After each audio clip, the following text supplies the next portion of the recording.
Les pas. Orders of the day, ordre du jour. Government orders, government bills commons, resuming debate at second reading of Bill C-38, an act to amend the Indian Act, new registration entitlements. Resuming debate, the honour member for Yorkton Melville. Well, thank you, Madam Speaker. I was 2 minutes into speaking to C-38 when my time ended on October 23rd, 2023. I'm delighted to carry on today and will begin by reflecting first on what I said 5 months ago as I preface my further comments today. I really did appreciate hearing the debate in the House that day. Once again, it was apparent that we gained far more from listening to those impacted and finding common ground to bring about positive change where needed. There was true concern about the circumstances that Indigenous people find themselves in as a result of hardships they faced through abuse and the intergenerational impact of those abuses from the past. Part of the challenge, I do believe, is that while Indigenous communities are many and have much in common, they also come from different life experiences themselves. And the same realization exists within all people groups throughout the world and those that call our Canada home. Although this long-awaited piece of legislation would provide strides towards reconciliation and the reversal of discrimination and inequalities within the Indian Act, it is only a milestone in a long journey of self-determination for First Nations across Canada. First of all, I will deal with a reprimand that I received in this place from other members who chided me for saying our First Nations and our Indigenous peoples, implying that I was suggesting ownership as a statement of colonialism. Well, that might be some people's choice to define the use of the word our as a weapon used by some in an effort to further hurt and create division. But in my case, nothing could be further from the truth. Divisive rhetoric that divides causes wounds. In my conversation, the word our is recognition of the desire of our Indigenous people to be shareholders, not stakeholders. You know, in the riding of Yorkton Melville, diversity is not our strength. Unity in the midst of our diversity is our strength. In just the past few weeks, I've participated in and enjoyed 2 Unity in the Community events hosted by the Sask Métis Nation and the local communities of Porcupine Plain and Hudson Bay, where Métis, First Nation, Filipino, Ukrainian, Norwegian, Portuguese, African, I think I'm forgetting some, but many different cultures that came together from those communities and packed the building for an entire day of great food, displays, history, clothing, dancing, and singing that intentionally celebrated everyone who calls those communities and the surrounding area home. The relationship building and reconciliation is intentional there. Another example is the efforts of the Yorkton Tribal Council as an association of 6 First Nations and the City of Yorkton, who are working together to invest in common goals. Then there's the coming together of the Cote First Nation with the Good Spirit School Division, Kamsack School, and with Isabella and her family to model grace in reconciliation through the creation of Ribbon Skirt Day. These are fruitful changes that we create. As we keep these moments in mind, here's a truncated history lesson about the timeline of 45 years of incremental changes that has gone by since the Indian Act was created and implemented in 1876. In 1982, the Canadian Constitution was patriated, and Section 35 of the Constitution recognized and affirmed the Aboriginal title and treaty rights. Section 37 of the Constitution was amended, obligating the federal and provincial governments to consult with Indigenous peoples on outstanding issues, creating the duty to consult. 1985, Bill C-31 Amendment to the Indian Act passed and addressed gender-based discrimination pertaining to status women who married a non-status man and involuntarily enfranchised, and created categories of status Indian registration under Sections 6.1 and 6.2. Then, in 2011, Bill C-3 Amendment to the Indian Act addressed gender discrimination in Section 6 of the Act in response to McIver versus Canada, Section 6.2, which is amended allowing women who regain status to pass down status to their grandchildren. 2017, Bill S3, the amendment to the Indian Act, addressed further gender-based discrimination in the Act. The lineage eligible for registration from a status woman who was enfranchised for marrying a non-Indian man was reinstated in 1985, but is still shorter than the lineage of a status male who married a non-Indian woman.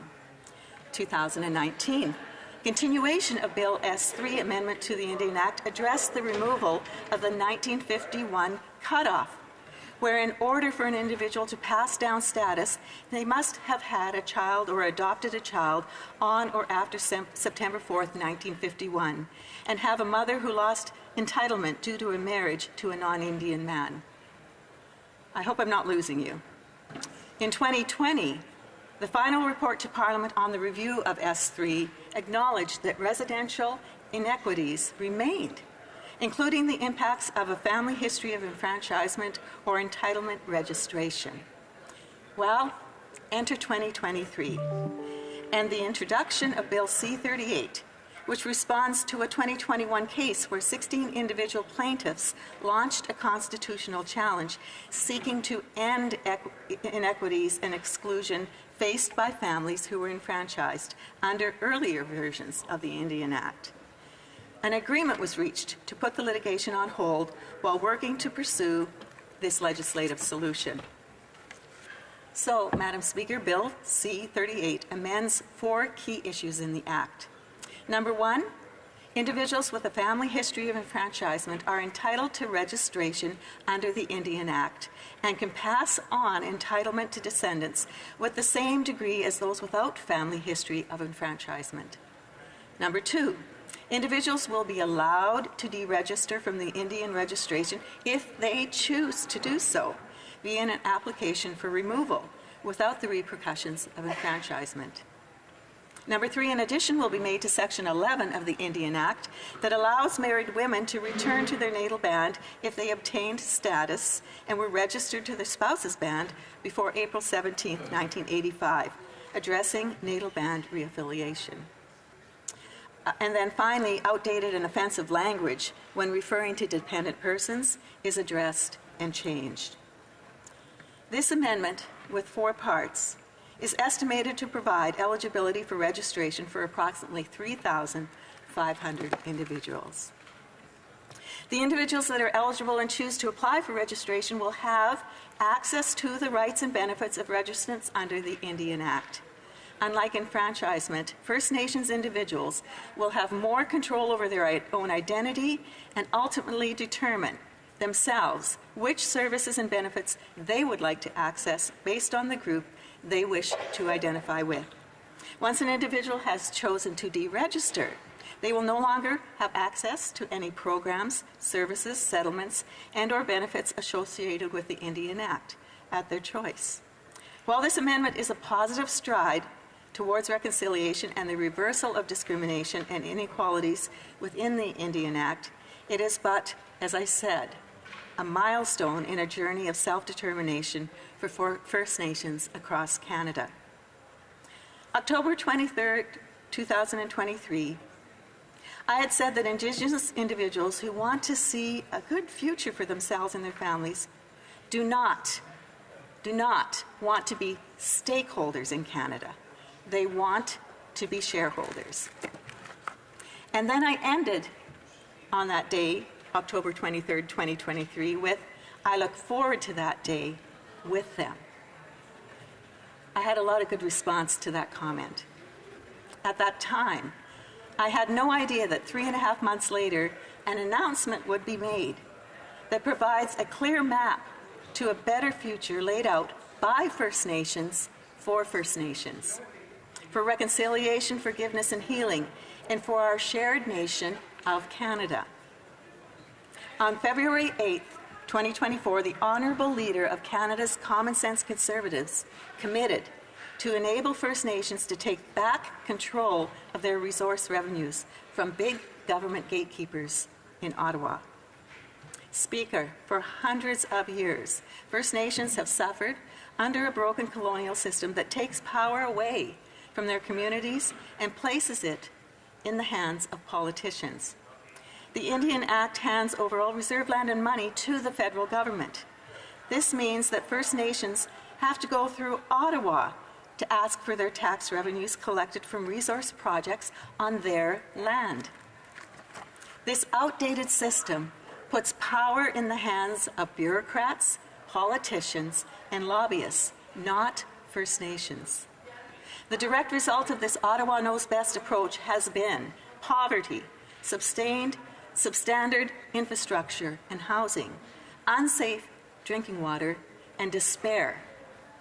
Conservatives have listened to First Nations, and we have announced support for an optional First Nations resource charge that enables First Nations to take back control of their resources and their money. This is a First Nations-led solution to a made-in-Ottawa problem. First Nations and the First Nations Tax Commission developed the plan, and they brought it to Conservatives, and we accepted. This new optional model will simplify negotiations between resource companies and First Nations. The FNRC will not preclude any community from continuing to use other existing arrangements, such as impact benefit agreements. I am committed. I want to quote our leader in his conversation with them. He said, "The First Nations resource charge cedes federal tax room so communities will no longer need to send all their revenues to Ottawa and then ask for it back. It will also make resource projects more attractive to First Nations, so they are more likely to go ahead." And then he said, I know he was trying to raise a point of order. The Sergeant of Arms has already went out. He just went out to take care of that. Thank you, Madam Speaker. Yeah. 2 rows down from the honourable member. Yeah. Yes, and she's delivering what I think is very appropriate. yeah, and it's not that we haven't been on top of it. There is, they were taking care of it. The honourable member for Yorkton Millville. "Can you tell me then how much time I have left, please? Perhaps I will try to." The honourable member has 6 minutes left. Okay. Well, in light of what's been going on, I would like to go back to where I indicated that First Nations do not want to be stakeholders, they want to be shareholders. And I ended that conversation back in October of 2023 by saying I look forward to that day with them. And I had an awful lot of very positive responses to that comment. And at that time, I had no idea that 3.5 months later, an announcement would be made that provides a clear map to a better future laid out by First Nations for First Nations, for reconciliation, forgiveness, healing, and for our shared nation of Canada. On February 8th, 2024, the Honourable Leader of Canada's Common Sense Conservatives committed to enable First Nations to take back control of their resource revenues from big government gatekeepers in Ottawa. Speaker, for hundreds of years, First Nations have suffered under a broken colonial system that takes power away from their communities and places it in the hands of politicians in Ottawa. The Indian Act hands over all reserve land money to the federal government. This means that First Nations have to go to Ottawa to ask for their tax revenues collected from resource projects on their land.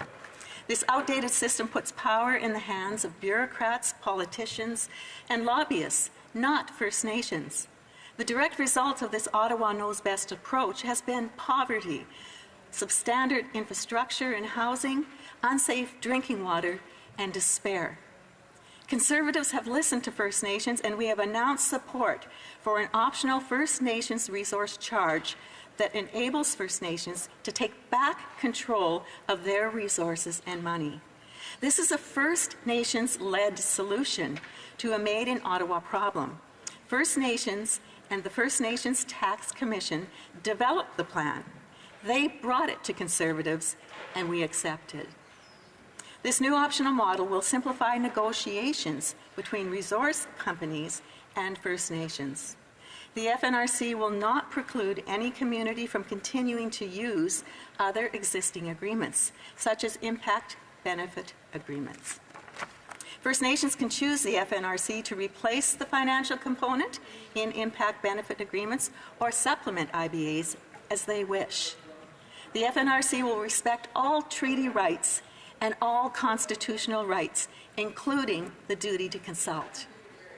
Putting First Nations back in control of their money and letting them bring home the benefits of their resources will help get local buy-in for good projects to go ahead. In other words, more earnings for grassroots First Nations communities, not Ottawa gatekeepers. Those earnings will mean paychecks, schools, and clean water for people. The leader of the Conservative Party of Canada said this, and I'm going to quote him at this point. The First Nations resource charge cedes federal tax room, so communities will no longer need to send all their revenues to Ottawa and then ask for it back. It will also make resource projects more attractive to First Nations, so they are more likely to go ahead. He says, I am committed to repealing the liberal, radical, anti-resource laws. To quit, Speaker, when we talk about axing the tax, building the homes, fixing the budget, and stopping crime, that promise, although it's just the tip of the iceberg that you're hearing about today, is a promise to every possible Canadian that lives in this country and every person that is calling it home. We are excited about what we have the opportunity to do here with First Nations and are especially thrilled that they have come up with this situation to solve some of the frustrations that they experience, knowing that they have so much more opportunity now to succeed as every other Canadian and every other Canadian organization or group or people have to succeed. So, Madam Speaker, I am so pleased that we, as common sense Conservatives, are fighting for real economic reconciliation by supporting First Nations, taking back control of their money and their lives. It's my home. It's your home. It's our home. Let's bring it home together. Thank you, Madam Speaker. Questions and comments? The Honourable from Nepean. Thank you, Madam Speaker. I thank the honourable member for her speech. I was born in a country which was a colony of foreign rulers for hundreds of centuries, and I appreciate the multi-generational trauma the people had to face. I am happy to note that she mentioned the word unity that we should use when we talk about diversity. And interestingly, her comment about using the word shareholders instead of stakeholders, I would like to ask her to explain whether her reason for using the word shareholders is that because the resources, the returns that is generated can be equitably distributed amongst the Indigenous people. The Honourable Member for Yorkton Melville. Well, I thank the member very much for that question. The difference between stakeholders and shareholders was expressed to me by Indigenous peoples because that they feel they are on the outside looking in so often with the government where they are somewhat being consulted and they go like this. But it's not about consultation. It's about being part of the process and being included because they are shareholders. They are a shareholder in what is happening in Canada as much as anyone else, and they have that added pressure because of past circumstances that they have experienced in feeling that they are not being given that due attention. And so that's why, as a Conservative, with the opportunity that our leader had to meet with them, to be asked to come and meet, to hear their plan and their excitement about the potential for their futures and taking responsibility for what is truly theirs was very exciting for me to hear. And I'm also so thrilled to know that in Canada, we all have the opportunity to succeed. That's our goal on this side of the floor when we become government. And comments? L'honorable député de Laurentide-Labelle. The Honourable Member for Laurentide-Labelle. Thank you, Madam Speaker. Considering what we know from the final report by Amnesty International, which was entitled Enough Stolen Lives, I'd like my colleague to explain how the government is ignoring that and how finally progress was made when the commission, the Truth and Reconciliation Commission, found that women and Aboriginal, Indigenous women and girls experienced disproportionate violence. I think in general, and I am being general at this point in answering the member's question, women do face disproportional violence in every segment of our society, which needs to change. And I think what frustrates me the most is that this government is picking and choosing where and how that might take place. And then in other situations, as an example, when a woman who is pregnant faces an attack by a third party and she is injured, or the life inside of her is injured or killed, this government chose to ignore doing something that we could do, and that was to bring in a requirement of recognition of that by the judge who is in the process of sentencing. So we're not even talking about determining whether or not there was a crime committed. That's already been determined. And yet they chose not to respond to that opportunity. And there are a number of them that I would like to speak to, but I believe we agree that women in this country and around the world should be protected from violence far more than they are. Comments? The Honourable Member for Edmonton Strathcona. I'd like to thank my colleague from Saskatchewan for her intervention today. Part of this legislation is a clause that justifies past discrimination and violation of human rights. It allows the government to have discriminated without impunity and underscores the sense of colonial entitlement. So I'm wondering if the member agrees with the provision of the legislation that prohibits First Nation women from seeking compensation for historic harms. Is it justified that this government denied First Nations women access to health care, education, or safe housing? I think I know the answer, but I'd like to hear from her, please. Honourable Member for Yorkton Melville. Yeah, well, obviously I disagree with that in there. And part of the reason I went through a little bit of a historical comment there from one year to the other was, for me, just indicated how incremental government can be in dealing with issues and problems when really the whole thing could have been dealt with substantially. And that's why I'm excited about what First Nations have brought to the Conservative Party and asked us to be partnered with them to make sure that a lot of those circumstances from the past are nullified going forward for their women and their girls and for their nations. And so that's why, as I mentioned, I spoke to the history, and I'm also speaking to the wonderful future that I believe our First Nations have here in Canada with the decisions that they are making and we are encouraging. Questions and comments? The Honourable Member for South Okanagan, Samil Kameen Nicola. Yes. Thank you, Madam Speaker, and I certainly appreciate this member's intervention on this important debate on C-38. I think that obviously there are a number of inequities that existed after various governments have brought forward legislation, and that has unfortunately hit upon many of the individuals that this legislation tries to target. I know that this particular member has worked very hard with Indigenous leaders, community members, individuals in her riding and probably throughout her region. I'd just like to ask to see if she could comment on some of the things, positive things that she's seen, and also maybe remark on some of the other inequities that she believes needs to be addressed by future government. Yeah, and I'll apologize to the Honourable Member. I said South Okanagan, I meant Central Okanagan. The Honourable Member for Yorkton Melville.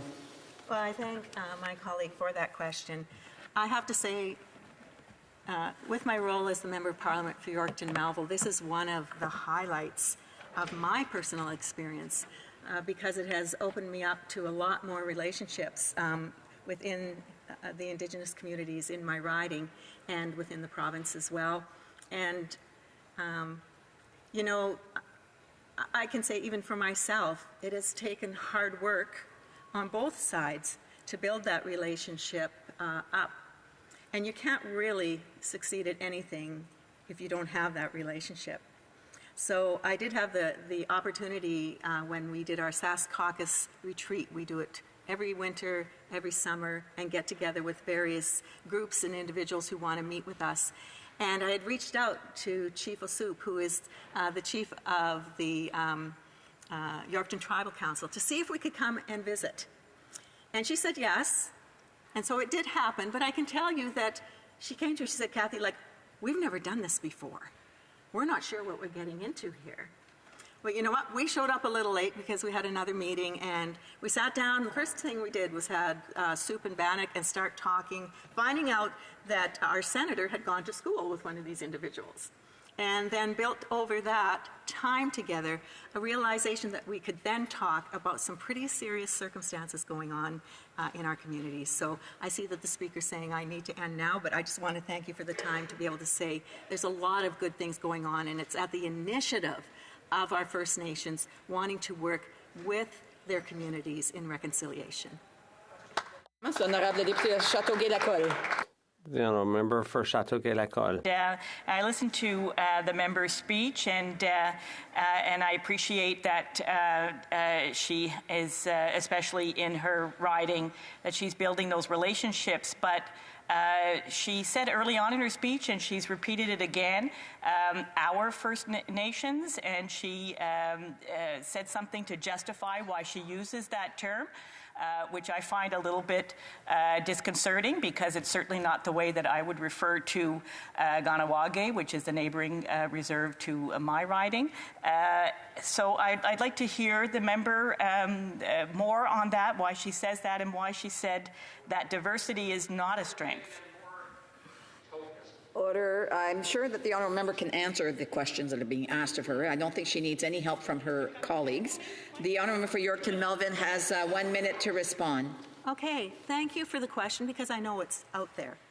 Listen, I refuse to succumb to wokeness and to people telling me what I am defining with the words that I use.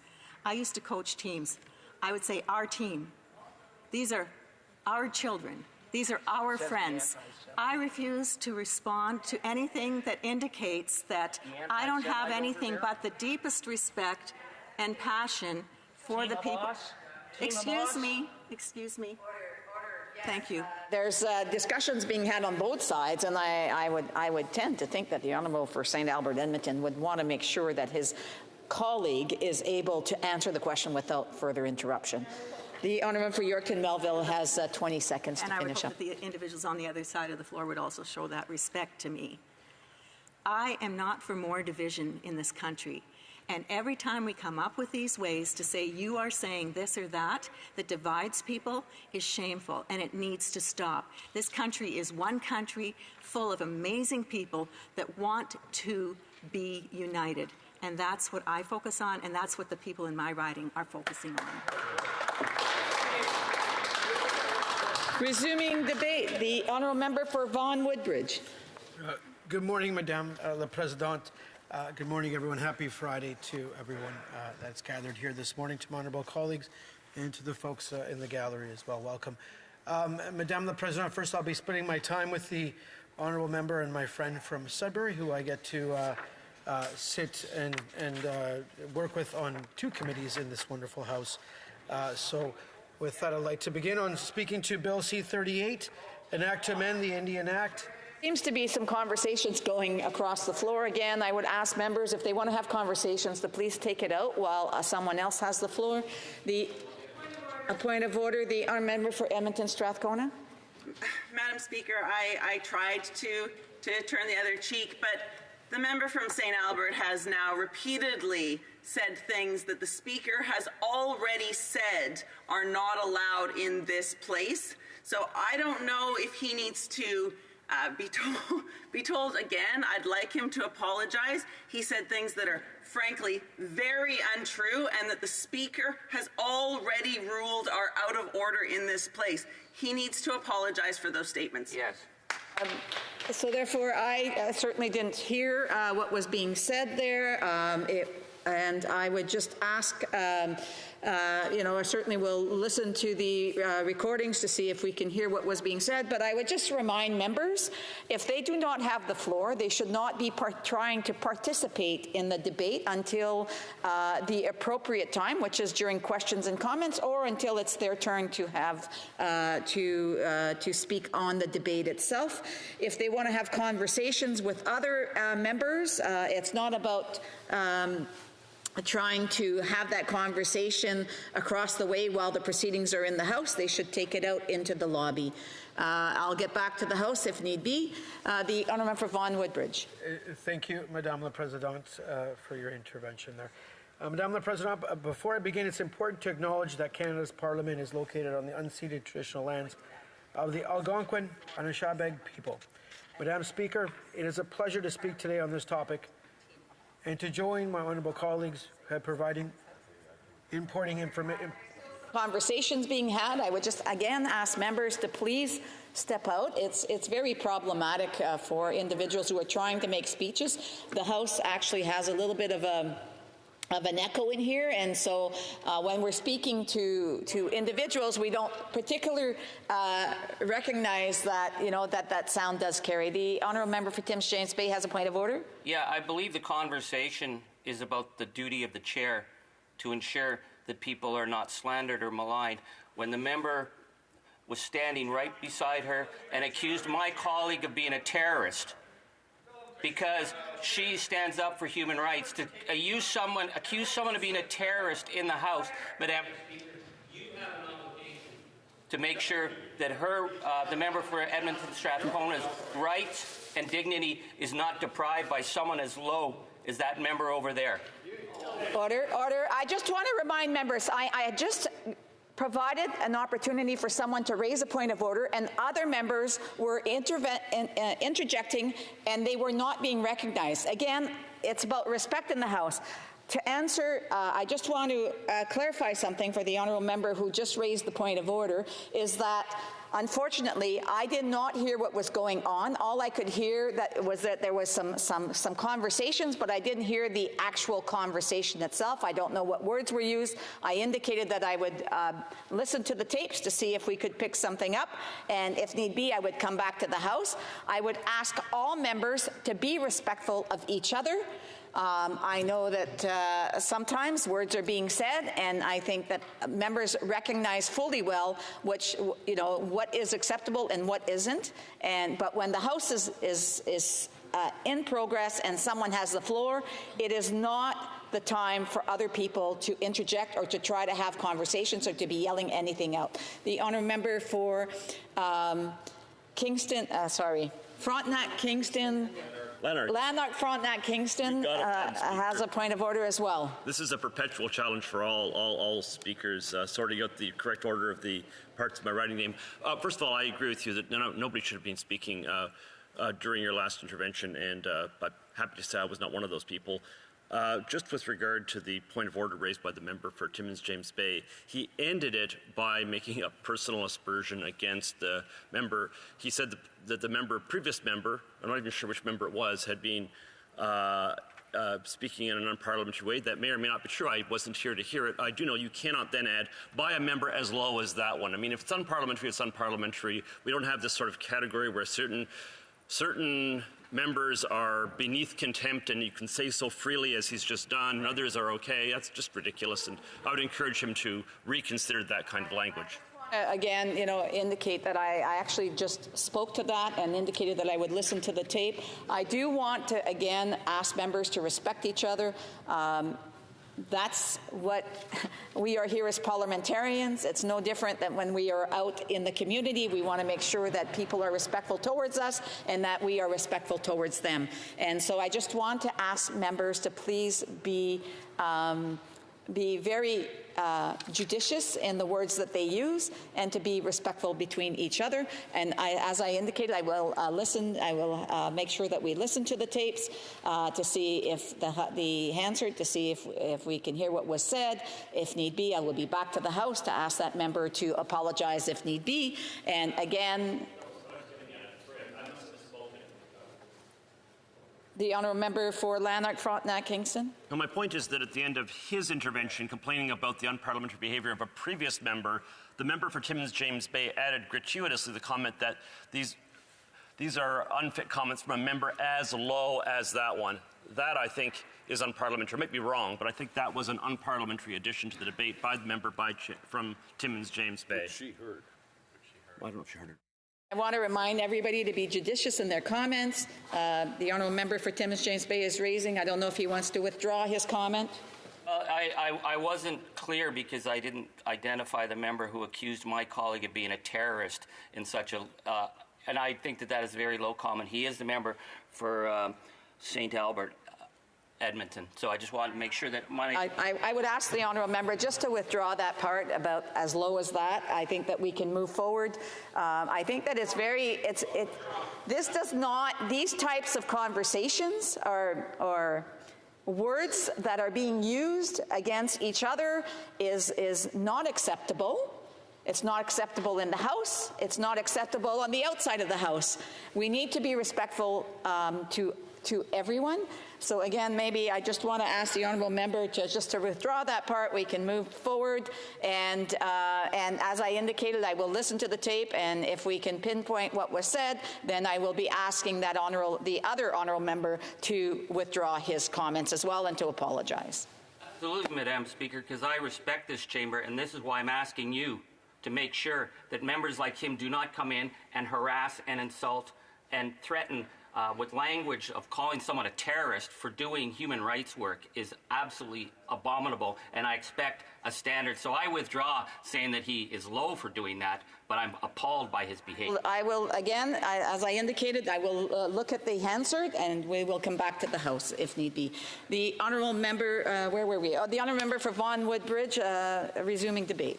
Thank you, Madam Speaker, and good happy Friday to you, Madam Speaker. It is a pleasure to speak today on this topic and join my honourable colleagues, the topic being Bill C-38. Madam Speaker, again, I'll be sharing my time with the honourable member from Sudbury, as I indicated earlier, and I'll be providing an important information about the Indian Act and the amendments being proposed in Bill C-38. My colleagues have described how these amendments were developed through engagement with First Nations and Indigenous partners who represent non-status First Nations, which was central to the process. We could not do this without their collaboration and guidance. Now I'd like to share the potential impact of the amendments and some next steps in addressing the historical inequities of the registration and membership provisions of the Indian Act, and ultimately a full transition away from the Act to true self-determination and governance by First Nations. The amendments being proposed today are situated within a broader, whole-of-government effort to advance Indigenous rights to self-determination and, yes, self-government. Our government acknowledges that the Indian Act is an extension of our colonial history.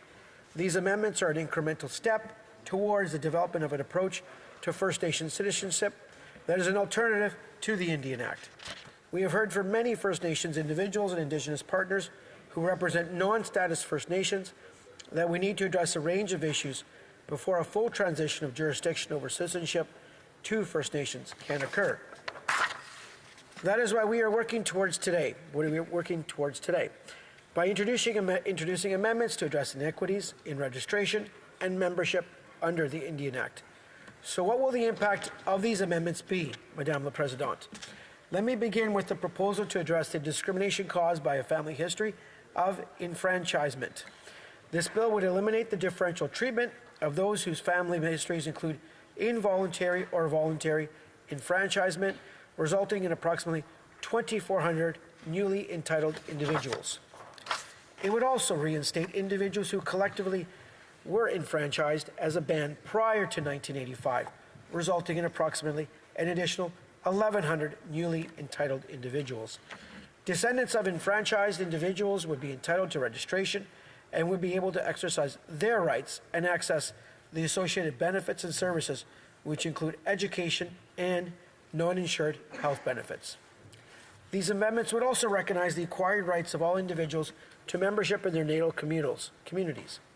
The amendments provide a legal mechanism enabling women to reaffiliate with their natal bands if they wish.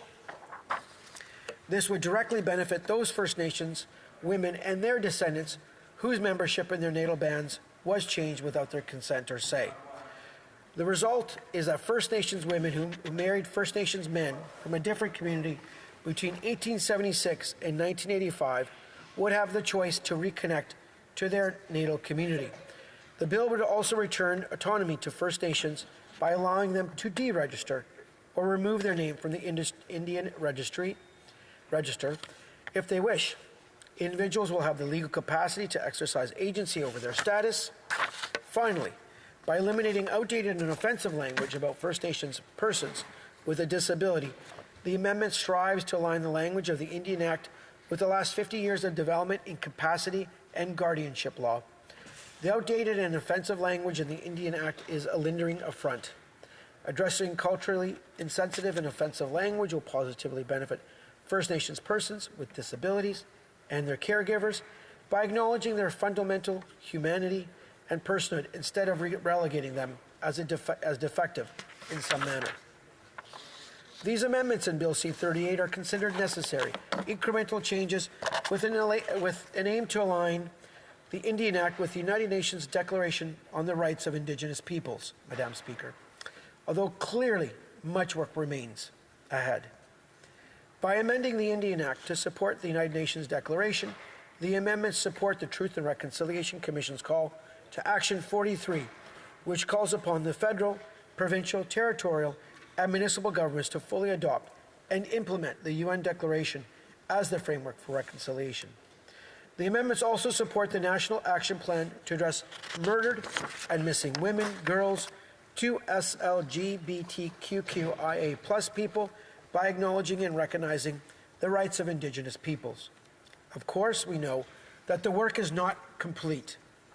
Reconciling the colonial legacy of Canada's relationship with First Nations while constrained to the framework of the Indian Act is fundamentally challenging. During this round of engagement, we've heard loud and clear that the second-generation cutoff issue continues to impact many individuals, and our next focus must be on this issue.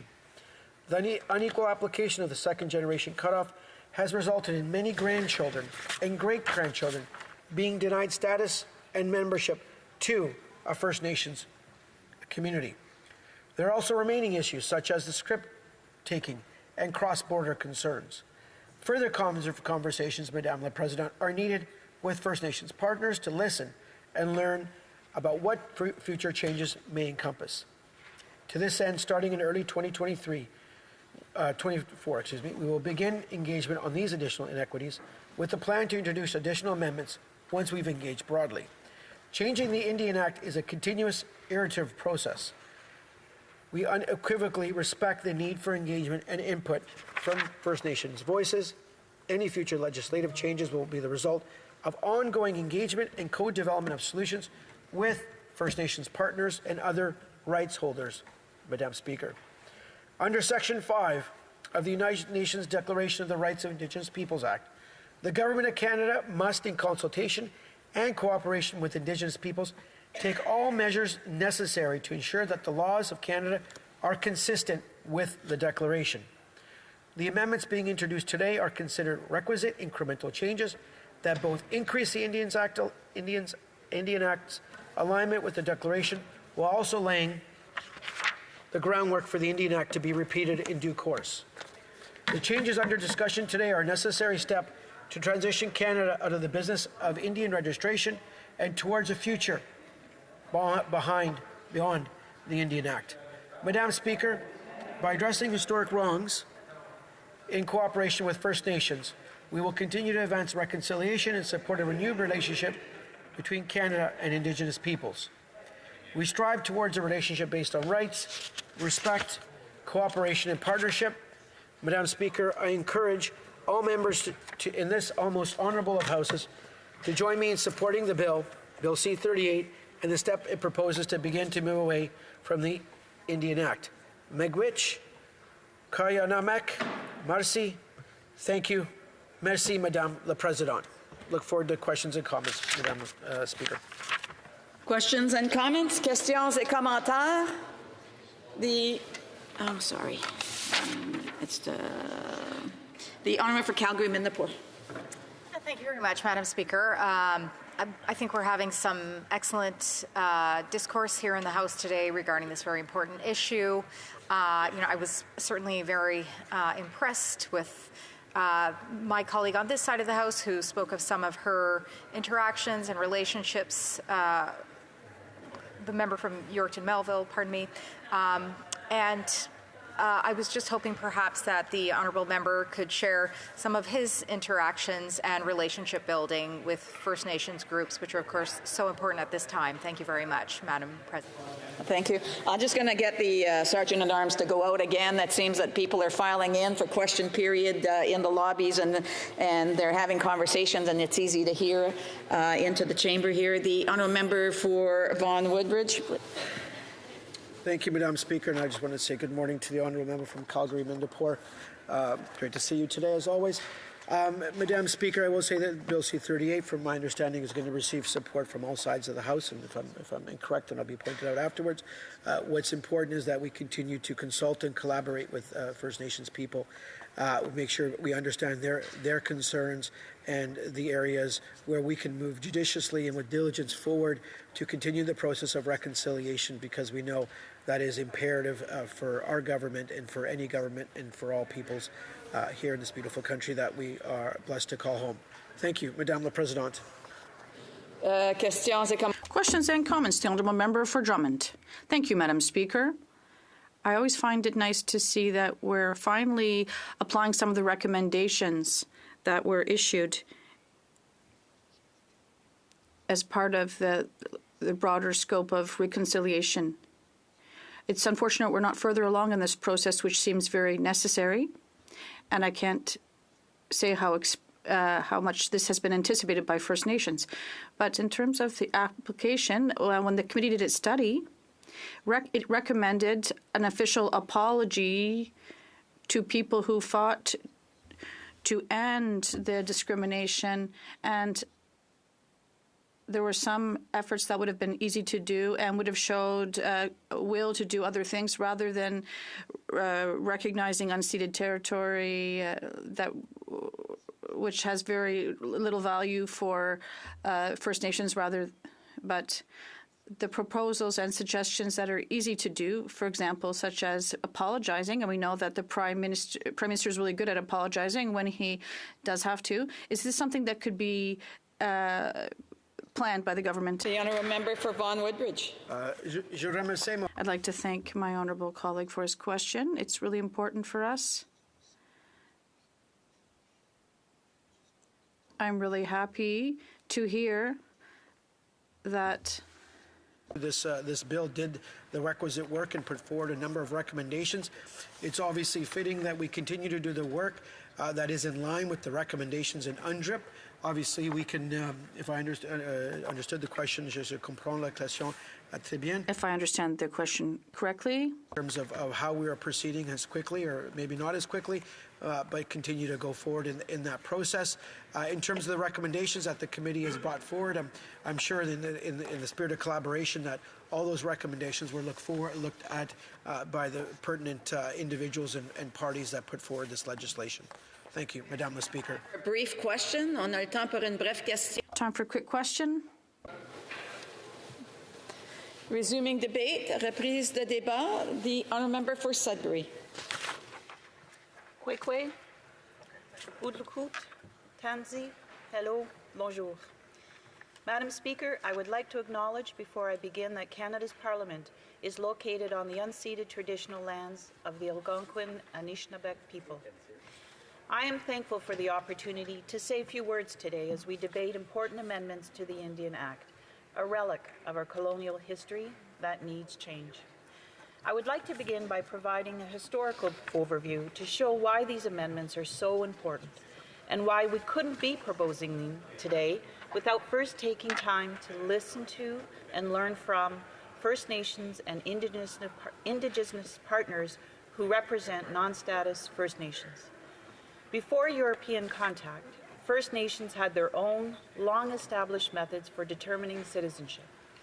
While methods varied between nations, the issues of kinship and community ties were at the heart of these processes.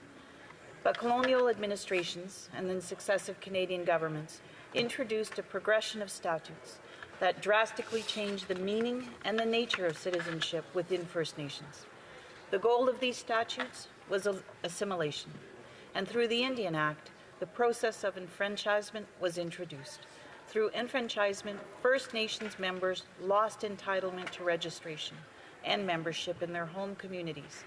If they wanted to vote in Canada, in Canadian elections, they wanted to own land, serve in the Canadian military, marry a non-First Nations person, or deny compulsory residential school attendance for their children.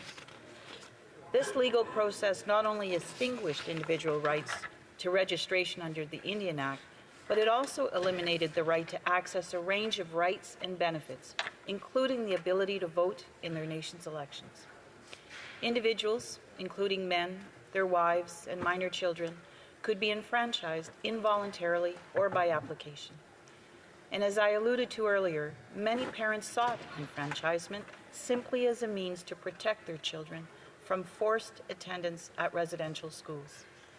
Some were involuntarily enfranchised when they earned a degree, became a doctor, a lawyer, or professional, or if they resided outside of Canada for more than 5 years without permission.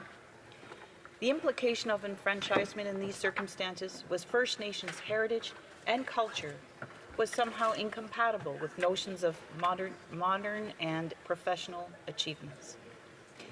The evolution of the Indian Act had particular consequences for First Nation women. By 1869, the definition of Indian was no longer based on First Nations kinship and community, but instead on the predominance of male lineage and their community connection. Under the Indian Act, a woman who married an Indian man was automatically transferred from her father's nations to her husband's community. Women who married non-Indian men lost their status and any associated benefits completely. The result of these policies has been devastating. The final report of the National Inquiry into Missing and Murdered Indigenous Women and Girls explains how the policy played a role in limiting women's social and economic independence. We know from the National Inquiry that social and economic marginalization are among the root causes of the unspeakable violence that Indigenous women and girls endure in this country. There have been attempts over the years to do better, but these have fallen short. Amendments to the Indian Act in 1951 attempted to remove some of the offensive political, cultural, and religious restrictions, but they also gave the provinces jurisdiction over Indigenous child welfare. This paved the way for the 60s scoop, a painful process where First Nations children were removed from their families and communities instead of being provided with resources and supports. In 1985, the process of enfranchisement was eliminated from the Indian Act. Individuals who had been enfranchised by application had their entitlement restored, but they still could not pass on entitlement to their grandchildren.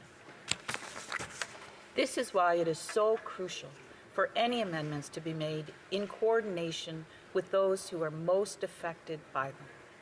Today, we are on a path towards reconciliation. We are trying to listen, to learn, and to do better. Policy development must reflect the recommendations and the perspectives of First Nations peoples and Indigenous partners who represent non-status First Nations.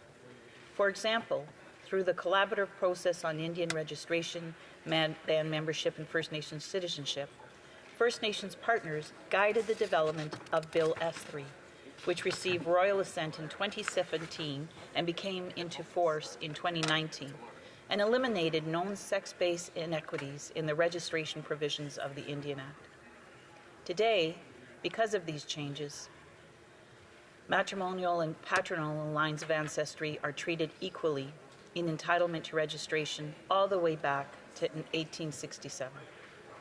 Despite the successful removal of sex-based inequities in registration, the Government of Canada and First Nations agree there are still legacy issues that impact women and issues in registration and membership which remain, and they need to be addressed. In March, the Minister of Indigenous Services reaffirmed the federal government's commitment to addressing enfranchisement-related inequities in the Indian Act as soon as possible. We have been working with First Nations individuals and Indigenous partners who represent non-status First Nations to craft these amendments. We are grateful for their advice and guidance, and we recognize how difficult it can be to share your story over and over again in a struggle for change that spans decades. The amendments in the bill before us today are the result of discussions with impacted First Nations individuals, First Nations representatives, Indian registration administrators, and national Indigenous organizations, including the Assembly of First Nations, Congress of Aboriginal Peoples, Native Women's Association of Canada, Métis Nation of Canada, and the Manitoba Métis Federation. Some provided formal written feedback on the draft of the legislation, while others participated in conversations about the need and the direction of these amendments. I will now provide a brief overview of what the amendments include. The amendments being proposed will address discrimination caused by family history of enfranchisement. They will also address individual deregistration, natal band membership, and some of the outdated and offensive language in the Indian Act. They will ensure that First Nation individuals with a family history of enfranchisement will be treated equally to those without. The amendments will also allow those individuals who want to remove their name from the Indian Register the opportunity to do so. We know this is important for members of Métis groups or American tribes who wish to pursue this option based on the membership requirements of their respective groups. But we note that those are deregistered will still legally retain their entitlement to be registered under the Indian Act in the future, and subsequently transmit entitlement to their descendants. The proposed amendments would also create a legal mechanisms that would ensure that women who lost the right to membership in their natal First Nations prior to changes made in 1985 have the right to apply to have that membership restored.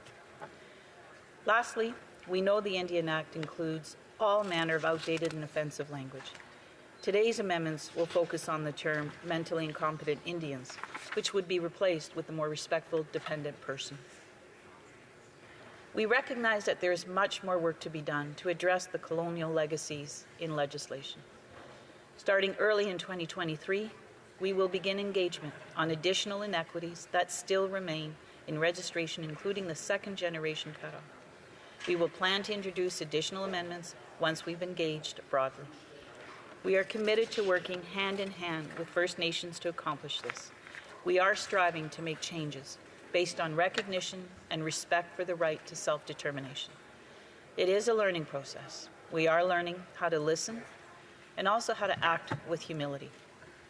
Madam Speaker, I reiterate my thanks to the First Nations individuals and Indigenous partners who represent non-status First Nations, who have devoted their time and their energy to this process of change, and to the many individuals that work hard every day to make things better for this country. Their resilience and patience paves the way for a brighter future, and I offer my deepest gratitude to them. It is my hope that this historical context and overview provides members of Parliament with a sense of why these amendments are needed. I hope all members will join me in supporting this important bill and in continuing to work towards true reconciliation. Miigwech, Kuya Namanek, merci, thank you, merci. The honourable member will have 5 minutes of questions and comments when we retake this bill. Statements by members, déclaration de député. The honourable member of Cloverdale, Langley City. Thank you, Madam Speaker. Small businesses are the backbone of the Canadian economy, and our chambers of commerce do incredible work serving and representing member businesses. This winter, I had the opportunity to participate in 2 panels hosted by the Greater Langley Chamber of Commerce and the Cloverdale Chamber of Commerce. These local leadership panels are wonderful initiatives that connect businesses with representatives from all 3 levels of government and provides them with the chance to ask questions about government policies and other areas of concern. I'm continuously grateful for the hard work of our Chambers of Commerce in representing the businesses operating in Cloverdale, Langley City. Corey and Scott, these events wouldn't be possible without your dedication and leadership in improving our community. I want to thank my co-panelists for joining me in participating in the local leadership panels. I also want to thank the business leaders who attended these panels, as well as the organizations and institutions who support our Chambers of Commerce and make these events possible. Thank you, Madam Speaker. The honourable member Saskatoon-Grasswood. Thank you very much, Madam Speaker. We honor the life of Saskatoon philanthropist Les Dubé. Les and his wife Irene have donated millions of dollars in our community for health care, for scholarships, education, research, poverty, homelessness, and most importantly, mental health. Les built his success from humble beginnings. He was the founding member of the Saskatoon Regional Economic Development Authority and served on multiple boards and committees. He holds the Saskatchewan Order of Merit and the Order of Canada. In 2013, Les was awarded the Outstanding Philanthropist of the Year for North America. The Dubés were generous supporters to all 4 hospital foundations in Saskatoon and established a number of charitable foundations bearing their name. Les is survived by his wife, Irene, and 3 children. We thank you. The honourable member for St. John's East. Speaker, more houses are going to get built in St. John's thanks to the Housing Accelerator Fund. Hear, hear. They are getting over $10 million that will add over 4,000 homes in the next 10 years. Incentivize rentals, allow for fourplexes, more secondary units, using city lands for affordable housing, and more. It's part of the $4 billion we're investing in housing across this country, and it's getting a large number of homes built. A lot more than the 6, not the 6,000, not the 600, but the 6 affordable units that the opposition leader built when he was housing minister. We are working with municipalities, we are changing how we build homes, and we are getting more units built. Here, here. Good job. Honourable member for Skeena-Bulkley Valley. Madam Speaker, this week saw 85 young basketball teams gather in Terrace, BC for the Junior All-Native Basketball Tournament, one of the largest youth sporting events in British Columbia. I had an opportunity on Sunday evening to take in the opening ceremony, and watching hundreds of young athletes enter the gym to the sounds of the host Niska Nation's drums was a powerful sight indeed. It takes a huge amount of energy and work to pull off a tournament this big. I want to recognize the organizing committee, the host nation, the City of Terrace, the sponsors, and of course the players, coaches, family, and friends who make this event so special. Madam Speaker, young people are the future, and the cooperation and unity that I saw at this tournament shows that the future is in very good hands. I want to wish the very best of luck to all the players heading to the finals this afternoon. Thank you, Madam Speaker. The honourable member for Ottawa Centre. Thank you very much, Speaker, and I'm excited to rise here today to talk about building of more and more affordable housing in my community of Ottawa Centre. Thanks to our government's Housing Accelerator Fund, we are building thousands of new affordable homes across my riding today. This new historic investment of $176 million will translate into 4,400 new homes across the city of Ottawa within the next 3 years. By the end of the decade, it will mean almost new 33,000 homes in the area for our neighbors to call home. This comes on top of the $565 million our government has already spent in my community of Ottawa Centre since 2015 to build another 2,100 new homes. Speaker, we can do more. Our provincial governments, such as the Ontario's Doug Ford government, can change the planning law to allow for 4 units as of right, and I encourage all members, especially Conservatives. The honourable member for Nepean. The honourable member for Cumberland Colchester. Speaker, Clark, one of our last surviving veterans of the Second World War, died just a few days before his 100th birthday. In 1942, when he was 18 years old, Russell answered the call and joined the Royal Canadian Artillery. He saw the first casualties come back to England on D-Day and later served in the Netherlands until the end of the war. For the rest of his life, Russell would be an upstanding citizen, a pillar of his community, respected and appreciated by all who knew him. He was a loving husband, father, grandfather, and great-grandfather. Everyone who met Russell was struck by his decency, humility, and kindness. What was once a living memory for most of us is now rapidly passing into history. There aren't many men like Russell left anymore. Those Canadians who did their part in the fight against Nazi tyranny are one by one leaving us to take their rightful place in eternity. Men who spent the prime years of their lives far from home. I offer my best to Russell's family and the members of Royal Canadian Legion Branch 10, lest we forget. The honourable member for Nepean. Madam Speaker, On March 7th, the community in Barhaven woke up to the horrific and gut-wrenching news of 6 people killed, which included 4 young children and their mother and a family friend. The entire community of the city of Ottawa and beyond shared the grief and rallied to support the injured surviving father of these kids, Dhanushka Vikramasinghe, and the family of Gamini Amarakun. I would like to acknowledge the work and the support of the first responders in Ottawa. I would also like to recognize the Sinhalese Canadian community, Sri Lankan High Commission in Canada, Hilda Jayawardhan Ramaya Buddhist Monastery, and the Buddhist Congress of Canada for their hard work in supporting the families of those killed. May the soul of the deceased rest in peace. Thank you, Madam Speaker. The honourable member for Milton. Madam Speaker, the essential work of the United Nations protects human rights, delivers humanitarian aid, maintains international peace and security, promotes sustainable development, fights climate change, and upholds international law.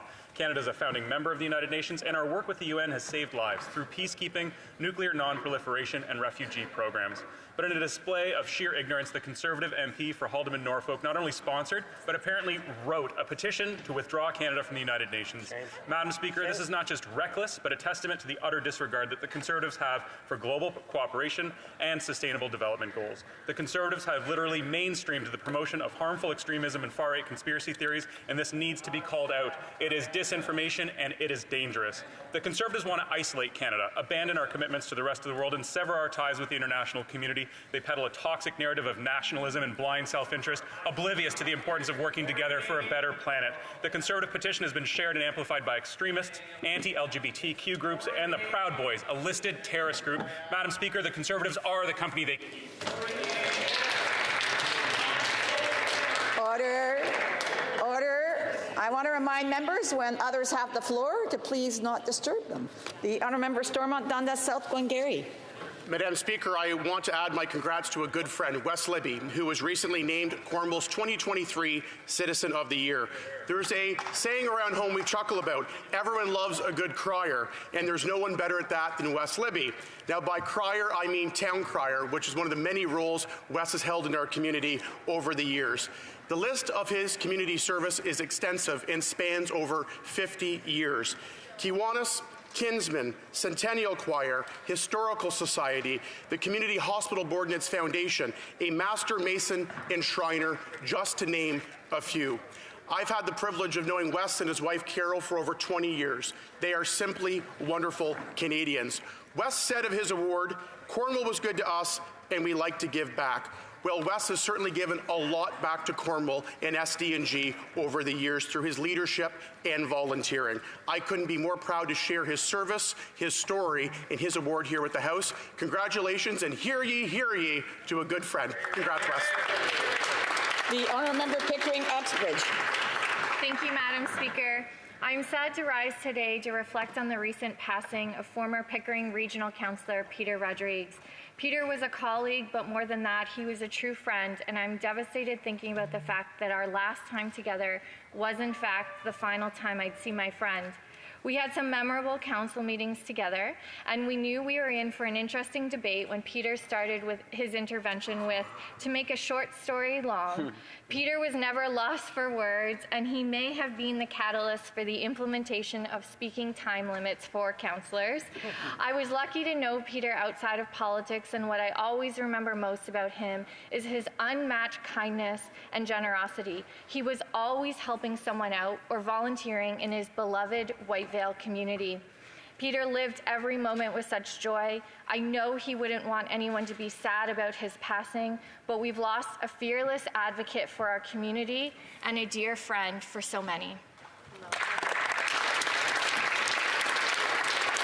The honourable member for St. Albert, Edmonton. Madam Speaker, waste, fraud, and corruption, that's a rife scam, and that's what you get after 8 years of this Prime Minister. 60 million taxpayers' dollars wasted and stolen. And for what? For an app that wasn't needed, that didn't work, and that caused chaos at our borders. A scandalous 76% of Arrive scam contractors did no work, including a two-person basement company that ran away with 20 million taxpayers' dollars for nothing. and now the RCMP have launched multiple criminal investigations. After overseeing all of the waste and all of the corruption, this Prime Minister has done nothing whatsoever to get taxpayers their money back. After 8 years, this Prime Minister isn't worth the cost or the corruption. Taxpayers deserve a refund, and they deserve it now. Hear, hear, hear. The honourable member for North Okanagan Shuswap. Madam Speaker, after 8 years of NDP Liberal inflationary spending and taxes, Canadians are struggling. The NDP, Liberals and Bloc had a chance to listen to their constituents, the 70% of Canadians who oppose the April 1st tax hike and 70% of provincial premiers who have asked the Prime Minister to stop this painful tax increase before it's too late. But they fail to hear that food banks are expecting to see 1 million more people use the facilities on top of last year's record high, and a third of food banks that will have to turn hungry Canadians away. They fail to hear that the families who have to make gut-wrenching decisions between buying food, heating their homes, or... I'm sorry. I'm going to have the honourable member start over again. There seems to be others who are trying to make a statement or trying to join in the statement. I would just ask members to please not do that. I would ask them to wait until they are recognized by the House to be able to speak. The honourable member for North Okanagan Shuswap. Thank you, Madam Speaker. After 8 years of NDP Liberal inflationary spending and taxes, Canadians are struggling. The NDP, Liberals and Bloc had a chance to listen to their constituents, the 70% of Canadians who oppose the April 1st tax hike and 70% of provincial premiers who have asked the Prime Minister to stop his painful increase before it's too late. But they fail to hear from the food banks that are expecting to see 1 million more people use their facilities on top of last year's record high, and a third of food banks who will have to turn hungry Canadians away. They fail to hear from the families who have to make gut-wrenching decisions between buying food, heating their homes, or other life necessities. Thanks to the NDP and Bloc, the Liberals are still set to hike the carbon tax by 23% on April 1st, driving up the cost of everything. Canadians have lost faith in this government. Only common-sense Conservatives will axe the tax and bring home lower prices for everyone. The honourable member for Windsor-Tecumseh. Madam Speaker, last Thursday I joined local Unifor presidents Dave Cassidy and John Dagnolo to welcome the Prime Minister of Canada to Windsor and to our local Union Hall. Well over 100 workers and retirees welcomed the Prime Minister and heard him talk about the new partnership with Labour by delivering on our battery plant and 2,500 good-paying jobs. By delivering policies unions have long sought, like dental care, child care, pharmacare, like 10 days paid sick leave and a ban on replacement workers.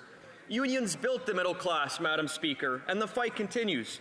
The Prime Minister said thank you to the salt workers who were out on strike for 192 days, the auto workers who bargained the largest contract in history, the transit workers who defended their right of 10 days paid sick leave, the workers at Jameson and Green Shield fighting for better. A historic day at the Union Hall, Madam Speaker, a new partnership with Labour, and the best is yet to come. The honourable member for Port Moody Coquitlam. Madam Speaker, Canadians want greedy CEOs and mega corporations to stop profiteering off the backs of unpaid work. Yet the federal government continues to ignore this issue. Over 17,000 Canadians called on the federal government to close loopholes that allow airlines to force flight attendants to work up to 35 hours per month unpaid. And 6 million people watched as the CEO of Canada's largest airline refused to comment. Workers are being exploited by billion-dollar companies, and this government is letting it happen. At Air Canada, the CEO earned over $12 million last year, while their flight attendants struggled to pay, rent, and buy groceries. Thanks to CUPE components across this country, workers are fighting back with a campaign called Unpaid Work Won't Fly. The NDP stands with these flight attendants and is calling on this government to protect all workers and stop the exploitation by greedy CEOs. The Honourable Member for Drummond. Madam Speaker, we hear a lot about the importance of protecting and promoting Quebec songwriting, but it takes a lot more than words. It also takes music, of course, but also we need people who ensure to take action to protect songwriting, like Véronique Cloutier and the whole team at Rouge FM, who decided that their hit show Véronique and the Fantastiques will now become 100% francophone, only French music during this premier drive home show. It's a really strong signal sent to the public and the competition. So I'd like to thank Véronique Cloutier. Thank you for standing up for Quebec songwriting. Thank you for supporting our creators and sending a clear message that at this time, a very difficult time for the music industry, Quebec stands with you. Thank you for proving that we can create hit shows with very diverse programming, thanks to all of our talent. Thank you, Véronique et les Fantastiques. The honourable member for Portage-Lisgar. Madam Speaker, do you know the most common question I get in any community that I represent? It's not, what are you going to do about this policy or that policy? It's, when can we have an election? It's because after 8 years, Canadians know that this Prime Minister is simply not worth the cost. But last night, the Liberal NDP Bloc Coalition instead abandoned their constituents and decided to prop up this historically unpopular Liberal Prime Minister in the twilight of his disastrous career. From groceries to gas to home heating and everything in between, it has all become unaffordable. So what is the solution in the minds of this costly coalition? It's to ram through a 23% carbon tax hike on April 1st. How out of touch can you be? Nobody I've talked to has said, you know what maybe the solution is? Sending more money to Ottawa. It's time for a carbon tax election so we can let Canadians decide if they can afford another carbon tax hike. Common sense Conservatives will axe the tax for everyone, on everything, and for good. Honourable member for Mississauga, Erin Mills. Madam Speaker, Canada Summer Jobs is back, and we are ready to help young people gain the skills and work experience they need to succeed. Last year, through the Canada Summer Jobs, our Liberal government invested over $285 million in organizations across the country who created over 74,000 youth jobs. I can tell you firsthand the impact that this program is having in my riding of Mississauga, Erin Mills, where last year we invested in 57 local organizations and small businesses to create nearly 400 jobs for youth. I want to recognize a few of these awesome organizations who received funding last year in my riding, including the Boys and Girls Club of Peel, Ivan Franco Homes, the Mississauga Dolphins Cricket Association, and Music for Every Child, who do so much great work in the community. Thank you to all the recipient organizations and all of those who continue to invest in our youth for our future. Thank you, Madam Speaker. Questions and questions orales, oral questions. The honourable member, the honourable government official opposition whip. In an act of political cowardice, the NDP and Liberals ignored 70% of Canadians and 7 out of 10 premiers last night, showing Canadians they don't care. They've abandoned the people they were elected to serve by voting to increase the carbon tax by 23% on April 1st. They're forcing families to pay higher prices for gas, groceries, and home heating. This at a time when food banks are shattering records. After 8 years, the Prime Minister isn't worth the cost. If the carbon tax is so popular, why won't he call a carbon tax election so Canadians can decide for themselves? The Honourable Parliamentary Secretary to the Minister of Environment and Climate Change and the Minister of Sport and Physical Activity. Thank you, Madam Speaker. The Canada Carbon Rebate is possible because we put a price on pollution, and that's what's driving down the emissions in Canada, Madam Speaker. Carbon pricing is working in Canada. It is driving down our emissions, and we're doing that while sending more money back to 8 out of 10 Canadian families with the Canada Carbon Rebate, Madam Speaker. But the Conservatives want to ruin the rebate. They don't want any money to go back to Canadian families. It's very clear who they work for. It's not Canadians, it's big oil and gas. Conservative hypocrisy at its finest, Madam Speaker. Honourable Official Opposition Whip. Well, this government is flailing, and their climate record is failing. In BC, the federally mandated carbon tax will raise $9 billion over 3 years and credit back only $3.5 billion. I know that NDP Liberal math is hard to understand, but that is a $5.5 billion net cost to British Columbians. 70% of Canadians and 7 out of 10 premiers agree. When will the Prime Minister finally admit his carbon tax is just like him, not worth the cost, and let Canadians vote to axe the tax? The Honourable Parliamentary Secretary.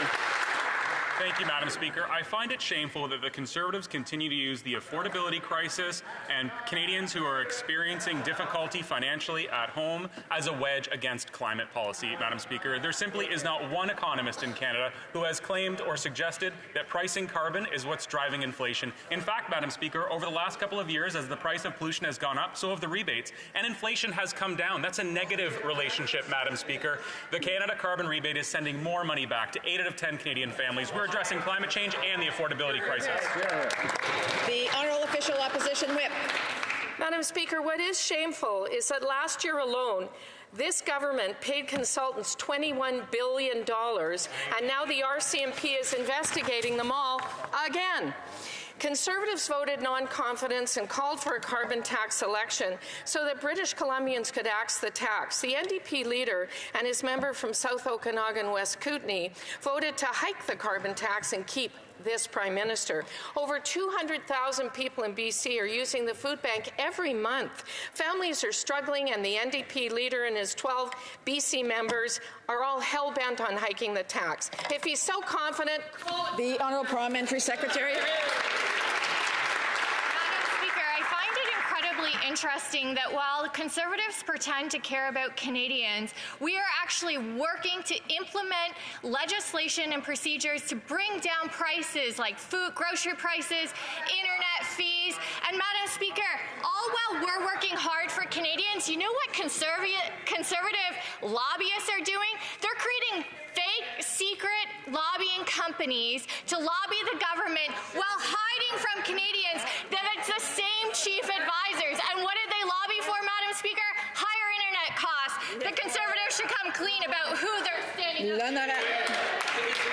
L'Honorable Leader Adjoint. The Honourable Deputy Opposition House Leader. Madam Speaker, Quebecers are disappointed today. Disappointed there's no election to change this government because the Bloc voted to save this Prime Minister's career. The Bloc is bowing down to a Prime Minister who has invaded every area of Quebec jurisdiction, who's doubled the national debt, who has forced 800,000 Quebecers to line up for food banks every month. A vote for the Bloc will cost you. What did the Prime Minister promise the Bloc in order to save the Liberal government? The Honourable Minister of Public Services and Procurement. Thank you, Madam Speaker. Yes, indeed, Canadians and Quebecers are struggling to pay the bills. But what we see is that the Conservative government is against the Canada Child Benefit that has reduced child poverty by 40% in my colleague's riding. They're against dental care, which is helping around 7,000 seniors in my colleague's riding. So it's surprising that the Conservatives are so hypocritical. They're voting against things like the Canada Child Benefit and dental care. The Honourable Deputy Opposition House Leader. Thank you, Madam Speaker.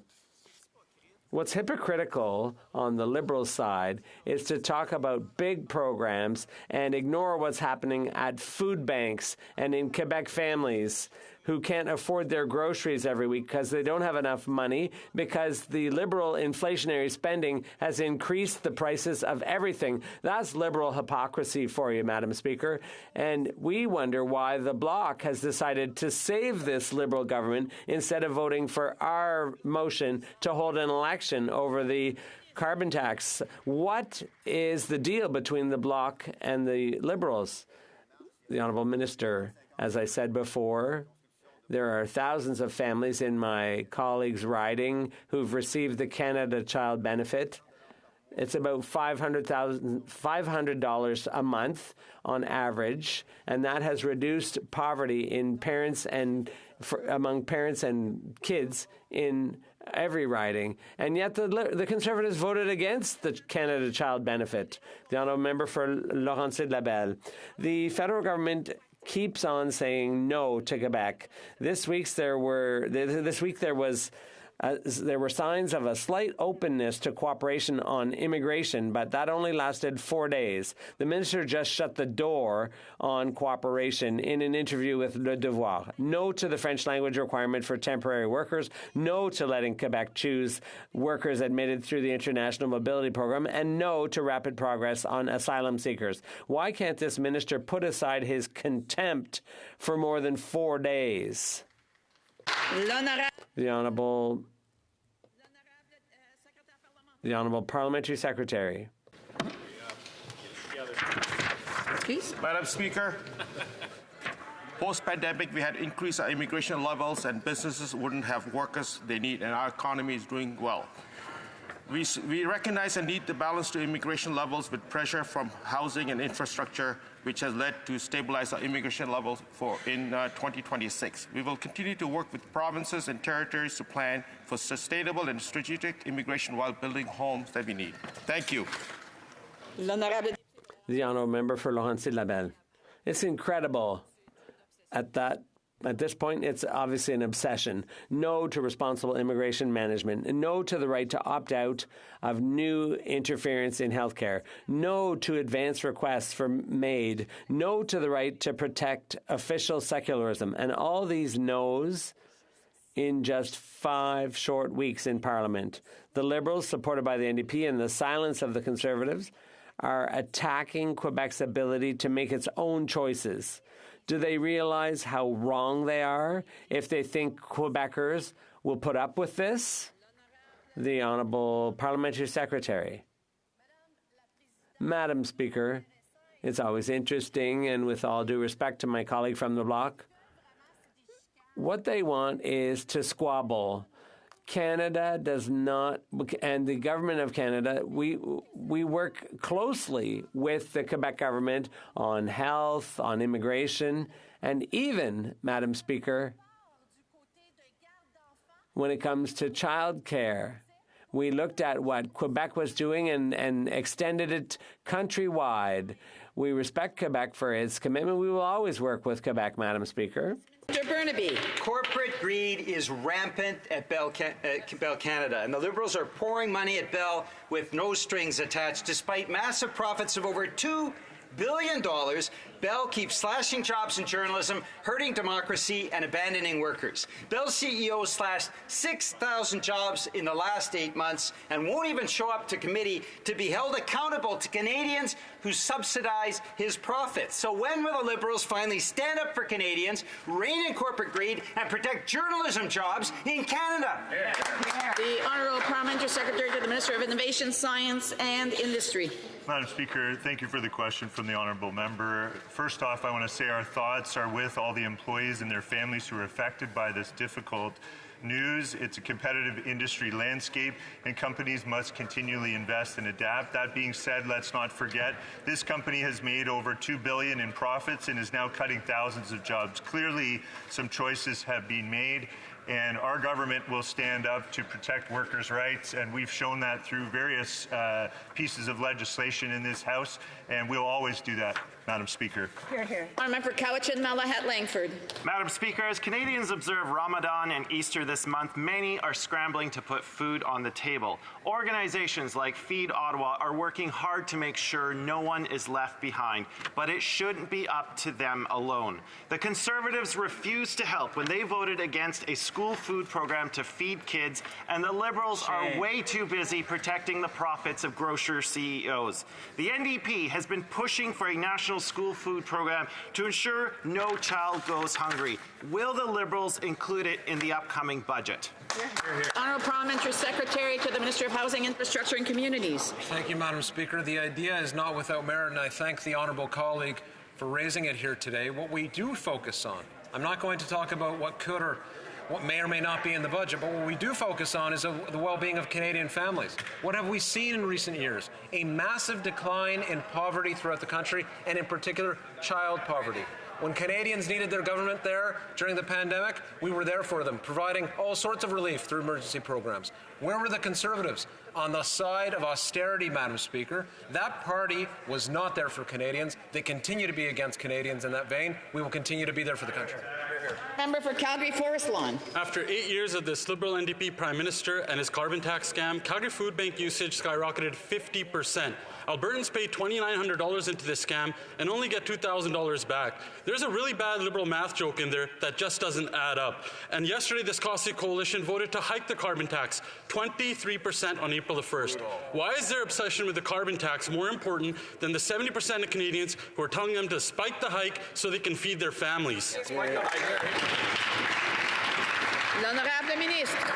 Mr. Speaker, the fact of the matter is that Albertans have $700 more in their pockets every year because of the Canada carbon rebate. $700, Madam Speaker. And Madam Speaker, what is important to note is that forest fires, floods, smoke... I'll get the Honourable Minister to restart his question, just like I did a while ago with someone else who on that side. I want to remind members to please hold off on anything that they have to say unless they're being recognized. The Honourable Minister. Madam Speaker, the truth of the matter is that Albertans get $700 a year more through the Canada carbon rebate. It's one of the highest amounts that anybody in the country gets back. Madam Speaker, Albertans want us to fight climate change. It's exactly what we're doing. We had forest fires, we've had floods, we've had wildfires. Madam Speaker, our residents of Alberta want us to fight climate change. What they don't want is the Conservatives to ruin the rebate. For Calgary Forest Lawn. That minister from Alberta should be ashamed of himself. He's constantly ramming this Prime Minister's woke ideology down the throats of Albertans when he should be the voice of Alberta at the cabinet table. Why doesn't he stand with the majority of Albertans that say axe the tax and scrap this scam instead of standing with this corrupt Prime Minister? Just a simple question for him. Does he have his job references lined up? Because after the next election, him and this carbon tax scam will be gone.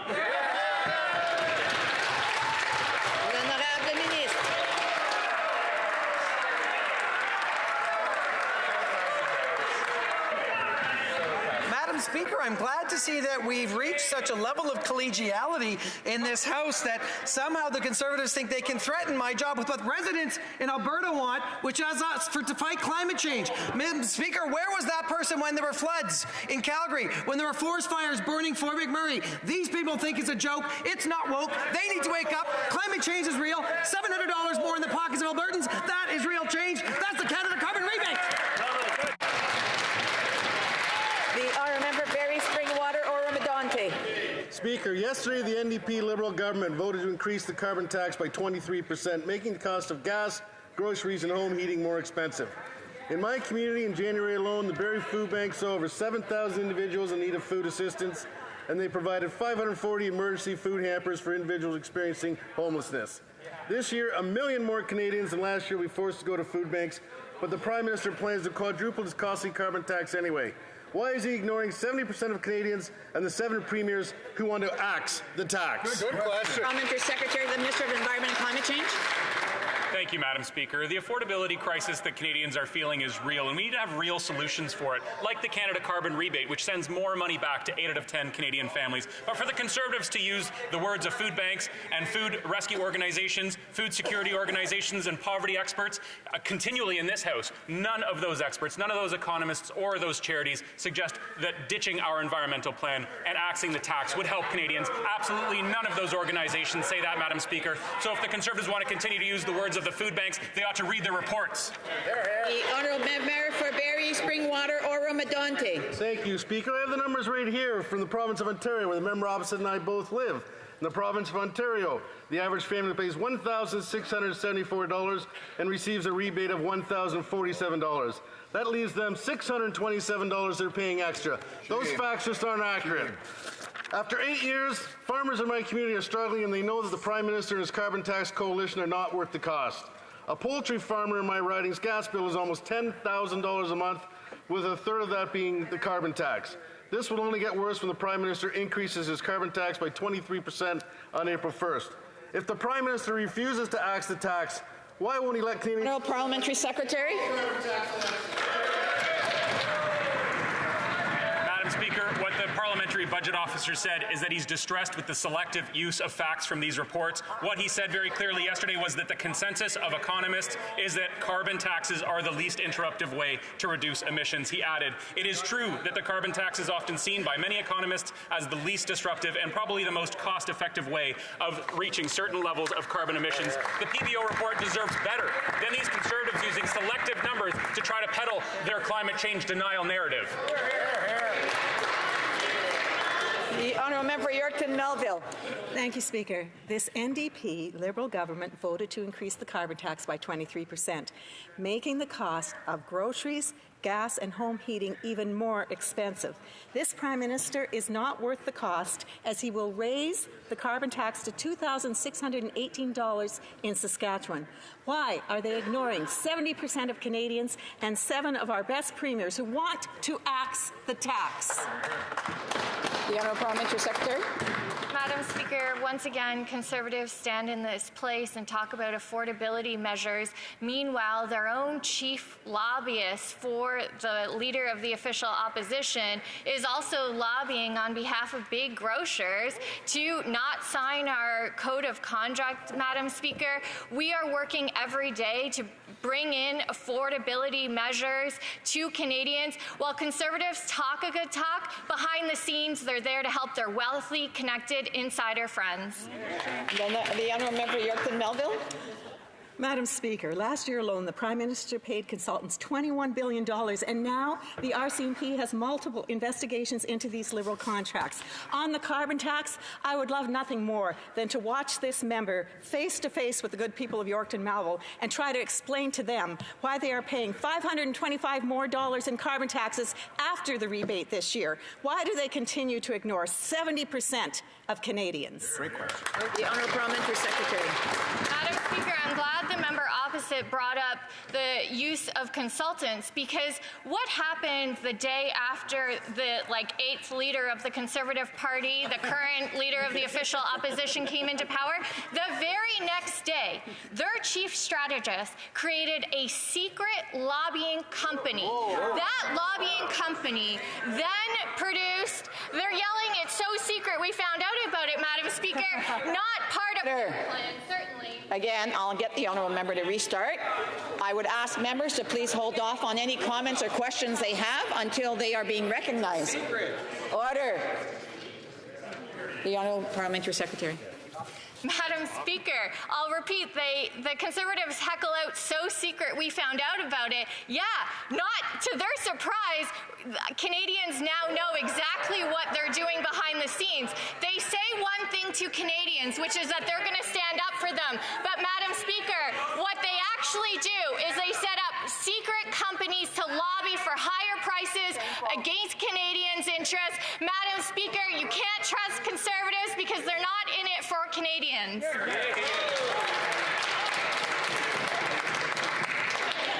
L'honorable député de Pierre Boucher. The Honourable Member for Pierre Boucher, Les Patriotes Verchères. Madam Speaker, not only are the feds meddling in Quebec's affairs, they now seem to want to meddle in municipal affairs. They just can't help themselves.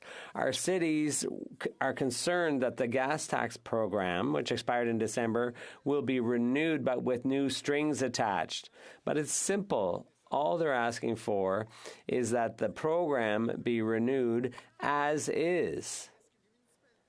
Municipalities know what their residents need, and the program works. So is the government going to renew the Canada Community Building Fund without any additional conditions? The Honourable Minister. Thank you, Madam Speaker. Our government has been crystal clear on this issue, and our record is also very clear. It speaks for itself. The relations between the federal government and municipalities is very strong. We will continue to engage with municipalities on infrastructure matters and related matters. I'm happy to discuss with that member further the specifics of his concern, but we see throughout the country that infrastructure support on a range of matters has been supported in record ways by this government, and that will continue. The Honourable Member for Pierre Boucher, Les Patriotes Verchères. If the federal government wants to prioritize housing, that's fine. Invest in housing programs. but they shouldn't put the money from the gas tax program that goes to the municipalities, that shouldn't be diverted into housing. This program is the program that works best for municipalities. But taking the money from one and giving to the other would be like robbing Peter to pay Paul. This is not the time for the federal government to wade in with this bad idea of imposing new conditions with the gas tax program. The Honourable Minister. Thank you, Madam Speaker, and I'm very happy to hear talk of cooperation and housing. That's precisely what we're doing with a $1.8 billion deal to support housing projects in Quebec. In fact, Madam Speaker, it's the largest lump sum investment in housing in all of Quebec's history, and that's why I'm so proud of the result. We know there's still more work to be done and more successes to be had in the months to come. NDP Liberal government is about to raise the carbon tax by 23% on gas, groceries, and home heating, proving that after 8 years, this Prime Minister is not worth the cost. Per capita GDP is falling and prices are rising. That means Canadians are getting poorer while life gets more expensive. Only Conservatives have the courage to face Canadians in a carbon tax election. But if they won't call an election, will they at least listen to 7 premiers and 70% of Canadians and axe the tax? Parliamentary Secretary, the Minister of Environment and Climate Change. Thank you, Madam Speaker. It's clear now why the Conservatives and Premier Daniel Smith are on this bumper sticker campaign. It's because Premier Daniel Smith is increasing the price of gas in Alberta by their full 13 cents on April 1st through their provincial tax. They just want to scapegoat the price on pollution for their own decisions. Madam Speaker, in this case, I actually agree with Chris Sims, the Alberta director of the Canadian Taxpayers Federation, who said it's easy to throw your shoes at the federal government while cranking up your own fuel tax on the same day. Not good, Madam Speaker. Not good. Conservative hypocrisy at its finest. The honourable member for Edmonton-Wetaskiwin. Madam Speaker, Liberals are engaging in an orchestrated disinformation campaign to defend their destructive carbon tax. The report of the Independent Parliamentary Budget Officer says plainly on page 4, quote, taking into consideration both the fiscal and economic impacts, we estimate that most households will see a net loss, unquote. In response, Liberals have deliberately excluded the PBO's economic impacts to artificially inflate their numbers. When will this Prime Minister end this blatant deception and finally axe the tax? The Honourable Parliamentary Secretary. It's incredible, Madam Speaker. That member from Edmonton is just here to do Premier Daniel Smith's work so that she can cover up her 13-cent a litre gas price hike on April 1st, Madam Speaker. It's absolutely atrocious that these Conservatives will stand in this House and allow Premier Daniel Smith, under the guise of axe the tax bumper sticker campaigns, to peddle the narrative that gas is expensive because of price on pollution. You know what that 13-cent price hike on April 1st doesn't include? A rebate. The Canada Carbon Rebate rebates every single dollar of the Canada price on pollution back to consumers. That 13-cent hike does not. Honourable member for Edmonton-Wetaskiwin. And I want to remind members to please keep the tone down. Madam Speaker, you'll notice that member did not even try to answer my question. On page 3, the independent PBO states, quote, we incorporate estimates of the economic impact from the federal fuel charge into our calculation of net cost to provide a more complete picture of the overall impact on households. Taking into account that economic impact, the carbon tax clearly makes families in every province worse off. In Alberta next year, the report says that families will pay almost $1,000 more than they get back in rebates at a time when it costs more than ever for even the basics of life. How can any Alberta Liberal or NDP MP support this 23% tax increase? The Honourable Parliamentary Secretary. Madam Speaker, what the PBO and the Auditor General said very clearly is that they're distressed with the selective use of facts from that report, Madam Speaker. And what they also said is that the economic cost is important to look at because there is a price to climate change. Climate change cost the Canadian economy over $2 billion last year, and it's likely that it's going to cost more this year because of wildfires adjacent to that member's riding. Madam Speaker, it's atrocious that the Conservatives stand in this House and misuse the Parliamentary Budget Officer's report. What he said very clearly is the consensus of economists is that carbon taxes are the least interruptive way to reduce emissions, and that rebate sends 8 out of 10 families more money.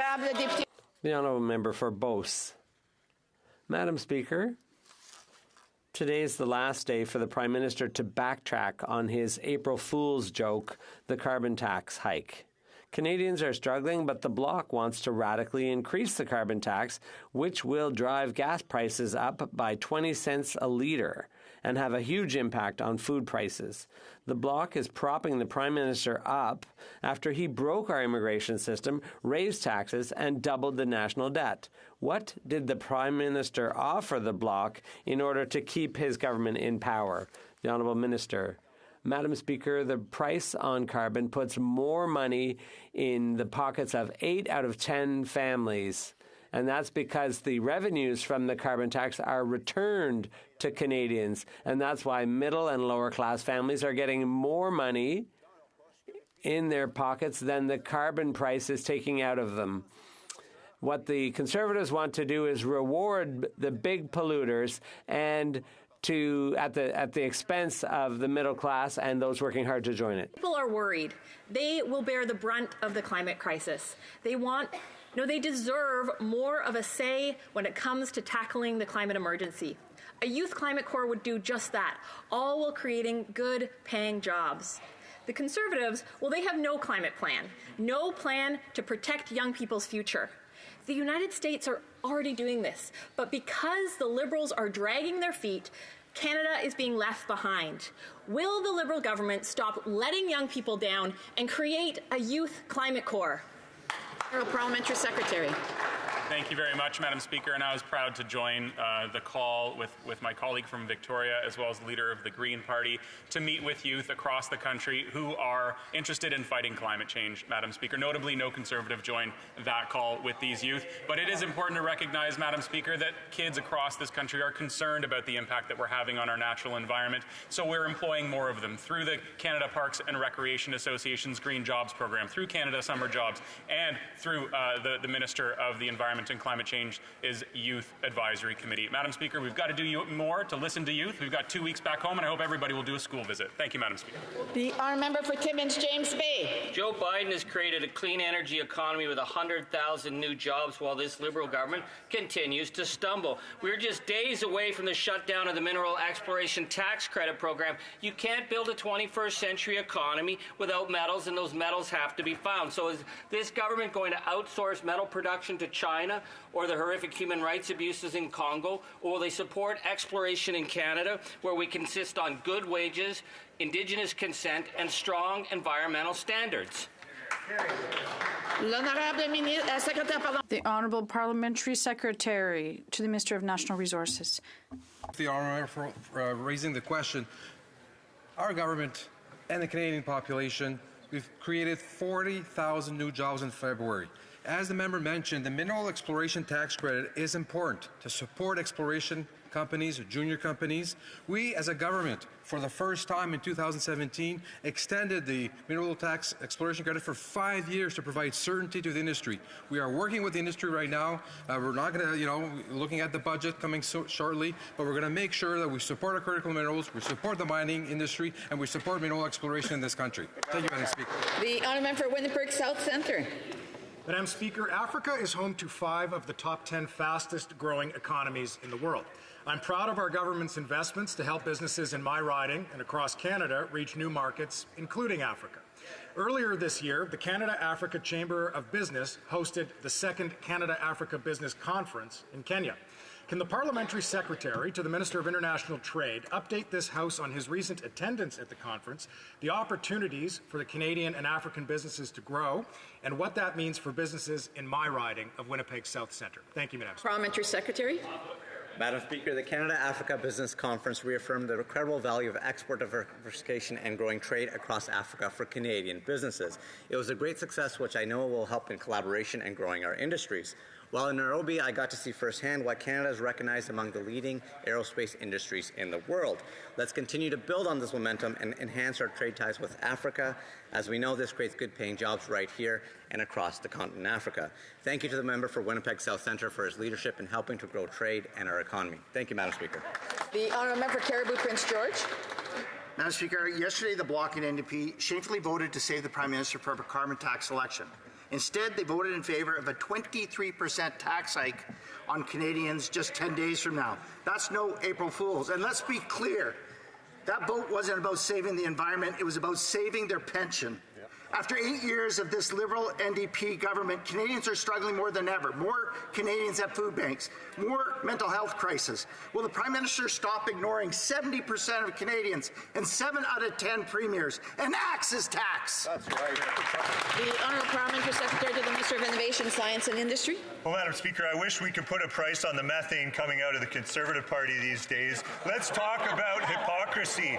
While our government is working hard to implement real solutions on the affordability challenges, Conservatives oppose and obstruct every step of the way. The Leader of the Opposition, we find out, is being advised by Jenny Byrne, who also lobbies for Loblaws, and the day after he won his leadership campaign, with her help, she set up a shell company to start lobbying for him.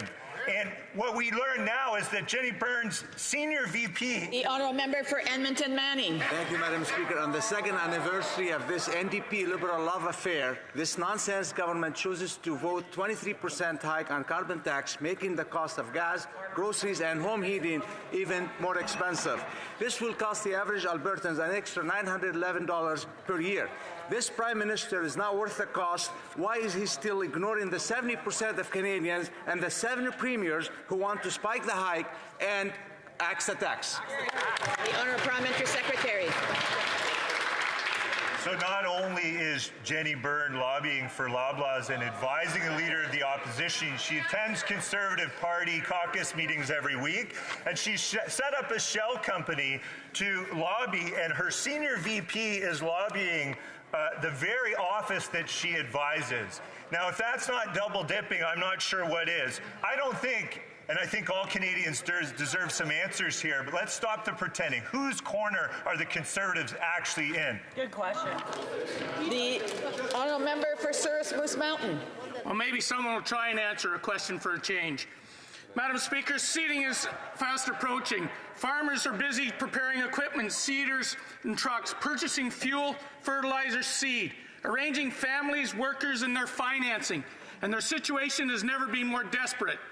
The carbon tax has escalated their fears, and now with a 23% increase as of April 1st, it has only made their stress greater.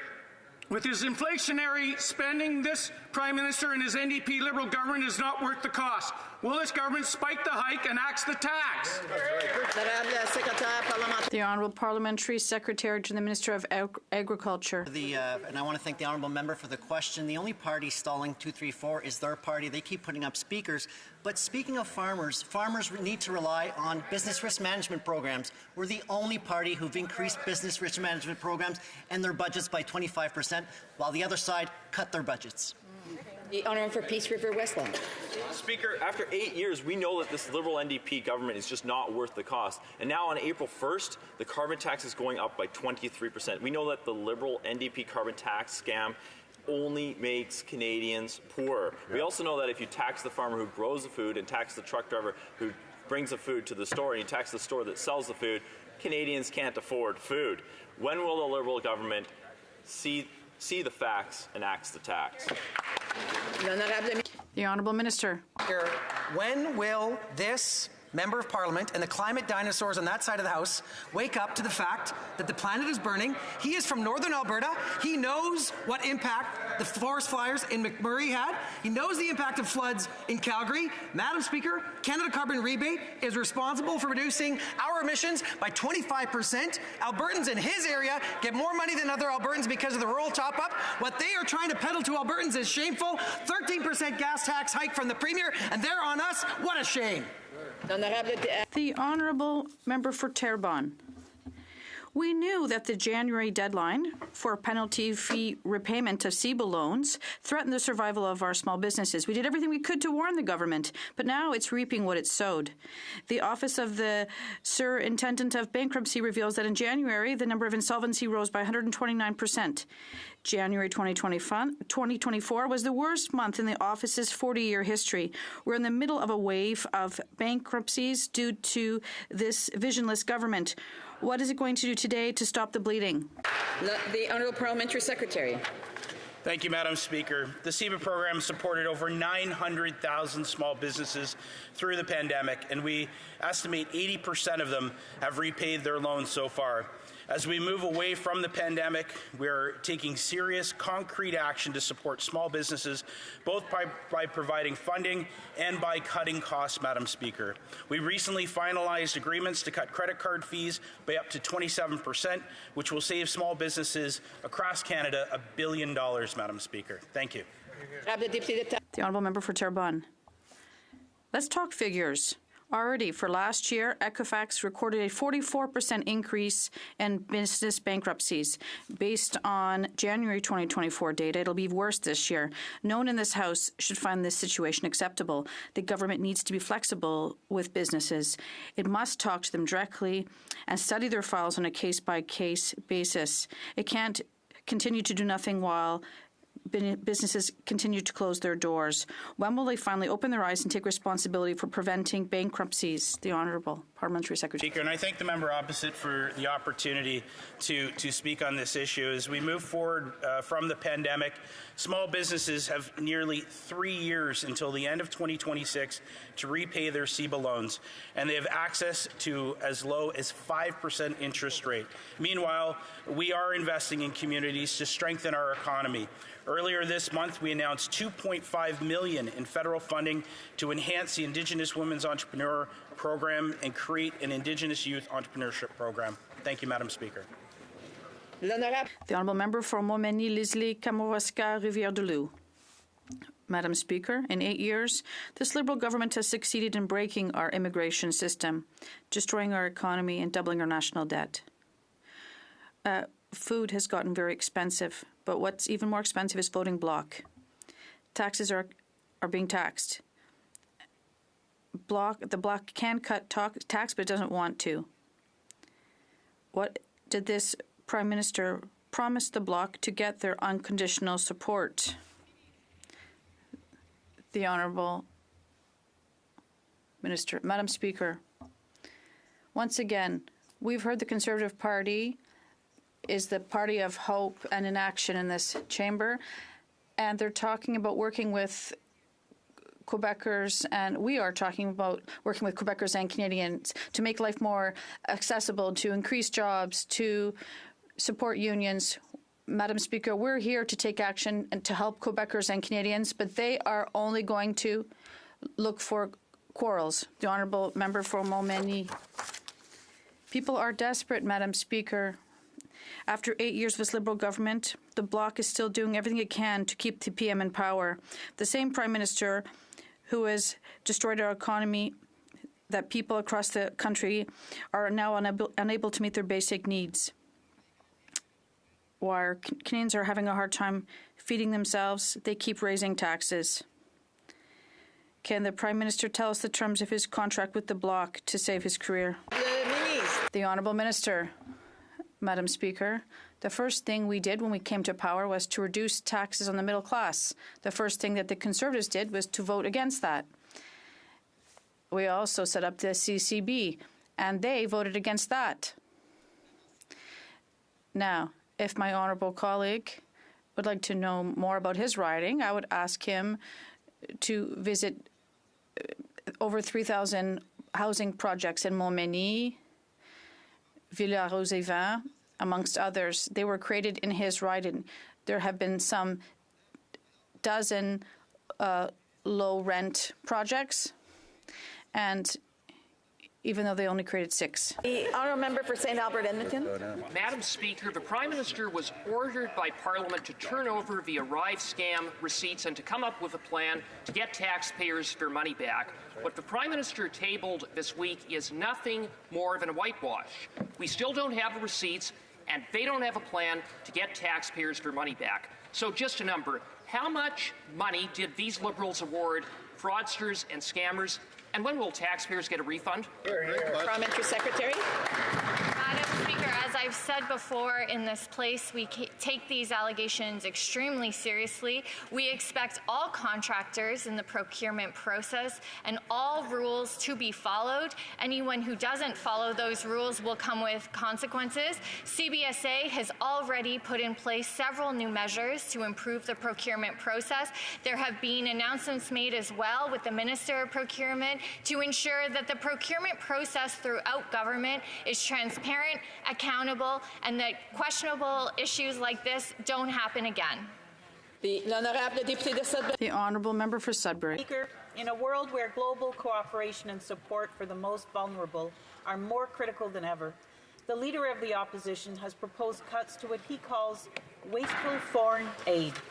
Can the Minister clarify the impact of these cuts on Canada's security as well as on our standing as a moral leader globally? The Honourable Minister.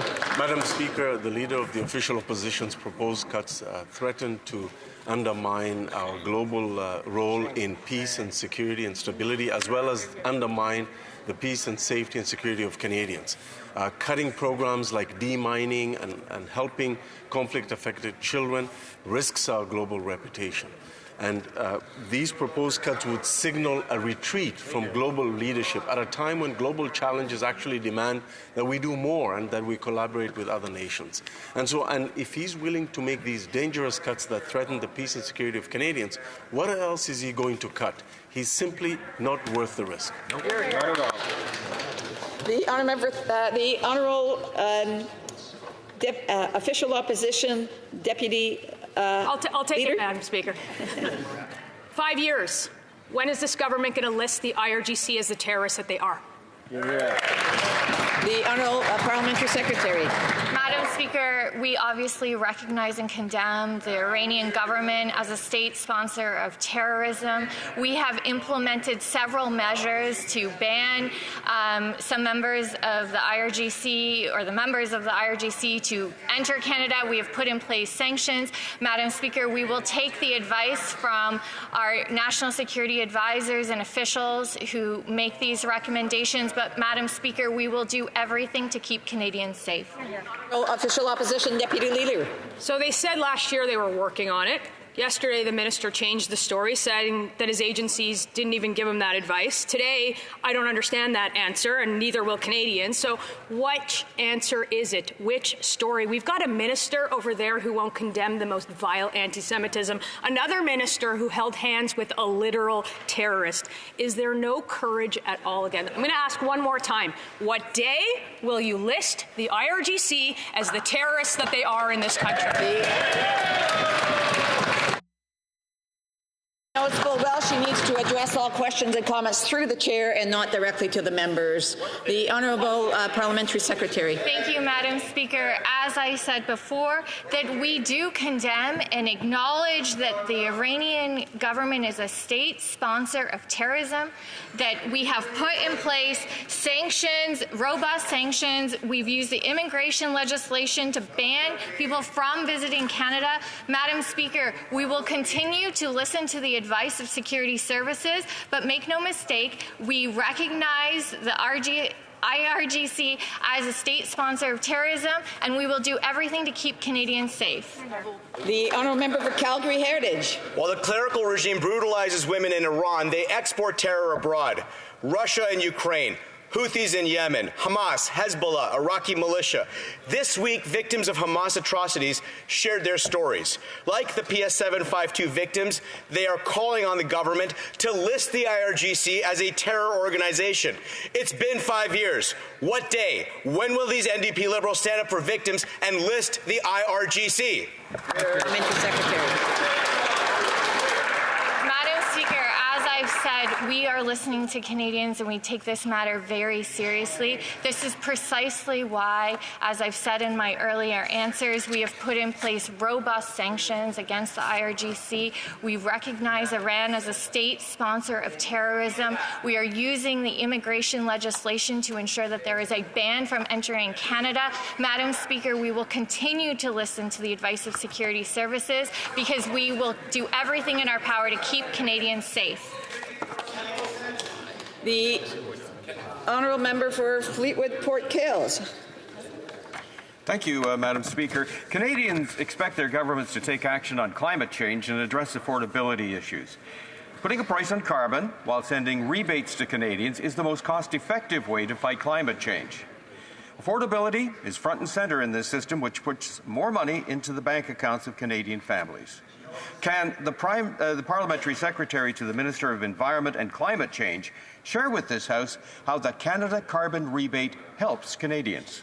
Parliamentary Secretary. Thank you, Madam Speaker. The Canada Carbon Rebate is made possible because we put a price on pollution to lower our emissions and fight climate change. But affordability is front and center in this system, which literally puts more money back into the pockets of 8 out of 10 Canadian families. Madam Speaker, Conservatives offer no solutions and continue to spread misinformation about climate change to Canadians. They want to cut the Canada Carbon Rebate payments that are helping Canadians during these challenging times, and instead they want to help their friends in big industry continue to pollute freely. Madam Speaker, it's clear that the Conservatives don't care about fighting climate change. They want to raise our emissions in Canada, and they do not care about our children's future. Madam Speaker, it's a shame.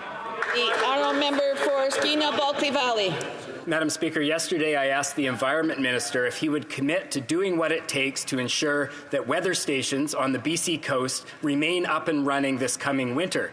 These stations, like the Holland Rock Weather Station near Prince Rupert, provide critical, life-saving information for mariners, and the Holland Rock Station hasn't been working since early January. In his response, the minister said he'll do what he can, but that he's not the finance minister. So, to the finance minister, will she ensure that Environment Canada has the resources they need to keep these critical, life-saving weather stations up and running all winter? The Honourable Parliamentary Secretary, the Minister of Environment and Climate Change. Thank you very much, Madam Speaker. I'm glad that my colleague opposite is raising this important issue. It offers me an opportunity to highlight the announcement that we made last week for 32 new state-of-the-art radar stations right across this country. That'll add to the safety of Canadians. It'll provide more reliable weather information in advance of extreme weather. And in the face of climate change, Madam Speaker, unfortunately, these events are likely to happen more and more. I appreciate the highlight from the honourable member from the NDP, and I'll work together with his office to ensure that that weather station is up and running in due course. Thank you, Madam Speaker. Member for Spadina-Fort York. Madam Speaker, a farmer care deal by the governing coalition makes Canadians again wait for the smoke and mirrors to clear. They've seen a dented dental deal that leaves out the middle class and makes seniors wait to age 87. They've seen numerous carbon tax grabs rake in billions but do little for the environment. And they've seen a childcare strategy eliminate 100,000 spaces. Finally, they've seen a cannabis policy that's actually grown a huge black market. Madam Speaker, Canadians aren't fooled by the half schemes of the Liberal government and their NDP buttress. The Emperor has no clothes. Madam Speaker, when will he take his walk on the beach? The Honourable Parliamentary Secretary. Madam Speaker, thank you very much. I remember not too long ago that member was begging to be a member of the Liberal caucus. Didn't really work out for him. He's now auditioning to join the other side, and he can. He'll find a place over there where they want to cut child care, cut dental care, cut pharmacare. A few weeks ago, when this government tabled pharmacare legislation, the leader of the opposition ran away from reporters at a press conference when they asked him about pharmacare. That party does not care about the middle class. They don't care about the vulnerable. We're going to do all these things that Canadians require to ensure success. And that brings us to the end of question period. I do want to ask members, wish members a great time in their riding and a good Easter weekend. Spend as much time with your family as you can, because that is extremely important. We have some points of orders. The honourable member South Shore St. Margaret's. Thank you, Madam Speaker. I'd like to raise an issue with regard to some statements before question period today that concerns not only all members of this House, but all Canadians. And when I read the famous Green Book on page 640, I see here that it says the Premier of PEI notes that 23% increase in the carbon tax is a punitive and unfair tax and calls for it to be removed. As you can see, he's not reading from the book. So first of all, the honourable member cannot use, no matter what book he uses, whether it's a book that we have here in the House of Commons or any other book, it's a prop. I would just say that that is actually a point of debate. L'honorable député de Mégantic-L'Érable. The honourable member for Mégantic-L'Érable.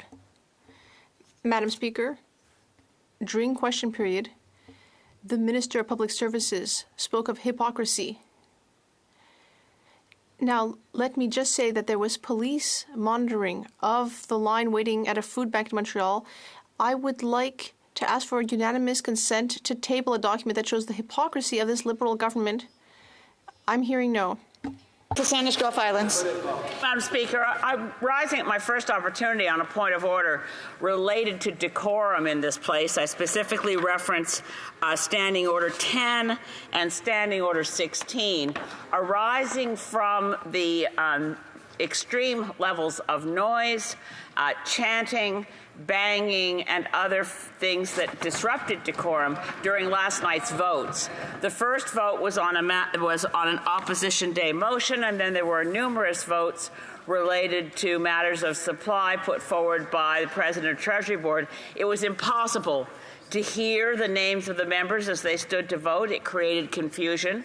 It was, and I reference particularly, I'm in trying to find the exact rule that deals with how we should conduct ourselves while votes are taking place. I do think Standing Order 16 is the most relevant, that when the Speaker is putting a question, no member shall enter, walk, or out or across the House or make any noise or disturbance. I hope the Speaker can provide guidance so that members will know how to conduct themselves when votes are taking place. Thank you, Madam Speaker. I appreciate the honourable member bringing that forward. I'm sure that she will remember that I also did raise this yesterday because it was very difficult for the table officers to hear what was going on and to hear each other call the members for the votes, and so I do want to remind members to please be respectful and to please keep the noise level down, especially when we're having votes, but not just especially, but at all times it would be best. We have a point of order from the. On this point of order, the Honourable Government Whip, Official Opposition Whip. Okay. I'm not sure I want that job, Madam Speaker, but when we're government, we'll see. On this point of order, Madam Speaker, we applied most of the votes last night, and the fact that there was some noise in the chamber, the Speaker brought all proceedings into line. This is the Speaker's job. It is not the job of individual deputies or members to stand up and chastise everyone in this House. Our speakers are in control of the proceedings, and we I would say that, you know, when members raise a point of order about the quorum in the House, it's not chastising members, but I do want to remind members, again, that it is up to every parliamentarian in this House to ensure that they respect the rules of order in the House to ensure that the House can flow properly. The honourable member, another point of order, the honourable member Cumberland Colchester. Okay, you two say. What the Premier of Nova Scotia called this carbon tax hike. I would like to table documents and need to seek unanimous consent to table this document, which the Premier is clear. I'm afraid, and there's been many indications that the honourable member doesn't have unanimous consent to present that. L'honorable député de Bellechasse-les-Échemins-Lévis se lève sur. The honourable member for Bellechasse-les-Échemins-Lévis on a point of order. Mr. Speaker, during question period, the Minister of Procurement discussed housing. With unanimous consent, I would like to inform the House that there is a problem in Laval where rents are over $500 despite cockroach, mold, and mouse infestations. And yet people are seeing substantial increases in rent in this dilapidated housing. So with unanimous consent, I'd like to table this article.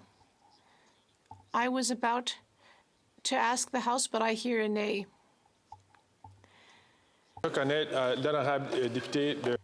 The honourable member for Stormont Dundas, South Glengarry. Speaker, following question period today and some of the exchanges regarding the carbon tax and the news that Western University's food bank has seen a 600% increase in its usage and a 40% of all post-secondary students.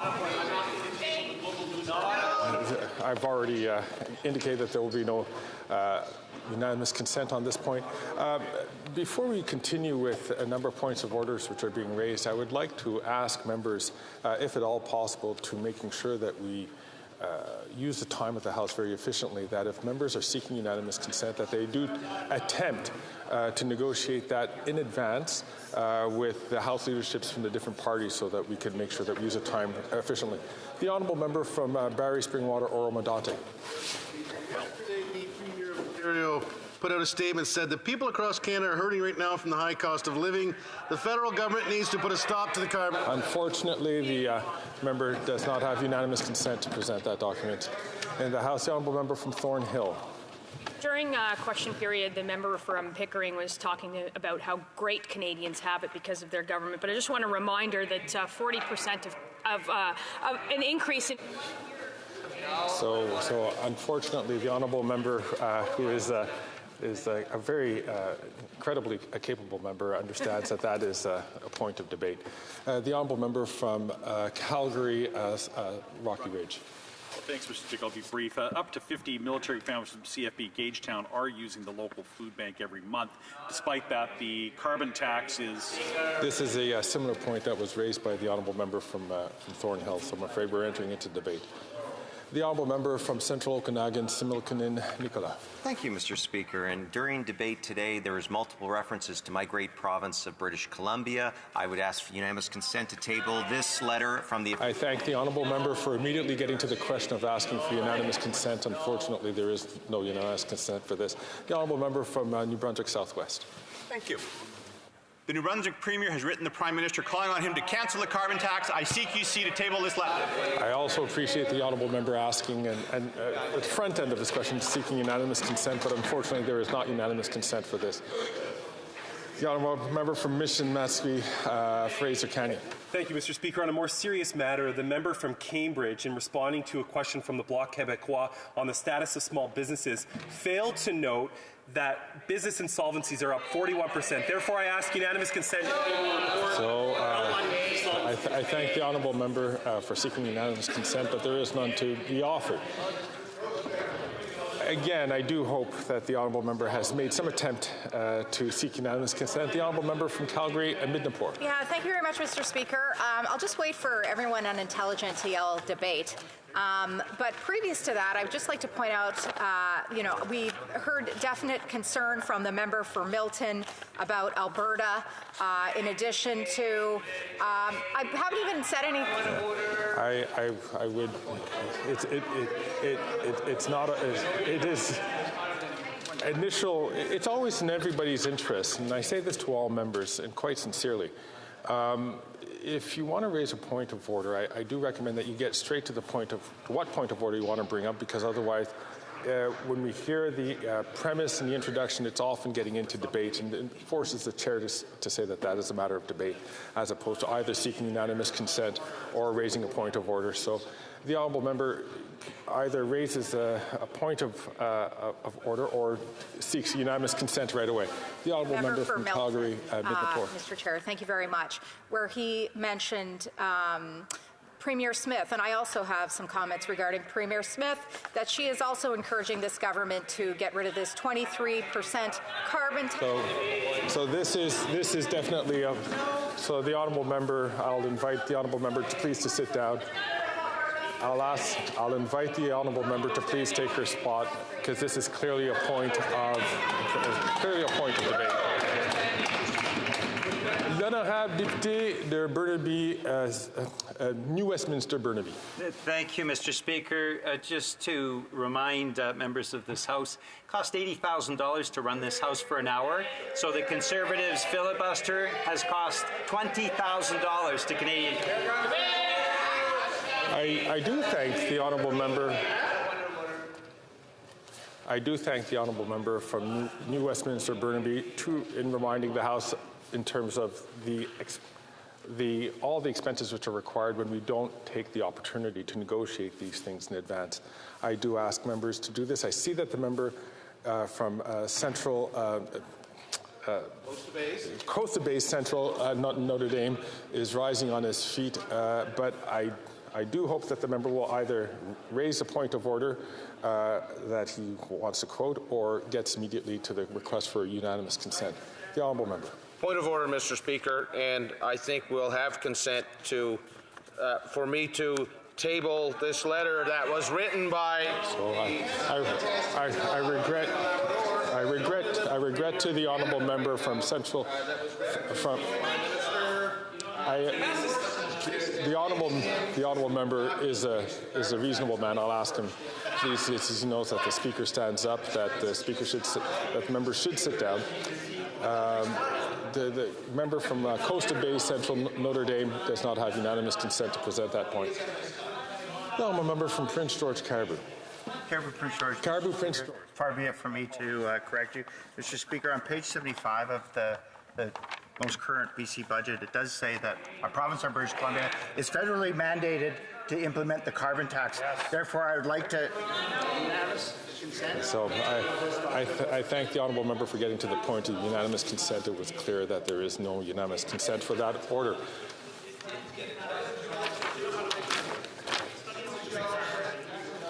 Affaire courante ordinaire, dépôt. Daily routine of business, tabling of documents. Mr. Speaker, I'd like to table in both official languages information we've received regarding the Public Service Commission of Canada's annual reports from 2020 to 2022-23. The Honourable Parliamentary Secretary to the Minister of Women and Gender Equality and Youth. I have the honour to table in both official languages the government's responses to 80 petitions. These returns will be tabled in an electronic format. Introduction of government bills. Statements by ministers. Reports from interparliamentary delegations.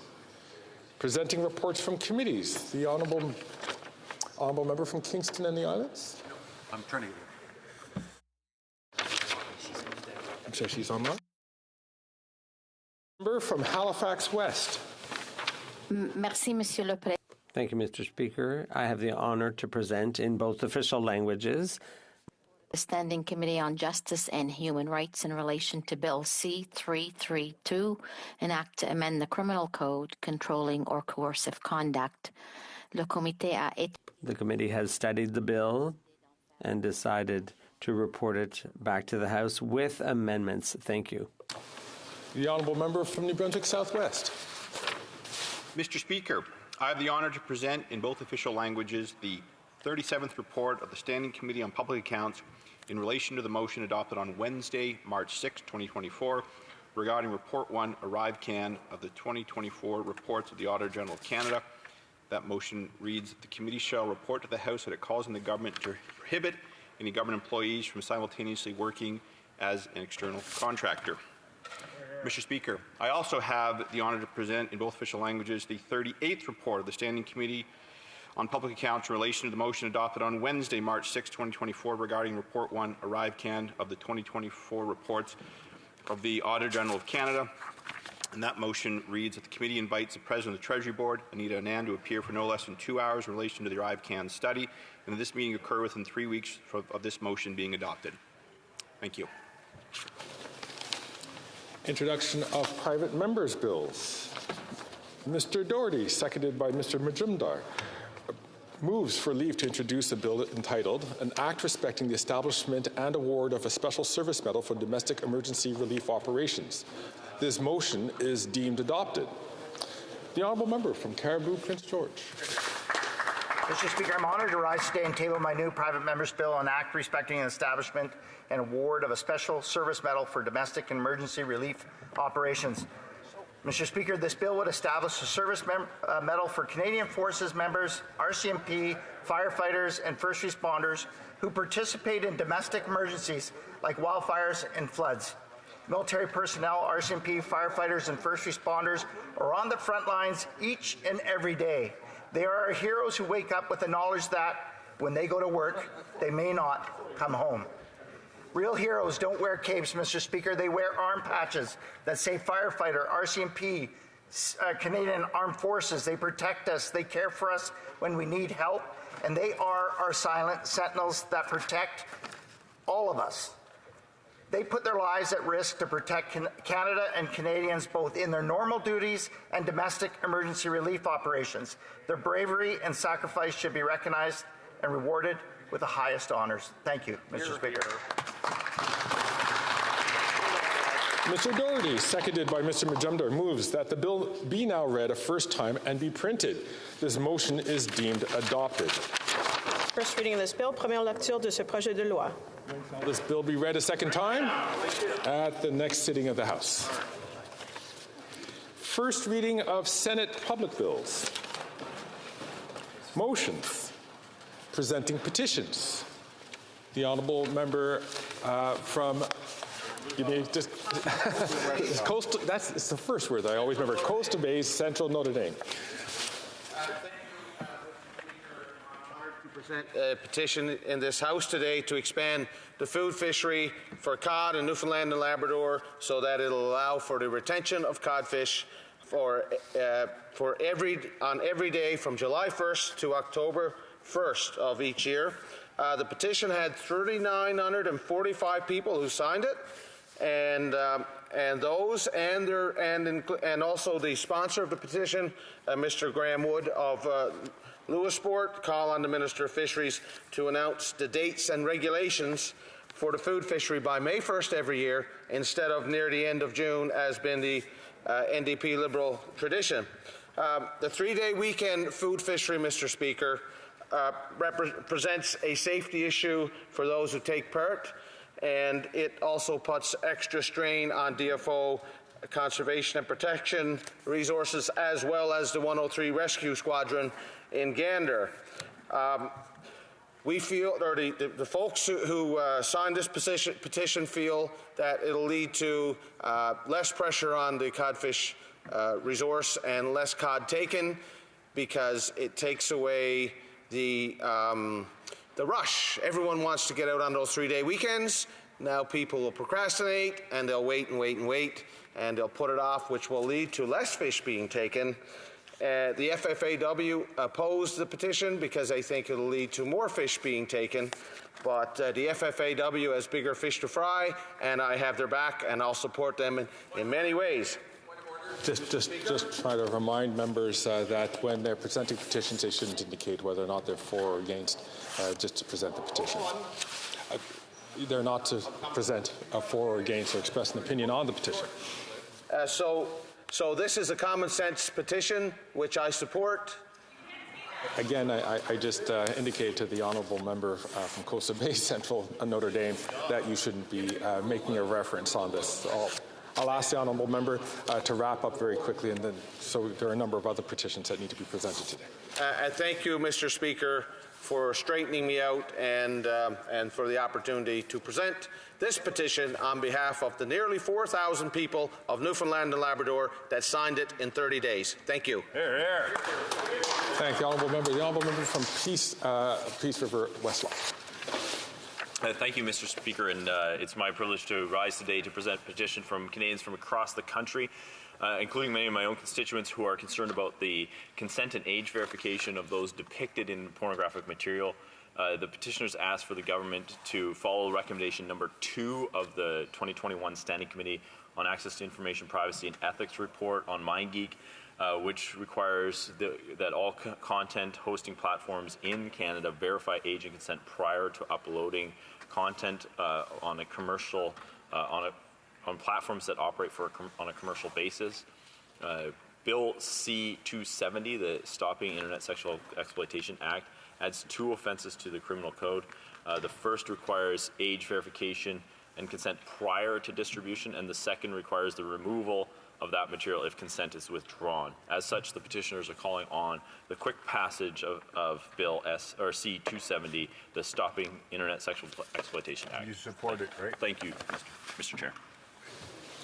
The honourable member from Cowichan, Malahat Langford. Very much, Mr. Speaker. I'm pleased to rise today to table a petition to the Government of Canada where the petitioners recognize that although it has been many years since the first use of nuclear weapons have demonstrated their awesome powers, we remain today under the constant threat of warfare that could result in devastation from which the world will never recover. The petitioners also recognize that the Government of Canada has published statements saying we are committed to achieving a world free of nuclear weapons. They recognize that Canada, as a member of the UN Conference on Disarmament and the Stockholm Initiative for Nuclear Disarmament, has an obligation to promote internationally the elimination of nuclear weapons. They also recognize that the Treaty on the Prohibition of Nuclear Weapons has been signed by 86 countries and ratified by 66, but not by Canada. And they also recognize, finally, Mr. Speaker, that as a non-nuclear state, Canada is in the best position to comply with the articles of the TPNW and to guide its allies and other nations towards a world free from nuclear weapons. Therefore, Mr. Speaker, these petitioners call on the Government of Canada to sign and commit to ratifying the Treaty on the Prohibition of Nuclear Weapons and to urge allies and other nations to follow suit. Thank you. The honourable member from Saanich Gulf Islands. Speaker, I'd like to present two petitions this morning, so I'll do so as quickly as possible. They're both of critical concern to members of my constituency. I had the honour to host 12 community meetings recently in different parts of the riding. There wasn't a single meeting where the issue of the crisis of access to family doctors wasn't raised. So I put forward this petition, Mr. Speaker. Petitioners note that, according to Statistics Canada, approximately 4.8 million Canadians do not have a regular doctor, that 92% of physicians are working in urban centres and just 8% in rural areas, that in Victoria and Sydney, BC, within Saanich Gulf Islands, average wait times for a walk-in clinic are 92 and 180 minutes, respectively. The petitioners call on the government to work with the provinces and territories to come to a holistic and fair solution to deal with the family doctor healthcare provider shortage. Thank you, Mr. Speaker. Moving to my second petition, which deals with the critical habitat requirements of the rare and threatened bird, the marbled murrelet. This bird nests in the roots of old-growth forests. That's the only place where it is found, although it spends most of its lifetime out on the open ocean.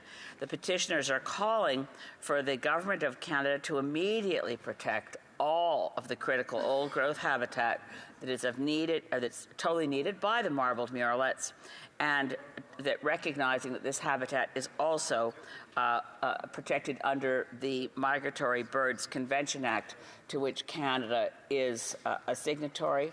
This matter is urgent. The number of birds is down to precious few. Thank you, Mr. Speaker. And before I continue with petitions, I'd just like to inform members that we have a fair number of people who would like to present petitions. I'm going to ask them to be quite brief because I know people would like to get this in before the Easter break. The honourable member from Ottawa Centre. Thank you very much, Speaker. I'm bringing forward this petition on behalf of my constituency in Ottawa Centre. It recognizes that there is a grave humanitarian crisis that's taking place in Gaza because of the war that's taking place there. It acknowledges that Canada is recognized for its historical leadership in humanitarian actions in the global community. It also recognizes the fact that Canada really stepped forward in helping Ukrainians to come on a temporary basis to Canada to flee from the war, and asking similar action in order to extend the same special immigration measures that were granted to Ukrainian nationals to Palestinians also, and to allow Palestinians in Gaza to apply for the special immigration measure so that they can be able to come here and work while the war comes to an end in Gaza. Thank you. The honourable member from Fleetwood, Port Kells. Thank you, Mr. Speaker. I have two certified petitions pursuant to Standing Order 36. The first recognizes long wait times and inconsistent standards of service delivery, which have a significant negative impact on the physical and mental well-being of Canadian Armed Forces veterans and current and former members of the Royal Canadian Mounted Police.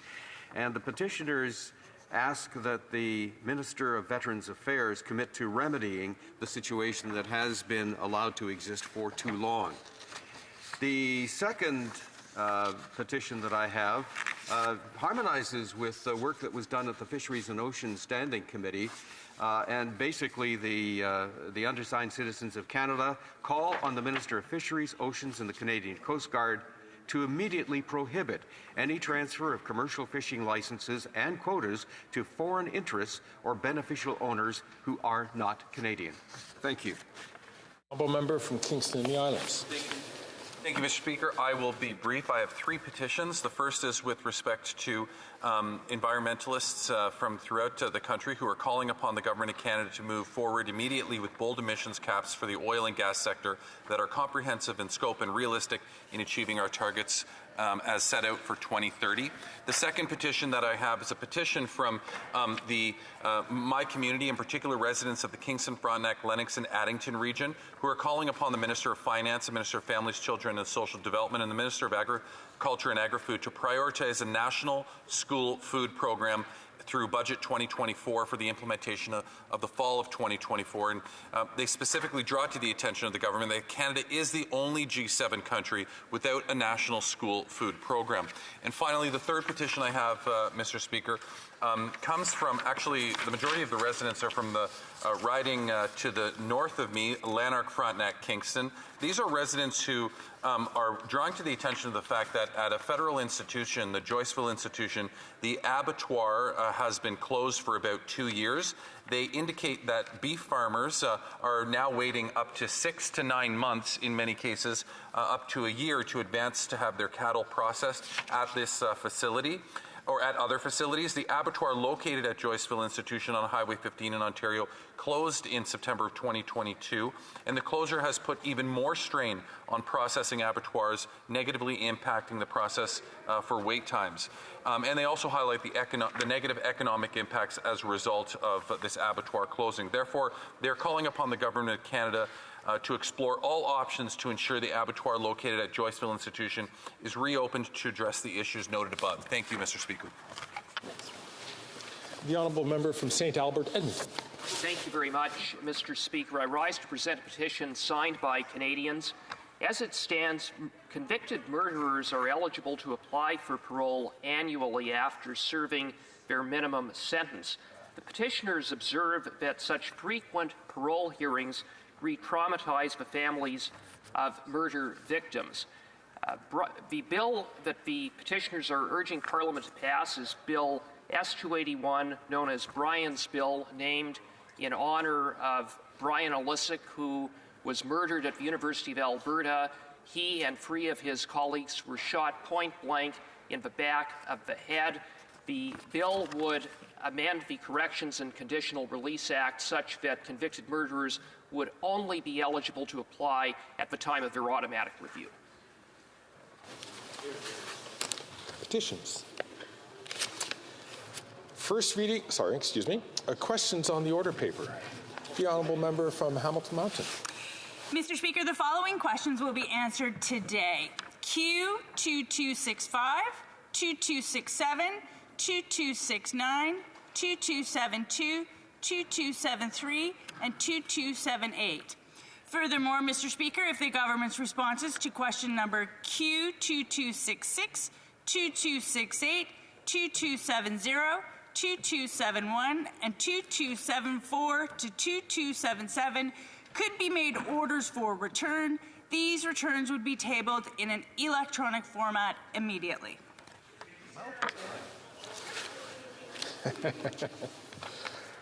Ordre du jour, orders of the day. Oh, sorry, excuse me, I forgot to do, before we get to orders of the day, I humbly withdraw that comment.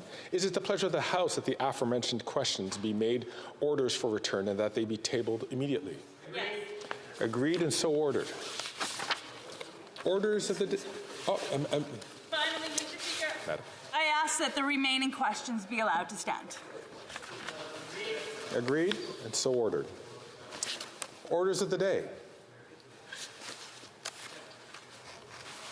Government orders, government bills, commons, resuming debate at second reading of Bill C-38, an act to amend the Indian Act, new registration entitlements.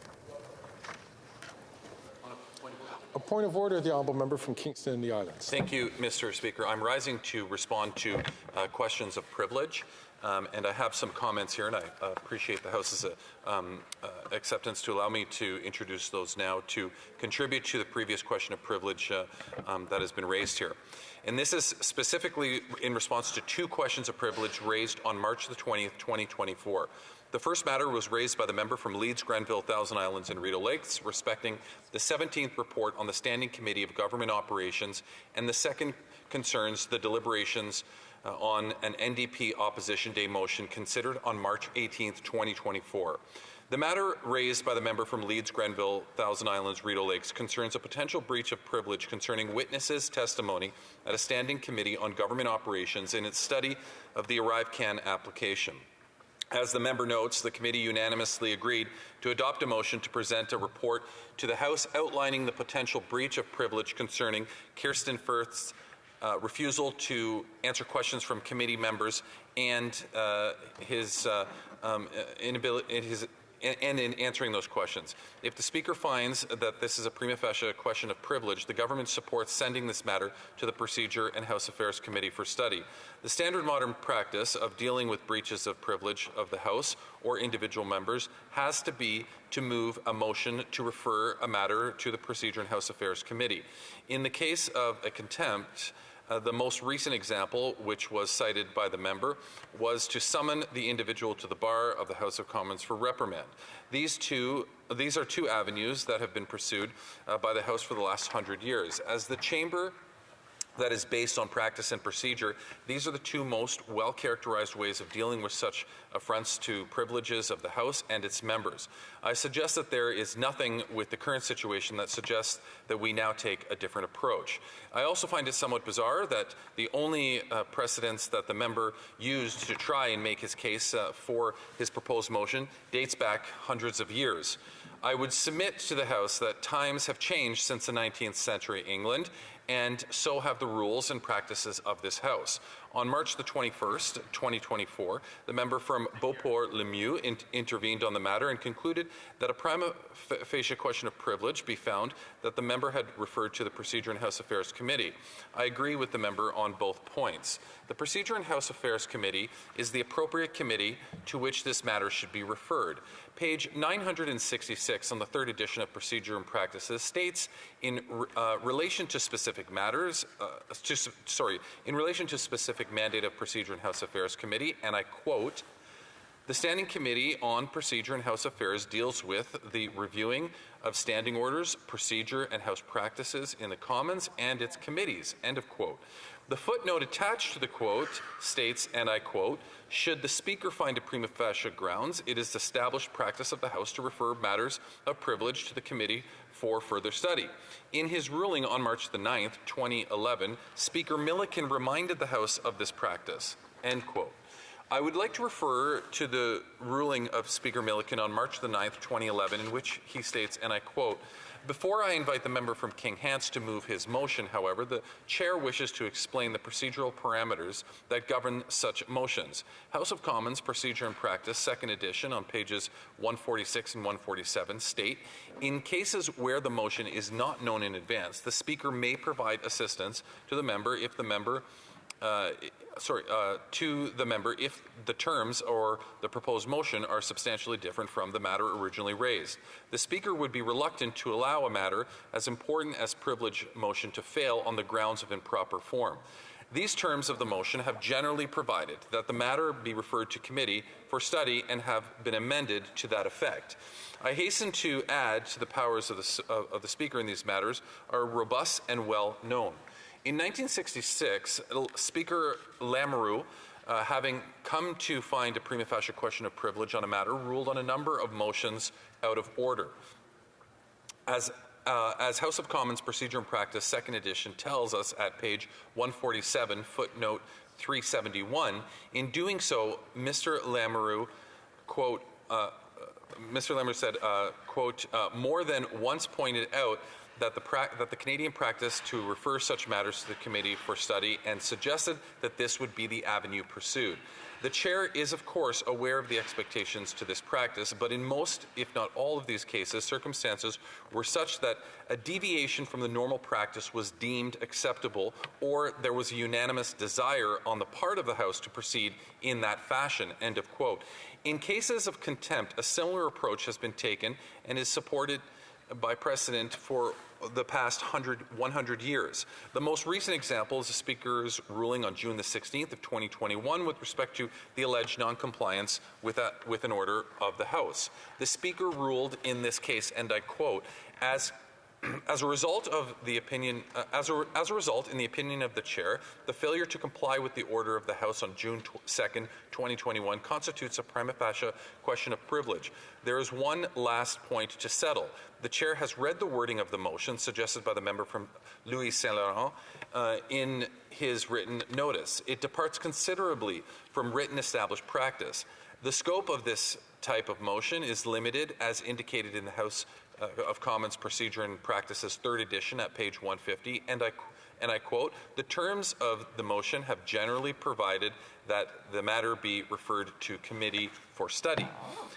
End quote. A review of the rare exceptions shows that there was certain consensus on the procedure to follow, and thus on the wording of the motion. There are precedents that support censure. In short, given the parameters for such motions are clear and the practice is well established, the proposed motion should be a motion of censure or to refer the matter to the appropriate committee for study, end of quote.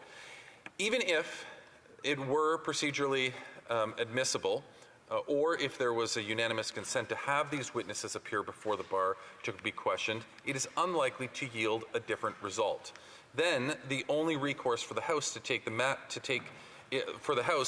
in the matter would be to censure the individual, as in the situation described in Speaker's ruling of June the 16th, 2021.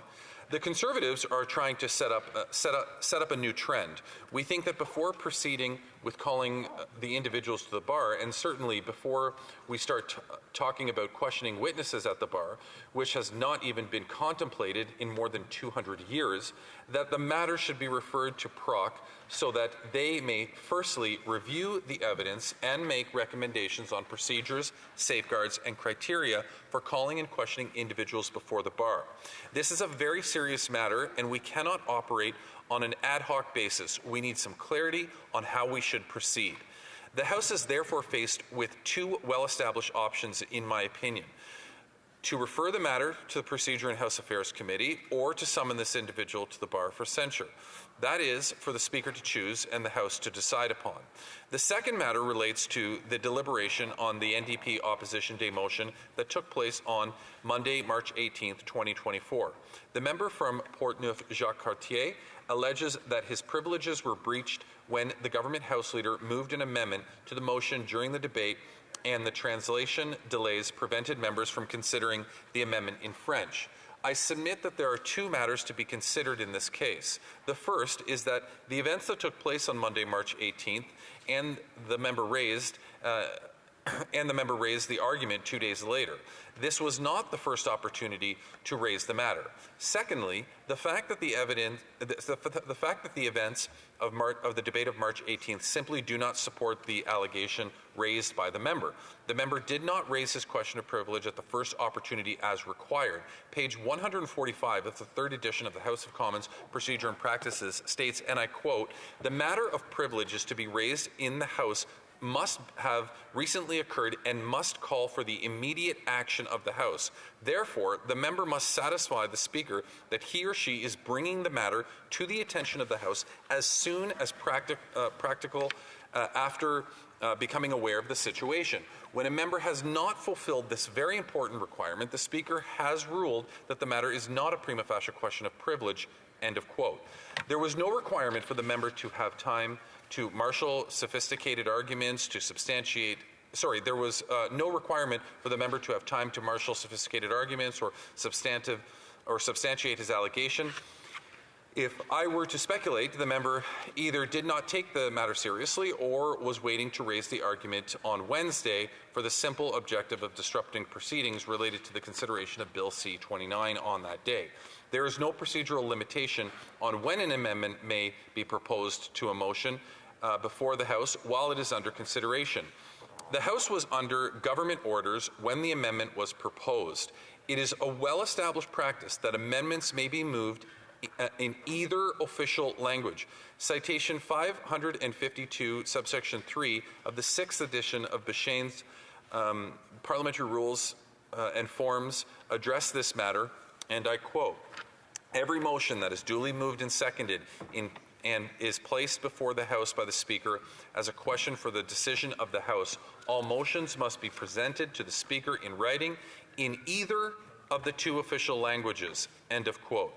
And I will concede that the amendment was moved later in the day, but this was the result of good faith discussions between members of Parliament that lasted until shortly before the motion was moved, which is why it was moved in one language. That is how the House of Commons is supposed to work. Rigorous debate and discussions to come to consensus. It is always the practice of the government to provide all parties with information in both official languages. However, in this case, it was not possible to provide a written copy in both official languages in the time provided, which is why the members of the House were provided with simultaneous interpretation of the proceedings of the House in both official languages. Thirdly, while the House was suspended to the call of the chair, the table officers circulated to all parties the text of the amendment in French to ensure that members could understand what had been proposed as an amendment and what they were voting on.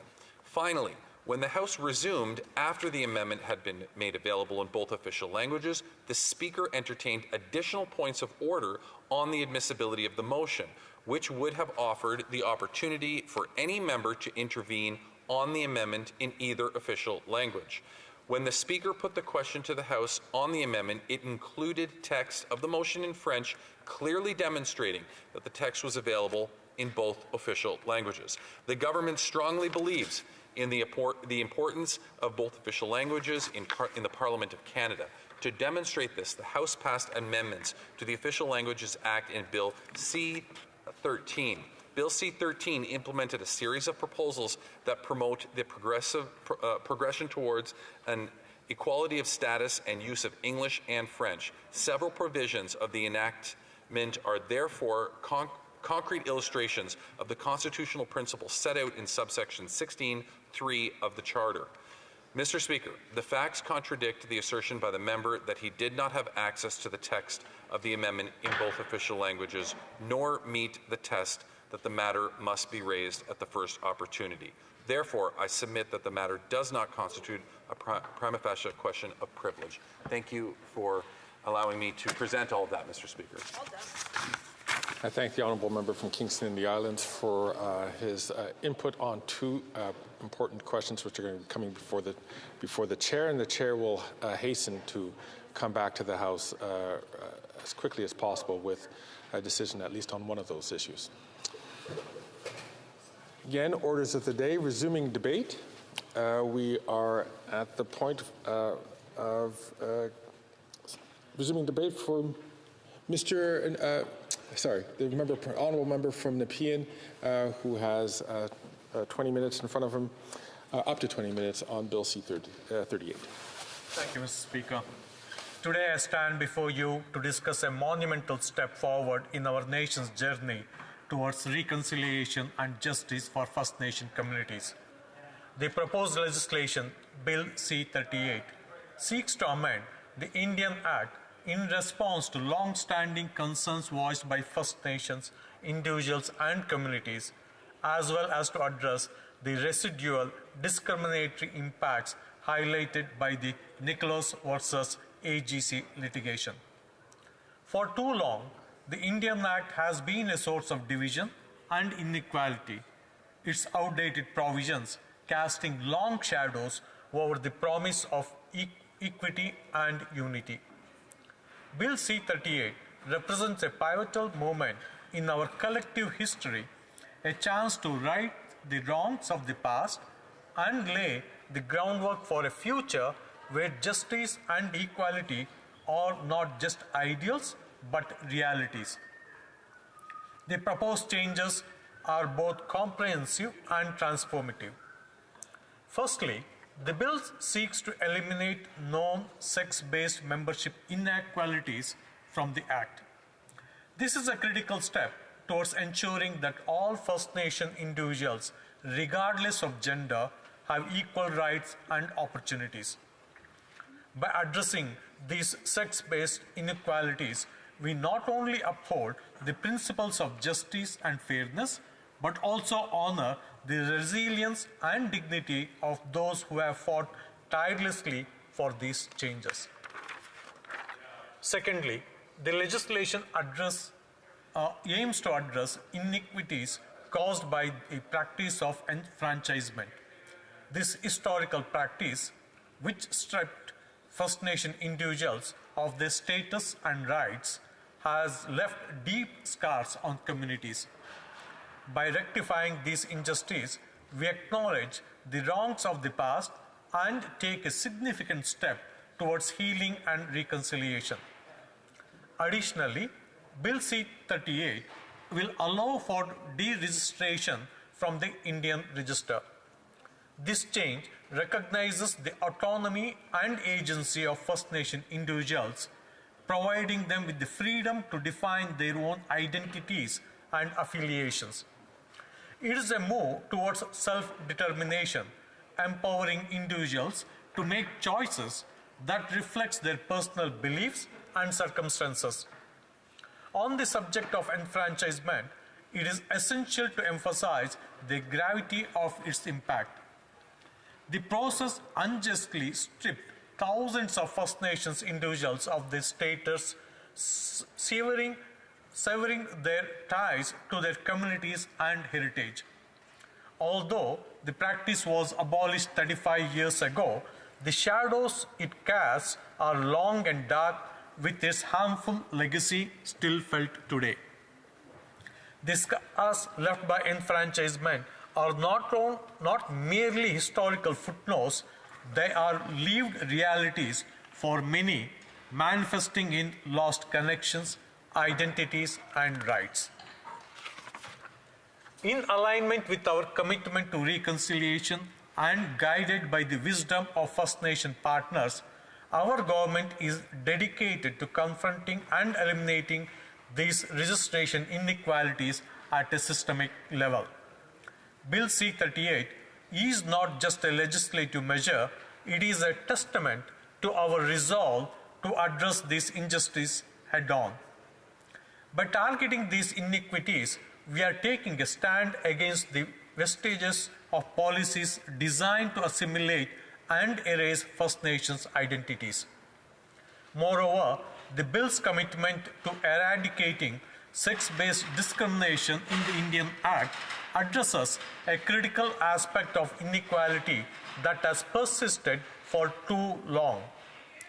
These discriminatory practices, embedded in the legislation, have undermined the principle of equality and fairness.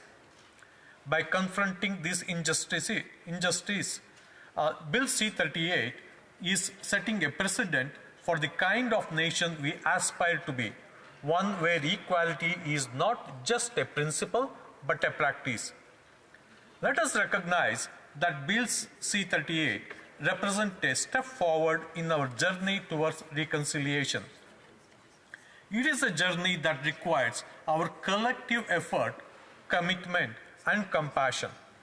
As we move forward, let us do so with the understanding that true reconciliation involves acknowledging the past, rectifying injustice, and working towards a future where rights and dignity of all First Nation peoples are respected and upheld. Bill C-38 commits to removing outdated and offensive languages found in the Act. Language shapes our perceptions and attitudes, and by eliminating these derogatory terms, we foster a more respectful and inclusive dialogue. This change is not just about updating terminology. It is about reshaping the narrative and affirming the dignity of all First Nations people. In our journey towards progress and inclusivity, we encounter a significant obstacle: our legal code, a labyrinth of statutes, some of which date back to a long time, to a previous era. Among these laws are provisions that no longer reflect our current values, ethics, and understanding. Even more concerning, some contain language that is offensive, discriminatory, and wholly out of step with today's standards of respect and equality. The task before us is not merely administrative, it is morally imperative. To rectify this, we must undertake a comprehensive review of our legal system. This review should not only identify outdated and offensive provisions, but also evaluate the relevance and applicability of laws in the contemporary context. The goal is not to erase history, but to ensure that our legal framework is just, equitable, and reflective of the society we aspire to be. This process requires a collaborative effort involving legal experts, historians, ethicists, and importantly, the community at large. Public consultation will ensure that the process is transparent, inclusive, and sensitive to the diverse needs and values of our society. Technology can aid in this endeavor, enabling most efficient review and broader engagement. Moreover, this effort presents an opportunity for educational outreach, helping the public understand the evolution of our legal system and the importance of our laws that are just, inclusive, and respectful. By engaging in this critical work, we affirm our commitment to democracy, justice, and dignity of all individuals. The bill includes further required consequential amendments to ensure that the Act reflects the values of equality, respect, and justice. These changes are not merely administrative. They are a testament to our commitment to addressing historical injustice and building a more equitable society. Bill C-38 is more than just legislation. It's a beacon of hope. It signifies a profound shift in our relationship with First Nations communities.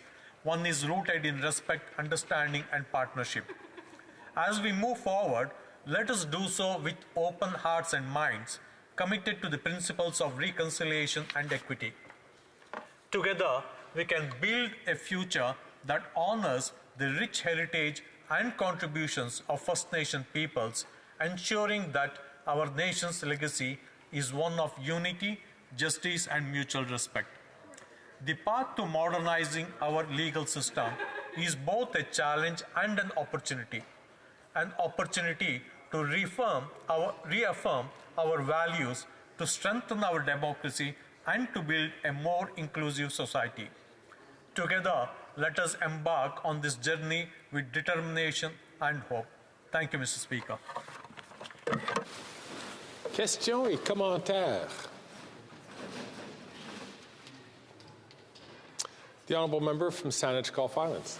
Thank you, Mr. Speaker. And I certainly remember, as this bill came forward, expressions of disappointment that it didn't go farther, that it's relatively minor changes in the relationships between Indigenous peoples and the Crown, and that much more will be needed to be done. I didn't hear anyone suggest it wasn't a good but small good step forward. I wonder if the honourable member can inform us of the extent to which more changes, more substantial changes, will be coming in the legislative scheme of this country's racist laws. The honourable member from Nepean. Thank you, Mr. Speaker. I thank the honourable member for our question. I agree that much more needs to be done. We are taking the step in the right directions, That is the most important thing. We have the intention, and we have already shown converting our intention into reality by taking this step. But I agree with her, much more needs to be done. Questions et commentaires de l'honorable député de Laurentides. The Honourable Member for Laurentides-Labelle. Thank you, Mr. Speaker. We understand that this matter of belonging is extremely important, and we do need to move forward. But, Mr. Speaker, I'd like to ask my colleague why, after 5 years, when on a basic level, his government has not taken action, and now it's only acting now, and not very much. Mr. Speaker, I wish them much more things, or many more things that we could have done, should have done, but the important thing that what we are doing it now. The Honourable Member from Central Okanagan, Similkameen, Nicola. Thank you, Mr. Speaker. On the topic of C-38, I just would like to ask the member that the department estimates around 3,500 individuals would be enfranchised, and that ultimately that means that any financial costs of integrating those will be put onto Indian bands. I have a question around Section 10 bands. Section 10 bands have the autonomy to determine membership. Therefore, an individual may obtain status from the Indian Register after C-38's passage. However, Mr. Speaker, that leads a question that I have, is that whether or not this will complicate the Section 10 process that has been well established, and does the member think that this needs to be studied further, or that some amendments or some clarity from the government needs to be forthcoming? The Honourable Member from Nepean. Thank you, Mr. Speaker. To be very honest and frank, I am not very sure exactly the specific nature of the question the member asked, and I don't have the answer for that, but hopefully the government will listen to the question and provide some clarity. The Honourable Member from Peace River Westlock. Well, thank you, Mr. Speaker. Mr. Speaker, I do remember back in 2019 there was a bill called S3, which I thought was the government's answer to all of these problems. Would this bill, C-38, is this not an admission on behalf of the government that they didn't get it right in C3 or in S3? Thank you. The Honourable Member from Nepean. Mr. Speaker, many times we may not cover every single thing that we aim to do. Sometimes there may be things that were not covered, but the important thing is that we have recognized it and we are coming out with this legislation.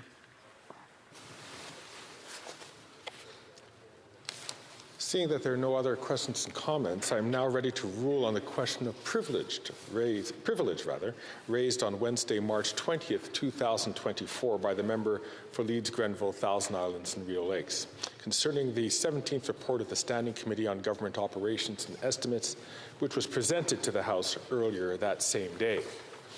L'objet de ce rapport est lié.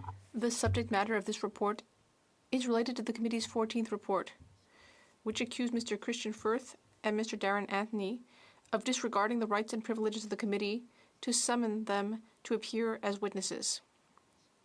The House had concurred in that report, which ordered both to appear before the committee, and both have now done so. This new report arises from concerns over the testimony that Mr. Firth furnished to the committee and his refusal to answer members' questions. Listened to the members, acquainted myself with the content of the report, and consulted the few but clear precedents. The Chair finds the matter to be a prima facie question of privilege. In his intervention, the Deputy House Leader of the government raised concerns. The Parliamentary Secretary to the Deputy House Leader of the government raised concerns about the motion that the member has indicated he will move. While it is perhaps true that the suggested remedy is not something that we have seen for some time, I'm of the view that it is procedurally in order. As with the case cited from June 2021, the motion provides for a call to the bar to be reprimanded and a specific remedy to the offence. Furthermore, once proposed, the motion is subjected to the usual rules of debate, and ultimately, it is for the House to decide whether it agrees with the motion as proposed. I would now invite the member from Leeds Grenville, Thousand Islands and Rideau Lakes to move his motion. Speaker, I move, seconded by the member for Calgary-Mindapore, that the House, having considered the unanimous views of the Standing Committee on Government Operations and Estimates expressed in its 17th report, find Christian Firth to be in contempt for his refusal to answer certain questions and for prevaricating in his answers to other questions, and, accordingly, order him to attend at the bar of this House at the expiry of the time provided for oral questions on the third sitting day following the adoption of this order for the purposes of A, receiving an admonishment to be delivered by the Speaker, B, providing responses to the questions referred to in the 17th report, and C, responding to supplementary questions arising from his responses to the questions referred to in the 17th report.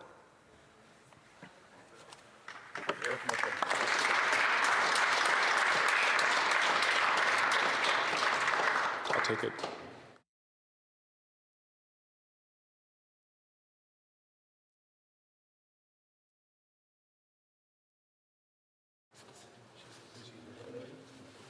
Mr. Barrett, seconded by Ms. Kusi, moves that the House, having considered the unanimous views of the Standing Committee on Government Operations and Estimates expressed in its 17th report, find Christian Firth to be in contempt for his refusal to answer certain questions and for prevaricating in his answers to other questions, and, accordingly, order him to attend at the bar of this House at the expiry of the time provided for oral questions on the third sitting day following the adoption of this order for the purposes of A, receiving an admonishment delivered by the Speaker, B, providing responses to the questions referred to in the 17th report, and C, responding to supplementary questions arising from his responses to the questions referred to in the 17th report. Debate. The honourable member from Leeds Grenville, Thousand Islands and Rideau Lakes. Speaker, I'm pleased to have the opportunity to rise to speak to this important motion, and am pleased that members from all parties did offer responses in the House, and following your careful ruling that we do have this opportunity to remind Canadians about the important work that's done here, the important powers that we have here that allow us to do the work that we've been elected to do for Canadians. This Speaker is born out of the $60 million of corruption, fraud, and forgery.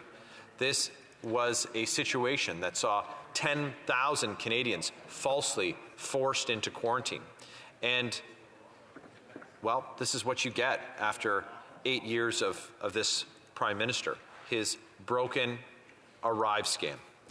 For nearly 18 months, Conservatives have been holding this Prime Minister's government to account for his $60 million boondoggle. Now, this app started out with a price tag of $80,000, and through mismanagement and corruption, the price grew 750 times its original cost. We've seen a two-man basement operation like GC Strategies and Dalian make millions off of taxpayers for an app while doing no IT work.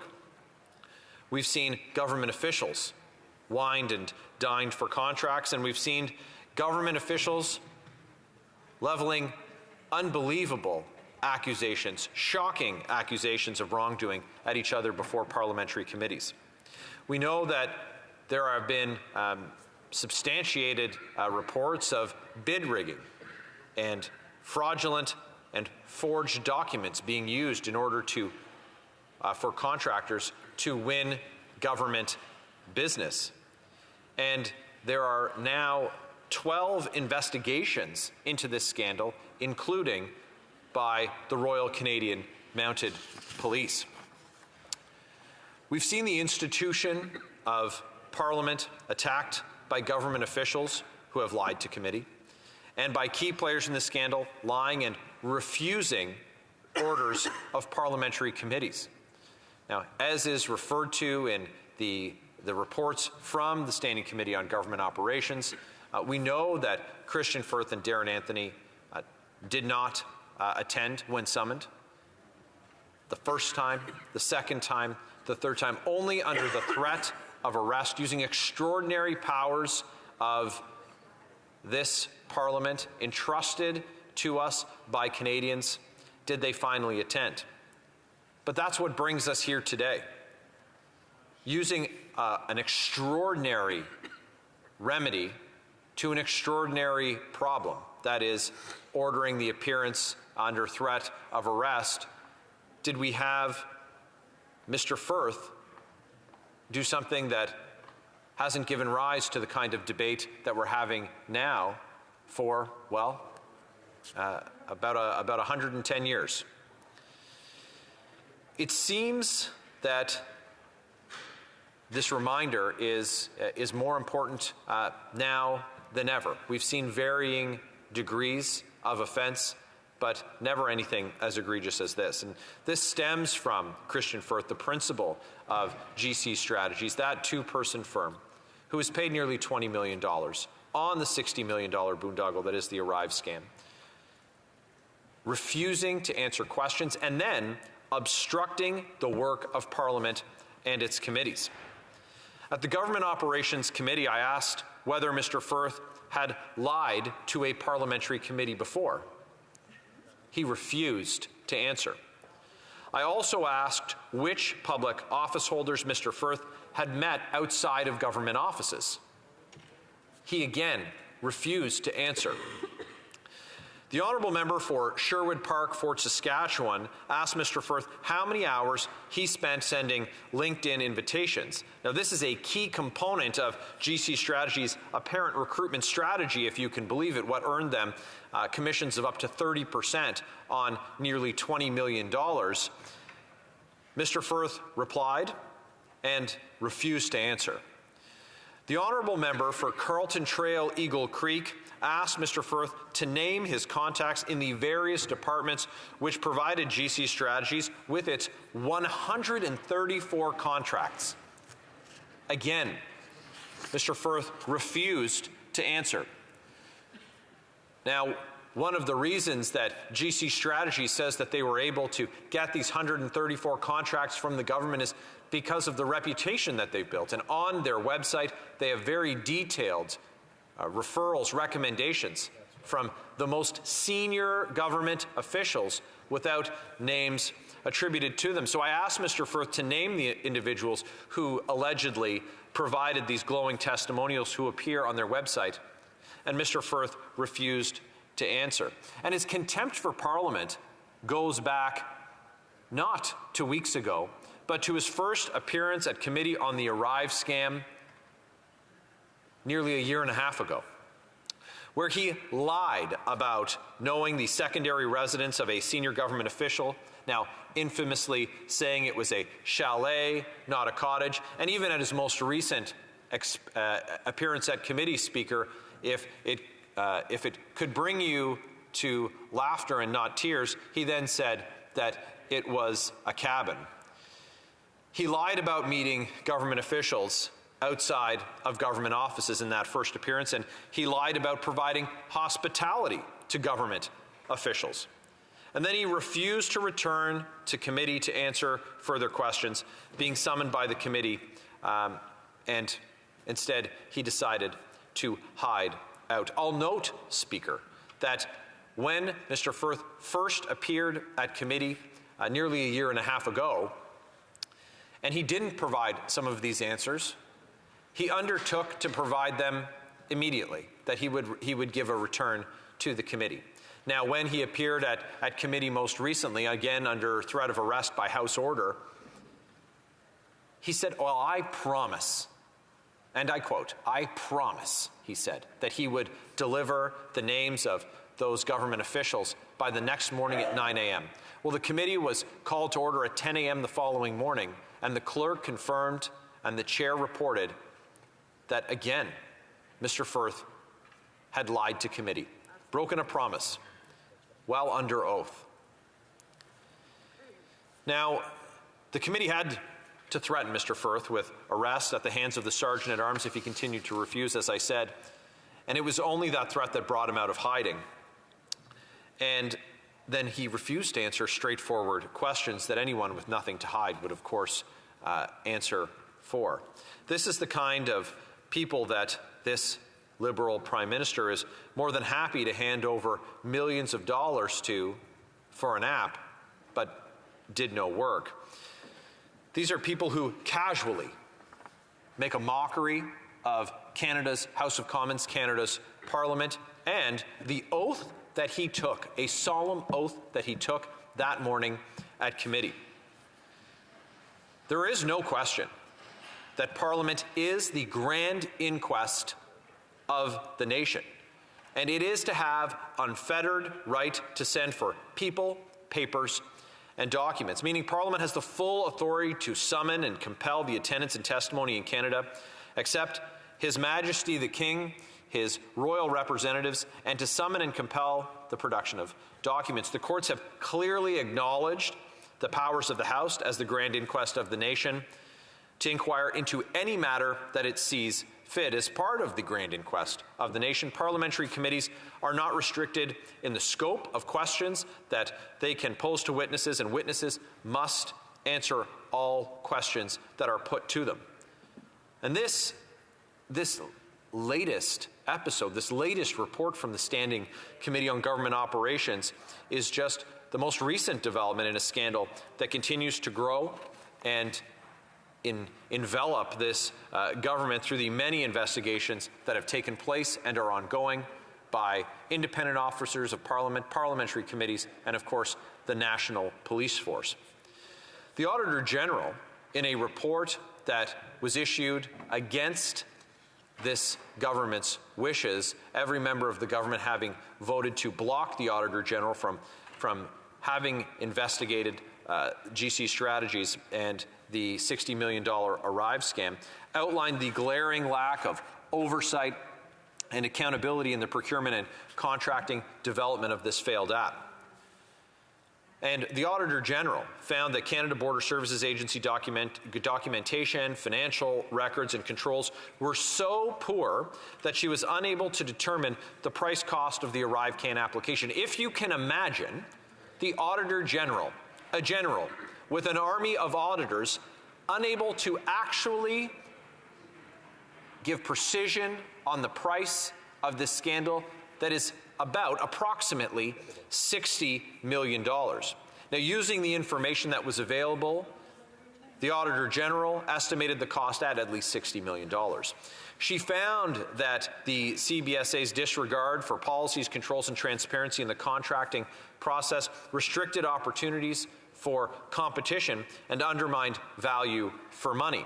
She found that the agency, of course, didn't have documentation, and why GC Strategies was selected through a non-competitive process in the first place, she doesn't know, and so far neither do Canadians. The Auditor General even found that Christian Firth and GC Strategies were able to write their own contract in one case that saw that two-man company awarded a $25 million contract. Now, the officials and IT firms working on Arrive scam were playing fast and loose with security and privacy of Canadians' private information, biometric health information. In one of the original contracts, the government waived the requirement for workers to have the requisite top secret security clearance. GC Strategies did meet the requirements for another contract, and so the government didn't see a problem with that. The Auditor General was unable to find evidence of valid security clearances for multiple workers on the app. It's no wonder Canadians were concerned from the very beginning. And it's no wonder that the Privacy Commissioner has launched his own investigation into the app for a second time, the first being related, of course, to the 10,000 Canadians falsely being sent into quarantine under threat of jail. That raises questions as to what exactly were government officials doing when all of this was going down. Well, they were too busy being wined and dined by contractors and even being treated to special whiskey tastings. They were more than happy to dole out millions of dollars in contracts that their hand-picked favorites, like GC Strategies, were looking for. They didn't care one bit about the value for money that Canadians were getting for their hard-earned tax dollars. And now they are scapegoating some and they're protecting others. They're lying. They're misleading parliamentary committees right alongside with GC Strategies' own Christian Firth. And the government has been trying to cover it up the entire way. When we have a situation in our country, a true crisis of the cost of living, record food bank usage, with millions of Canadians lining up at food banks in record numbers, thousands collaborating on best practices in being able to feed their families out of dumpsters, 10 cities by the dozen in communities that just a few short years ago couldn't have imagined such a thing. All the while, this Liberal government has been allowing insiders to benefit to the tune of millions, to become millionaires off the hard-earned tax dollars of single mothers, of young families, and of seniors. And what's the value for money that Canadians got for the millions that this Liberal Prime Minister awarded to these undeserving individuals like GC Strategies? Well, some Google searches, some LinkedIn searches, and a campaign to corrupt the procurement system and the public servants who oversaw the awarding of contracts. It's rot and corruption like this country hasn't seen in decades. Who was in charge? Because we haven't seen any minister stand up and take responsibility. Only after Canada's common sense Conservatives pounded on the drum for a year and a half about the rot inside the Liberal government, have they finally started to take some action and try and confuse Canadians that they're taking this seriously. The government who voted, every member of the Liberal government voted against the Auditor General actually investigating the $60 million boondoggle that is a Arrive scam. But in what they described this week as the first wave of announcements in fraud in the procurement system, $5 million in fraudulent contracting reported to the RCMP by the government. Well, it's the first wave. And you say, well, that's 5 million of 60 million. No. This is new. This is new discovery of fraud now being investigated by the National Police Force. The fact that we've seen obstruction from the government and not urgency to address this incredibly serious matter that undermines Canadians' confidence in public institutions. It creates incredible stress for families who are struggling to get by, to see the laissez-faire attitude of a government who's willing to dole out millions to the elites. Well, the beating heart and soul of this country, the everyday Canadian, is struggling just to make ends meet. And of course, to add insult to injury, we're just weeks away from a double-digit, 23% increase to the Liberal carbon tax that will see an increase in the price of gas, groceries, and home heating. Now, The rotten waste in this government does go beyond the $60 million Arrive scam. We know that. We know that the system of procurement that they're overseeing is broken. And we know that this is just one of a long list of scandals presided over by a Prime Minister twice found guilty for breaking Canada's ethics laws. But today, we are faced with, as a House, as representatives of Canadians, the opportunity to send a crystal clear message that when the grand inquest of the nation, when Canada's Parliament summons you before a committee, when Canada's Parliament invites you before a committee, we must get the full truth and nothing but the truth.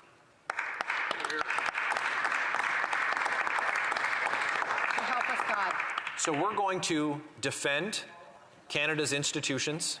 We're going to restore that confidence that Canadians have. And, Speaker, this motion offers an appropriate remedy for the rules having been broken, an admonishment, and for accountability and transparency, answers to the questions that were rightfully put to the individual who will, if this motion passes, be brought before the bar of this House. Now, Speaker, I invite all members of the House to support this important motion. I know that we've heard affirmation from members of Canada's official opposition, the Common Sense Conservatives. I know that we've heard from members of the from the third and the fourth party, as well as from the Green Party, that they'll be supporting it. And I look with a hopeful optimism that today, after 8 years, this Liberal government will do the right thing and vote in support of restoring Canadians' confidence in its oldest institution, its most sacred institution, the place that we serve, the true north, strong and free, our country that we love, Canada, and that's why we're voting to restore that confidence, and I call on all members to do the same. Thank you very much, Speaker. Well said.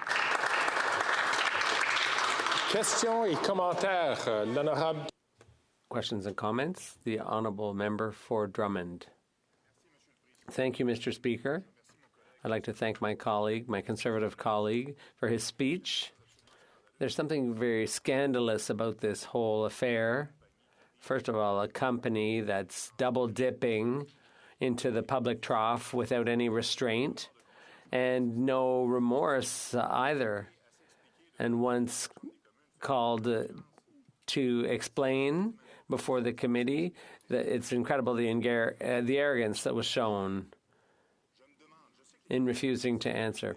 I know that committees have some tools to convince and even force reluctant witnesses to answer, but there are some, like the one we're talking about today, Mr. Firth, who managed to resist even those tools. So I think we need greater authority to make sure that this kind of recalcitrance ends. We've seen this at a couple of committees, witnesses refusing to answer questions. Are committees going to be strong enough? Are they going to have stronger tools so that we don't have this happening over and over again? So that witnesses understand that they have to answer questions. The Honourable Member from Leeds, Grenville, Thousand Islands, and Rideau Lakes. Well, I thank my honourable colleague for the question. The tools that we have today allow for a range of steps, and the first step, the one that's taken, every day a committee's in session in this House, is that we invite people to come to committee, whether it's stakeholders or people who are the subject of the report, who played a part in government contracting like this. Then the rare occasion where we have individuals who decline and may have different reasons for declining, but they decline. The committee can insist on that and, of course, issue a summons. And exceedingly rare, of course, we have to use the power of the full House, where all members have to agree to send for those individuals, which was done in this case. The tools are there, and I think that the power of committees, the important work that we do will be reinforced should this motion come to pass, because it sends an incredibly strong message about the seriousness with which all members take this matter and all matters that this House lawfully takes up in committee. The honourable member from Nepean. Thank you, Mr. Speaker. This is an extraordinary situation.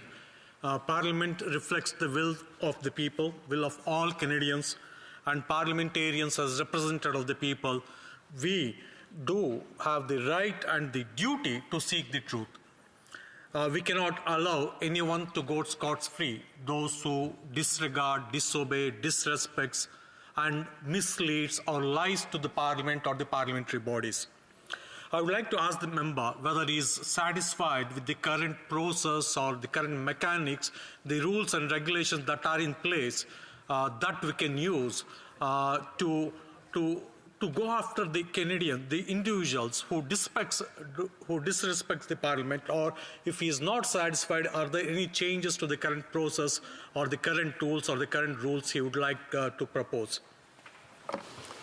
The honourable member from Leeds, Grenville, Thousand Islands and Rideau Lakes. Well, Speaker, thank the honourable member for the question. Again, it's a question of Parliament refreshing and parliamentarians refreshing their comfort in using the tools that are available to them, and this being an important one. Having individuals swear an oath before they come before committee has the same effect as an individual swearing an oath in a court of law. And for perjury, members of the public would have an understanding, even through pop culture, on what the prospective penalties are for that offense. And so, when we have individuals who are just flatly refusing to attend or refusing to answer questions, we need to use the tools that are in our parliamentary toolbox today. And this tool is it's rarely used, because it seems like it's been some time since anyone felt like they had greater power than Canada's 338 elected representatives, and that's why I think it's so important that we offer the appropriate remedy in this case, and that is to get the answers for Canadians and to admonish the individual who flouted the rules. The honourable member from Barrie Innisfil. Thank you, Mr. Speaker, and I want to thank the honourable member for bringing this issue forward, and I think it is an important one for this House to debate. Like all Canadians, I've been watching what's been going on with the proceedings at the Government Operations Committee, and have been extremely disturbed by the lack of work or the lack of information that's being provided by this individual. But I want to speak, and I know the honourable member is involved in several committees, not the least of which is Government Operations, but I want to speak specifically, because we are talking about obstruction, the obstructive tactics that have been going on in committee by the NDP Liberal coalition, whether it's filibustering, whether it's amendments to motion to water things down, or just generally obstructing the ability of the committee to do its work, especially on those committees where they have the majority. The honourable member from Leeds, Grenville, Thousand Islands and Rideau Lakes. Making sure that the will of Canadians is reflected in the work that we do requires incredible fortitude. Frankly, this is what we've had to put forward as the official opposition. We have to be able to withstand the tactics of a government that's found themselves after 8 years mired in scandal, and it's quite plain that they're just not worth the corruption to Canadians anymore. And pressing forward with an issue like this, though it's difficult and though it might seem uncomfortable to some and might say, okay, well, let's send this off to another committee to take a look at it. Well, frankly, this has been dealt with at committee. The only thing another committee could do is confirm, yep, there was prevarication, there were lies, there was a refusal to answer questions. So that's why it's so important that the House has that, is prepared to persevere, to stick to it, and to get these answers and to resolve the situation. The buck stops there. The honourable member, l'honorable député de New Westminster Burnaby. Merci, Monsieur le Président. Thank you, Mr. Speaker. And I'd like you to stick to the normal rotation, which, as you know, is that after the motion was introduced, the three other parties. So I would ask that you continue that tradition there. Mr. Speaker, clearly this motion, especially when it comes to ordering Mr. Firth to appear before the bar in the House and to be reprimanded and to provide answers to the questions that were raised. In the 17th report, we fully support that part of the motion. The member from Leeds, Grenville, Thousand Island, and Rideau Lakes for both his point of privilege, which I thought was solidly grounded in the traditions of the House that he presented. I thought it was very effective. And the reality is, Mr. Speaker, we intervened at the time to say we believe the conditions were there for a prima facie question of privilege because of the lack of respect for the House. Your ruling, I think, confirms that. And we are now seized with the debate. It's a motion that allows for that ability for this House to reprimand Mr. Firth and to call him to the bar and ensure that Canadians receive answers. We've seen with the ETS scandal and the Conservative government, $400 million. Now with this scandal under this current government, $60 million, that we need to ensure these things never happen again. And would my colleague agree with the NDP that this is not the kind of thing that any Canadian should be tolerating? The honourable member from Leeds, Grenville, Thousand Islands, Rideau Lakes. Well, of course, it's devastating for all Canadians to see the waste scandal and mismanagement after 8 years of this NDP Liberal Prime Minister. And it's so important that parliamentarians recognize the incredible opportunity that we have here right now to support this important motion, so that anyone else who's out there who's thinking about engaging in some kind of corrupt practices and cozying up with insiders, with cozying up to people who aren't forthright, and thinking that they're going to take the taxpayer for a ride, they need to understand that that's unacceptable. And first of all, Canada's Conservatives will of course restore ethics and accountability to Ottawa, but anyone who comes before a parliamentary committee must tell the truth. They must give fulsome answers, and if they fail to do that, there will be real consequences, and Canadians are still going to get answers because Canada's Conservatives will insist on nothing less. Resuming debate, the honourable member from Kingston and the Islands. Thank you very much, Mr. Speaker, and I rise today to speak to this debate on this question of privilege and the motion that's been put forward by the member from Leeds, Grenville, Thousand Islands, Rideau Lakes. And I want to thank him for bringing this forward. I would agree that this is an extremely serious matter. What we've seen in committee occur with the individuals in question being asked to appear at committee, being summoned to appear before committee, being completely ignoring those requests and demands, and then finally appearing after the threat of arrest, is not the conduct in which I think that any member of Parliament or any Canadian citizen should expect in order for our democracy to function properly. The committees that exist that support the work in the House of Commons here that perhaps a lot of Canadians aren't completely familiar with are committees that do very important work to inform the House, to bring forward various different proposals and policy and positions from the committee members after having the opportunity to sit down and to hear from actual witnesses at the ground level.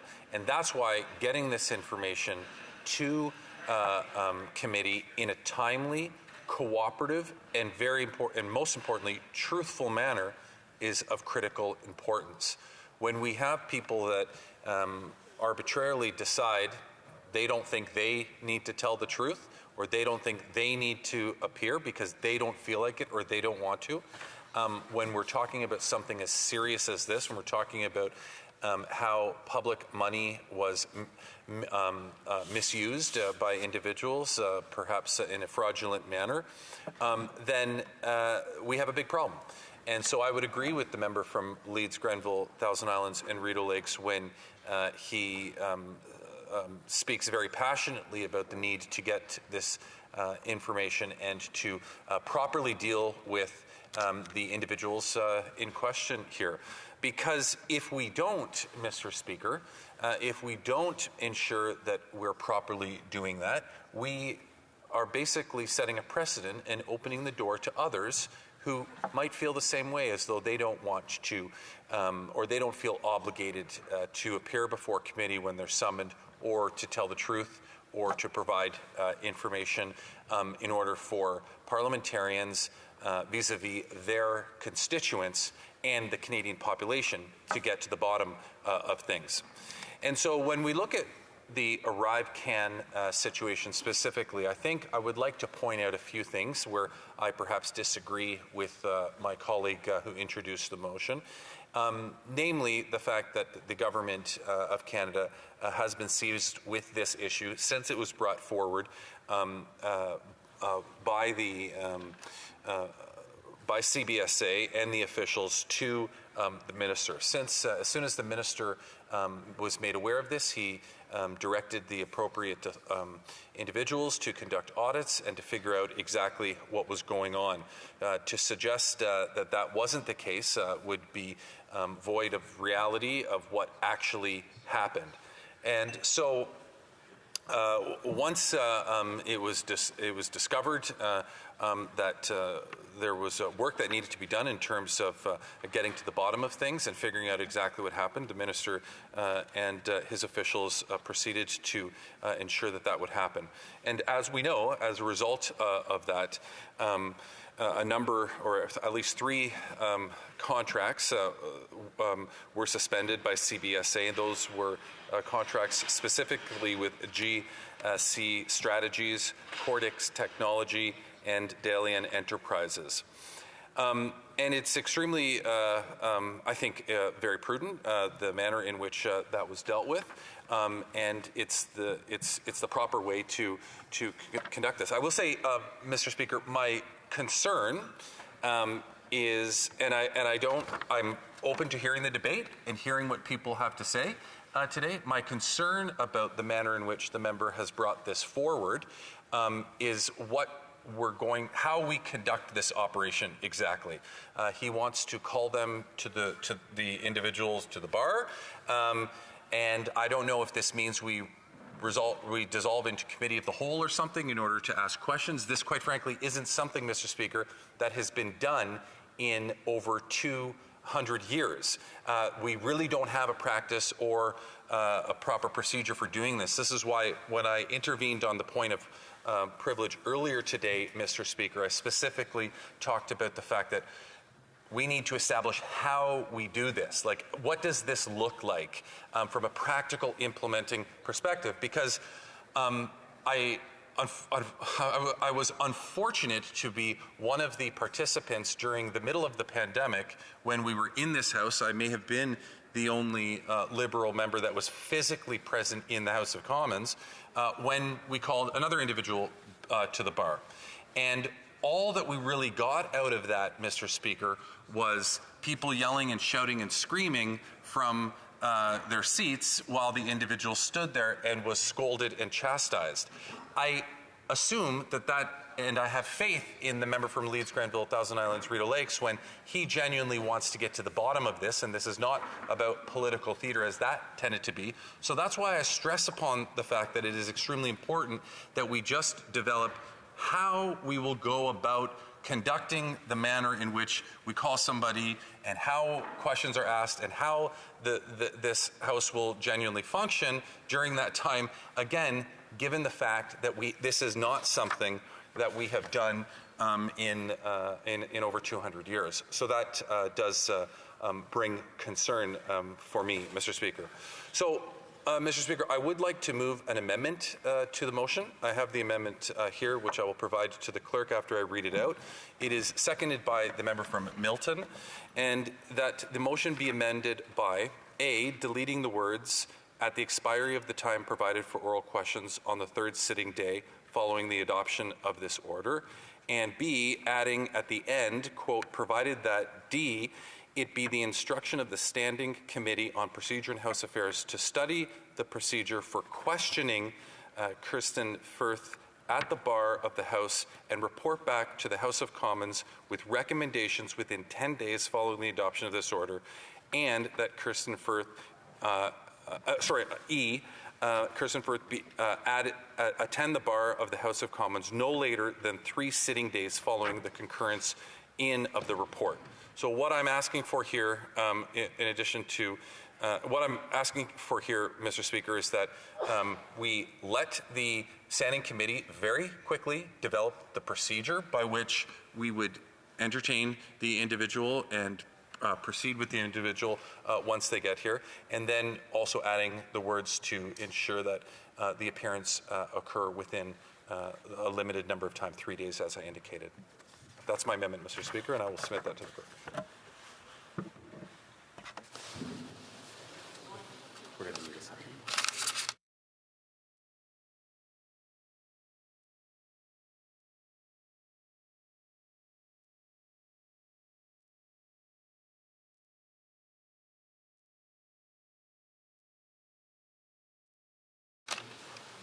So if the House will give the chair a couple of moments just to consider this. It appears to be in order, and I just need an opportunity to verify this.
Mr. Gerritsen, seconded by Mr. Van Koeverden, moves the following motion. A, that the motion be amended by A, deleting the words "at the expiry of the time provided for oral questions on the third sitting day following the adoption of this order," and B, at the end, adding at the end, "provided that D, it be an instruction to the Standing Committee on Procedure and House Affairs to study the procedure for questioning Kirsten Firth at the bar of the House and report back to the House with recommendations within 10 sitting days following the adoption of this order," and E, Kirsten Firth attend the bar of the House no later than 3 sitting days following concurrence of the report. Alors, Monsieur Gerritsen. Mr. Gerritsen, seconded by Mr. Van Koeverden, moves the following motion, that the motion be clarified by A, adding at the end of question period on the third sitting day following the adoption of this order, B, by adding the following, provided that D, an instruction be given to the Standing Committee on Procedure and House Affairs to undertake a study of the procedure regarding the questioning of Kirsten Firth, and that the committee report to the House within 10 days of the adoption of this order, and that Kirsten Firth appear at the bar of the House within 3 days of the adoption of the report.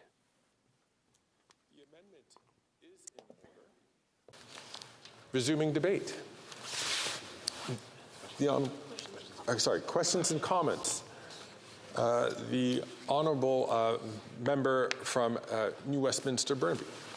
Thank you very much, Mr. Speaker. And I hope that this signifies that we will have a consensus around the important consideration of ensuring that the contempt that was shown by Mr. Firth to this House, through the committee report and through the question privilege that we're now debating, that those questions that Mr. Firth refused to answer will be answered. And it appears that we're getting to a consensus around that fact. I think that is important because that is fundamental, I think, to the process and ensuring that we get answers for Canadians and accountability from this government. Where there seems to be an issue to work through is the procedure around that. And I think that we will certainly take into consideration the amendment.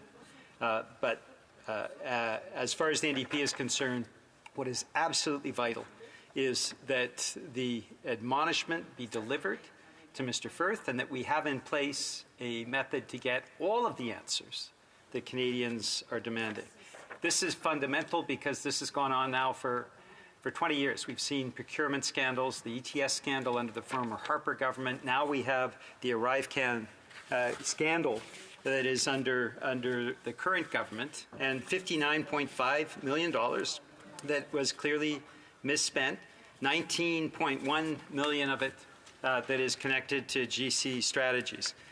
Would my colleague from Kingston and the Islands agree with the NDP that we need to stop these scandals, whether Conservative or Liberal? We need to put in place measures to ensure this kind of scandal, this kind of misspending never happens again. The honourable member from Kingston and the Islands. First and foremost, Mr. Speaker, we need to ensure that taxpayers' money, they're getting what they deserve, and that they're being treated fairly in terms of money that's being spent on behalf of taxpayers. And to that end, whenever an issue arises through government that, like we've seen with ArriveCan, we need to get to the bottom of it on behalf of taxpayers. And so to that end, I am definitely supportive of what the member from New Westminster, Burnaby, is indicating. But I do just want to stress that the reason why I put forward that amendment is because of my concern as to what we will actually get out of the process of having the individual here. That's why I stress that rather than having a debacle and everybody perhaps not really knowing what the procedure and how we're going to deal with this, because we haven't done it in over 200 years, that we lay that out clearly and it is set up so that we have a process in place to do that, and that's what my amendment is about. The honourable member from Leeds, Grenville, Thousand Islands, Rideau Lakes. Speaker, so the last time this was done was 1913, which is certainly not 200 years ago. I'd just like to draw through you to the member for Kingston and the Islands. Attention, Sir John Bournois' Parliamentary Procedure and Practice in the Dominion of Canada, 4th edition, at pages 70 and 74, which explain that when the witness appears at the bar of the House, each question will be written out and handed to the Speaker, who, strictly speaking, should read it to the witness.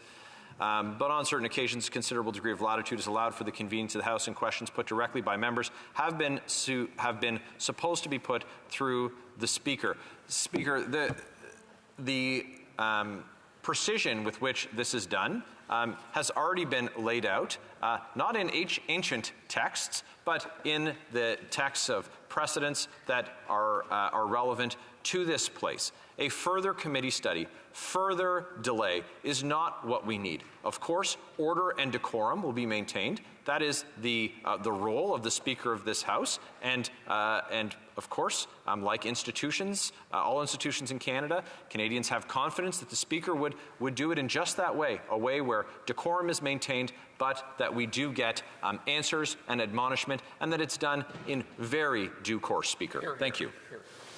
The honourable member from Kingston and the Islands. 111 years, I apologize. I said 200. It doesn't change the fact that it was certainly before that member or I were born. It was before the two great world wars. It was before the Titanic sank, Mr. Speaker. It was a long time ago. And I think that it warrants us at least studying to make sure that the manner in which you do this is acceptable. Something that unfortunately didn't happen 111 years ago, Mr. Speaker, was the last time that we called somebody before the bar. And I was in this House when that member was in this House, and despite the fact that he has great assurances in the Speaker to do their job in terms of maintaining decorum, it was Conservatives that were outright, in my opinion, ruthless towards the way that they treated the President of PSAC when he came before the bar. We have a precedent of less than 2 years ago of how Conservatives treated somebody that comes before the bar. I have a lot of respect for the member from Leeds, Grenville, Thousand Islands, Rideau Lakes. I do not agree with him that decorum just happens. We know for a fact that did not happen last time we did this. So I think it would be very prudent of us to take, what am I talking about here, 10 days to work with his colleagues who sit on the committee to determine and establish the practice that we use when the individual arrives. The Honourable Member for Laurentides-Labelle. Thank you, Mr. Speaker. I feel like I'm in an old-fashioned movie. When it comes to procedure, have already been many questions of privilege. Mr. Speaker, what's happening at the PROC committee, we can't determine the result of it, but for such an important file or case, we have to deal with it here in the chamber. So, Mr. Speaker, I would like to discuss this here, and PROC won't have the last word. So I understand my colleague across the way who's trying to save time and open a door so that PROC can make some amendments. But, Mr. Speaker, I believe that we have to deal with this here in the House. The Honourable Member from Kingston, the Islands. That's not what I was proposing. That's not what I'm proposing, Mr. Speaker. What I'm proposing in the amendment is not that PROC change anything or change the wording or anything like that. We can pass that privilege motion with my amendment here. All it says is that before the individual appear before the bar, we allow PROC to establish the manner in which the individual is questioned, whether we're in committee of the whole or regular proceeding. And I realize that the member from Leeds, Grenville, Thousand Islands, Rideau Lakes brought forward some suggestions as to how it happened in 1913. And by the way, the Titanic sunk in 1911, so I shouldn't have made that reference.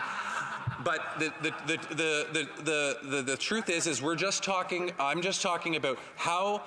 Let PROC establish how that individual is treated when they come here. I'm by no means suggesting that the individual doesn't come here.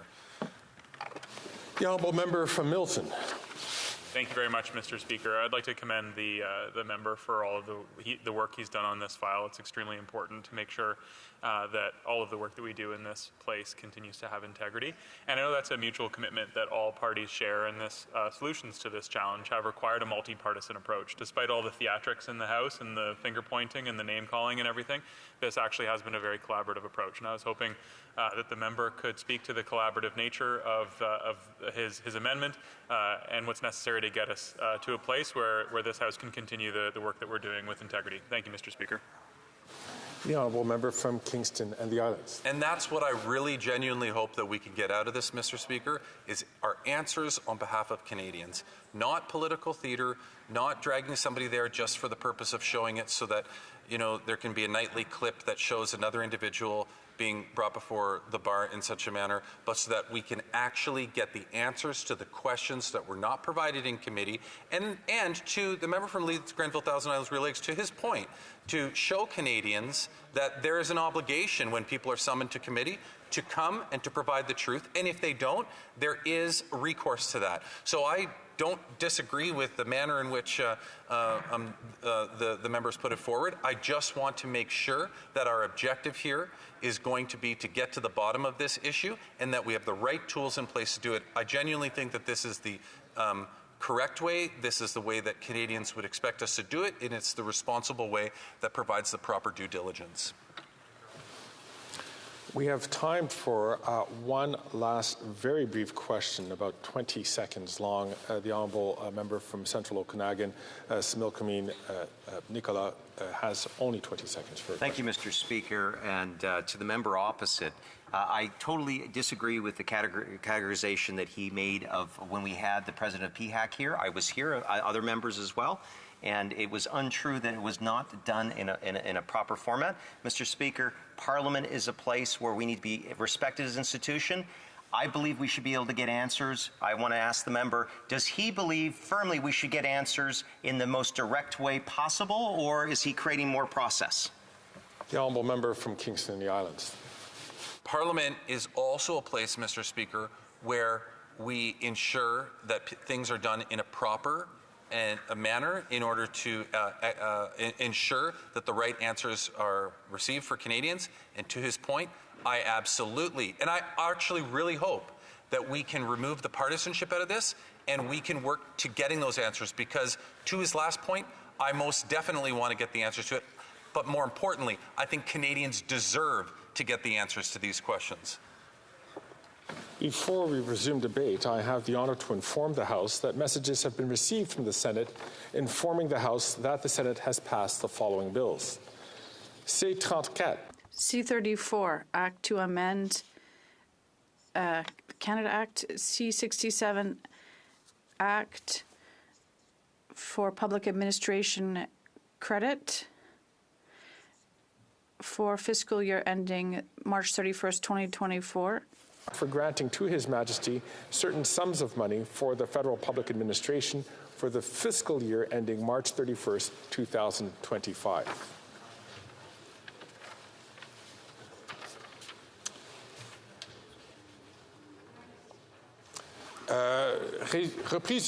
Resuming debate. The Honourable Member for Terrebonne.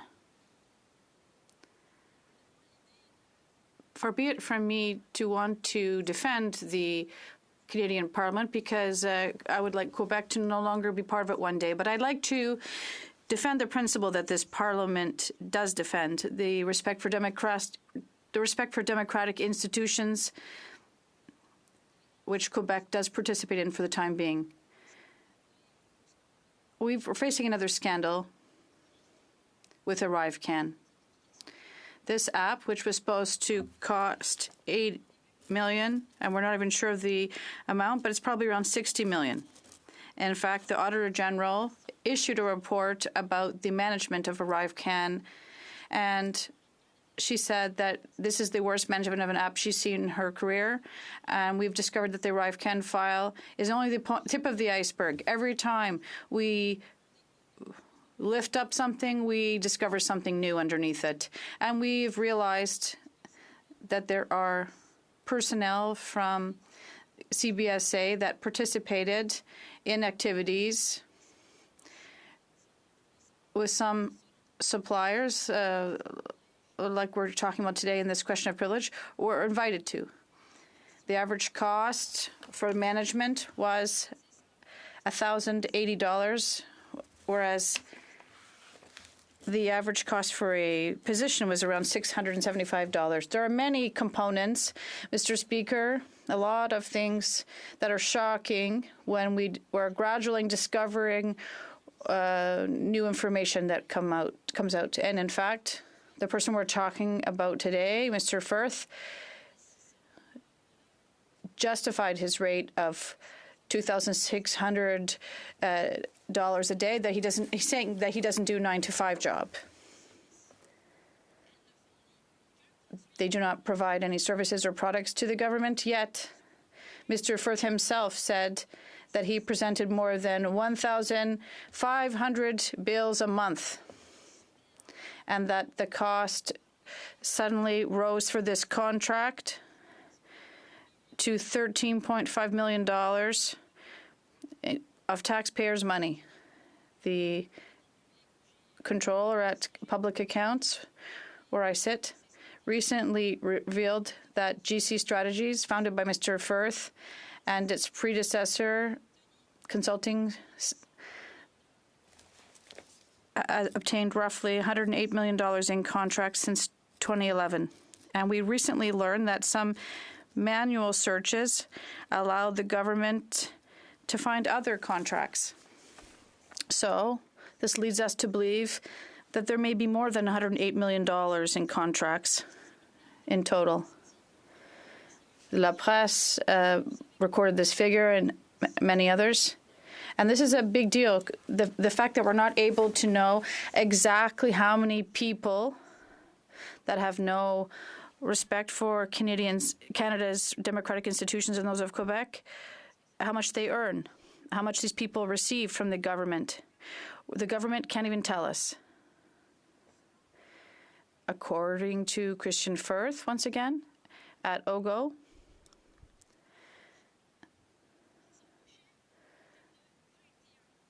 $21% was their margin that they pocketed for contracts. Well, if we consider that there's $108 million in contracts, this is divided by 2. Darren Anthony, Mr. Firth, 21% of $108 million.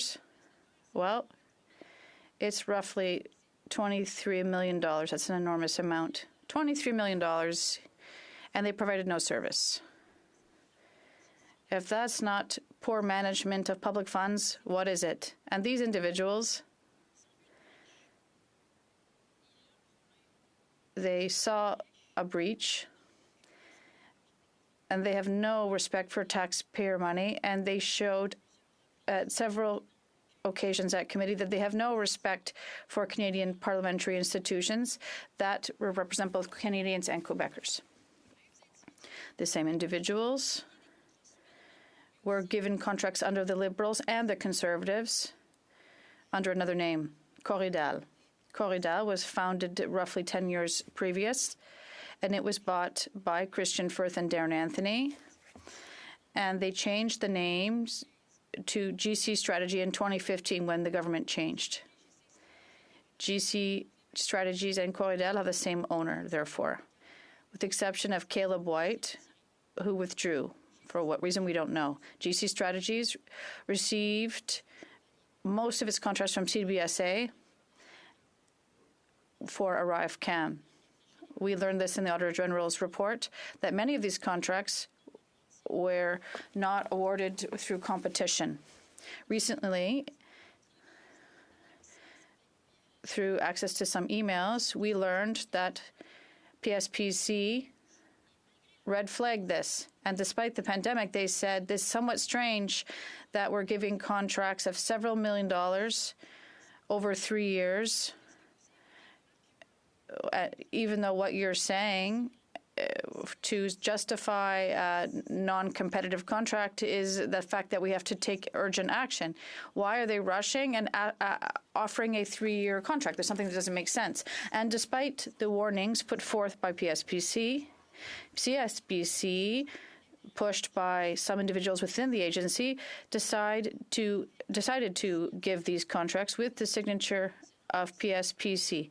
So, unfortunately, these people were supposed to work to make sure these things don't happen. People like Christian Firth should not wrongly benefit from public funds. Another factor that I'd like to bring to this House is that Mr. Firth owns a numbered company, which also rings a bell, a strange bell, because sometimes it makes you think that this whole story may be a bit dirty. Mr. Firth and Mr. Anthony met each other in 2010 when they were working for Veritac. Mr. Speaker, these two individuals left Veritac in 2010, and in 2009, the same firm and the same owners of this firm pled guilty to an offer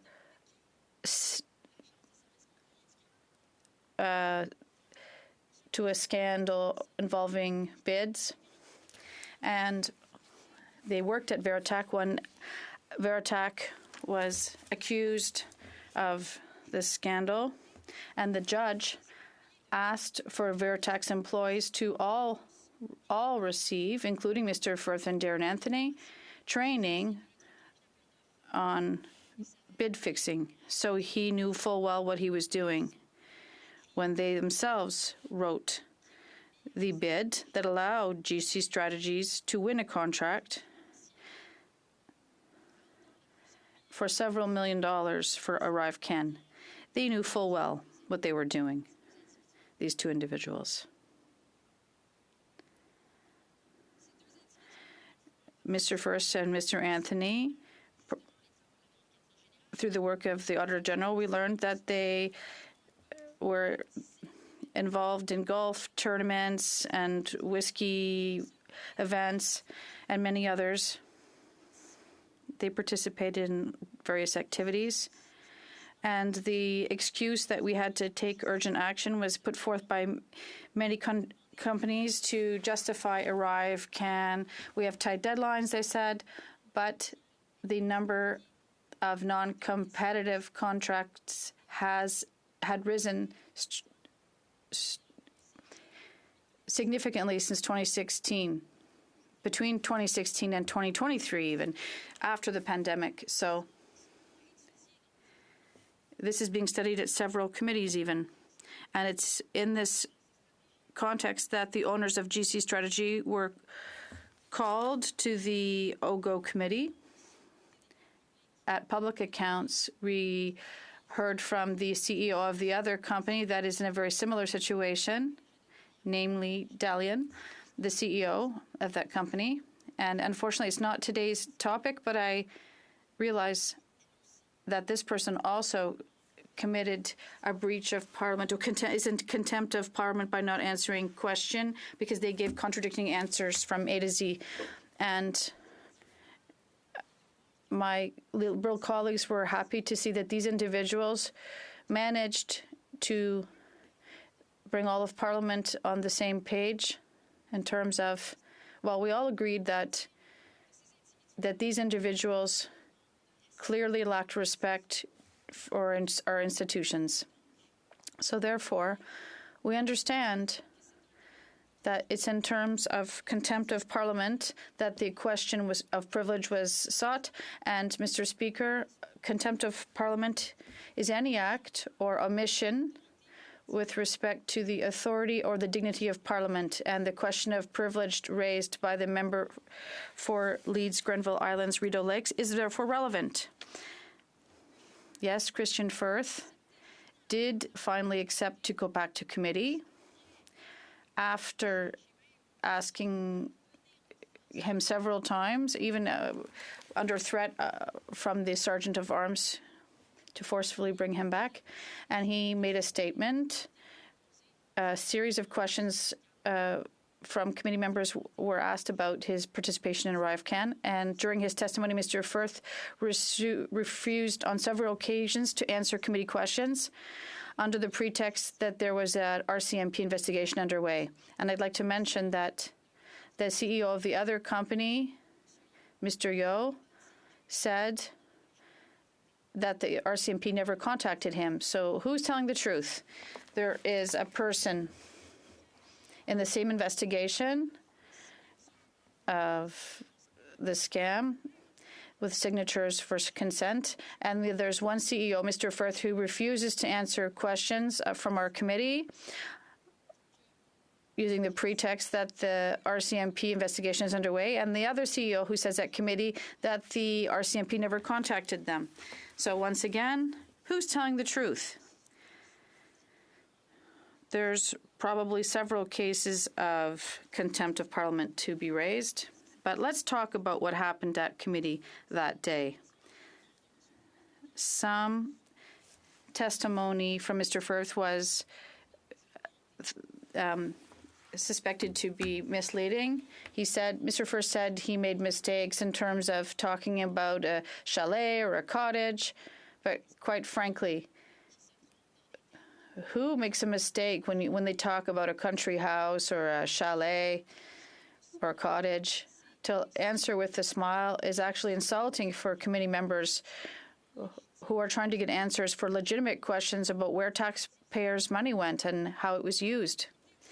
The committee also mentioned in terms of fully sworn-in witnesses, because Mr. Firth was sworn in, and whether the witness is sworn in or not, if they refuse to answer questions or do not give true answers, could be accused of contempt of the House. And you know what? That's what they did. Mr. Firth refused to answer questions on several occasions, questions from committee members.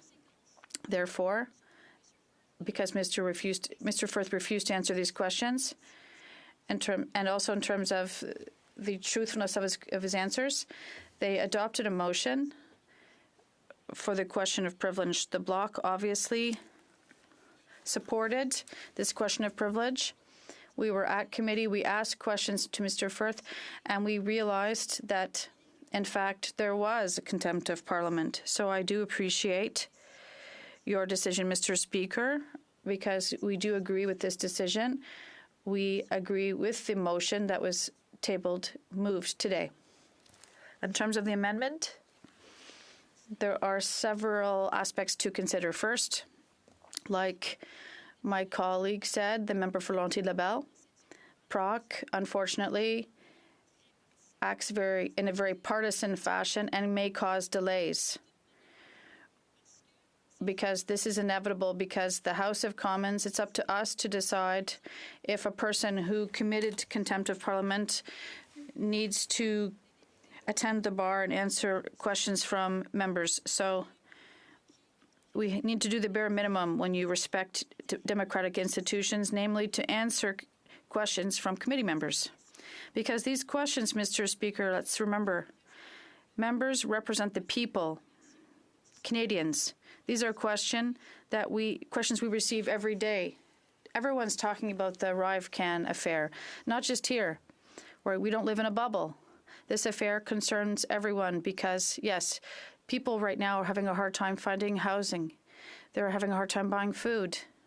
And all the while, we realize that there are companies that receive dozens of millions of dollars of taxpayers' money that don't provide any services and don't even take their responsibilities seriously. They don't take any responsibility for this affair. They answer questions with a smile when they do even answer them. And this is deeply insulting, Mr. Speaker. Therefore, in terms of bringing the questions to Proc, well, we're still reflecting because we have to understand that this House has the power to decide in terms of what will happen to these individuals. And first, we'd like to make sure that everyone in this chamber agrees that there was contempt of Parliament and that these individuals, particularly Mr. Firth and Mr. Anthony and Mr. Yeo, have to answer the questions of parliamentarians, of Quebecers and Canadians, that everyone has to agree that they should attend the bar here and wait for your judgment in terms of their actions, Mr. Speaker. These actions that are deplorable. Thank you, Mr. Speaker. Questions and comments. The Honourable Member for Châteauguay-Lacolle. Thank you, Mr. Speaker. I'd like to thank my colleague for her speech. She summarized rather well, with a lot of details, what happened at public accounts and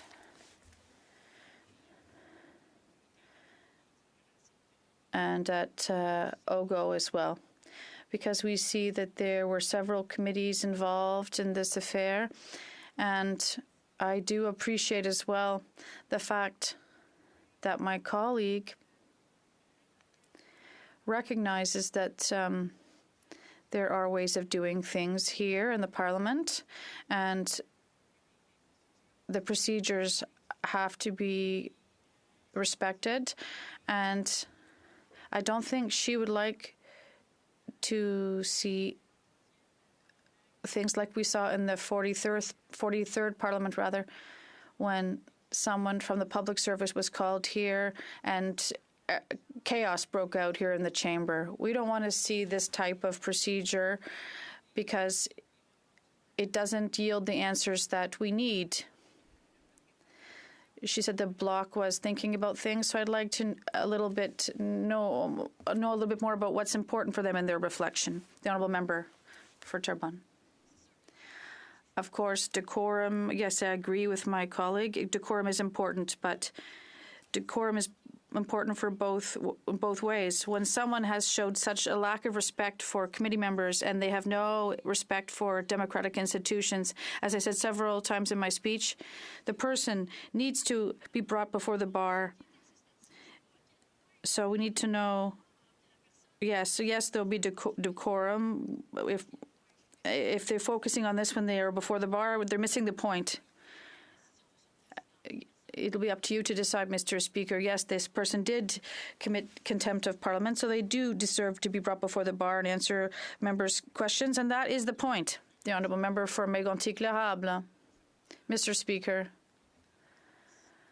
we are experiencing a historical debate right now at the House of Commons because it's been over 100 years since someone had to be brought before all parliamentarians for contempt of Parliament for something so serious. It's also essential to ensure that people who do bear witness at committees understand that when members of this Parliament compel them to answer committees' questions, they have to tell the truth, the whole truth, and nothing but the truth. I participated myself in a few sessions in the Arrive Can file, and this app cost more than $83 million.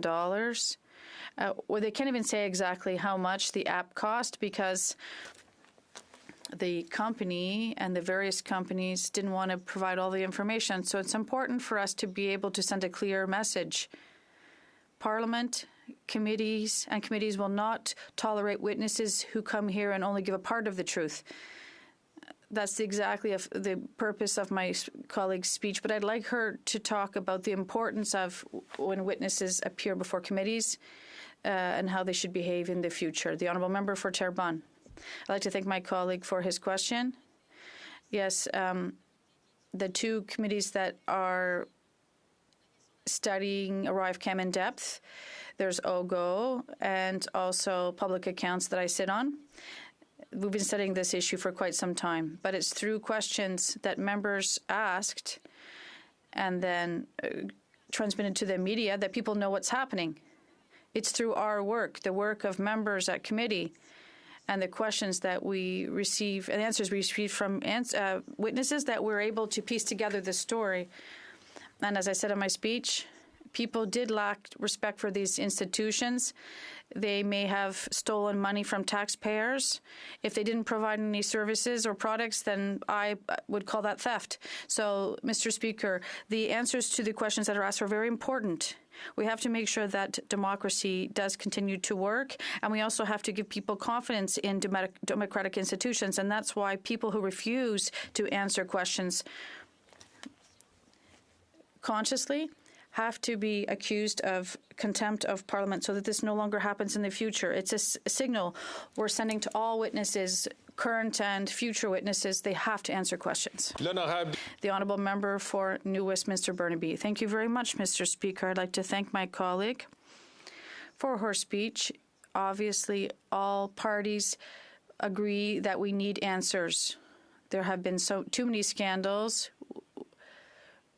We saw the scandal under the Conservatives, the ETS scandal, and now there's this Arrive Can scandal. So it's important to get all the answers with respect to these scandals. What's being proposed is a procedure that hasn't been used for over 110 years. Before simultaneous interpreters and before television. So it's important to establish a solid basis for this procedure. And this way, we can use it in the future as well. We all agree about the importance of bringing Mr. Firth before the bar. We're all united in terms of the need to obtain answers. And does the member agree with me? The PROC committee and could still sit during the 2 upcoming weeks to establish all the recommendations about how to implement this novel procedure. Before I recognize the member for Terrebonne, I'd just like to inform the House we don't have much time left before the end of today's session, so there's roughly a minute and a half left, so I will ask the member for Terrebonne to be very brief. Thank you very much, Mr. Speaker. There's one thing that's important. Last year, or if it was last year or 100 years ago, contempt of Parliament was committed. So in the current situation where contempt of Parliament occurred, it doesn't matter what will happen in terms of procedures or whether it happened recently or not. There needs to be an additional stage to bring them before the bar. Does this justify sending this question to PROC? I don't know, Mr. Speaker. What I do know is that contempt of Parliament was committee. What I do know is that PROC could perhaps have a meeting in the next couple of weeks, even though it is supposed to be a writing period and a time for us to be closer to our constituents, but perhaps PROC could have a meeting on this issue. But what's important is to know if PROC committee is looking at this issue, when they do, will they set partisanship aside? Will they feel that our democratic institutions that represent Quebecers and Canadians are more important than the interests of our political parties? Thank you, Mr. Speaker. I would like to inform the House that the member for Terrebonne will have 2 minutes to answer questions and comments when this debate will be resumed. And when the debate has expired, the House will resume study of this question of privilege on Monday at 11 a.m. And pursuant to Standing Order 38, I would like to inform the honourable members that private members will be suspended for today. Private members' business, rather, will be suspended for today.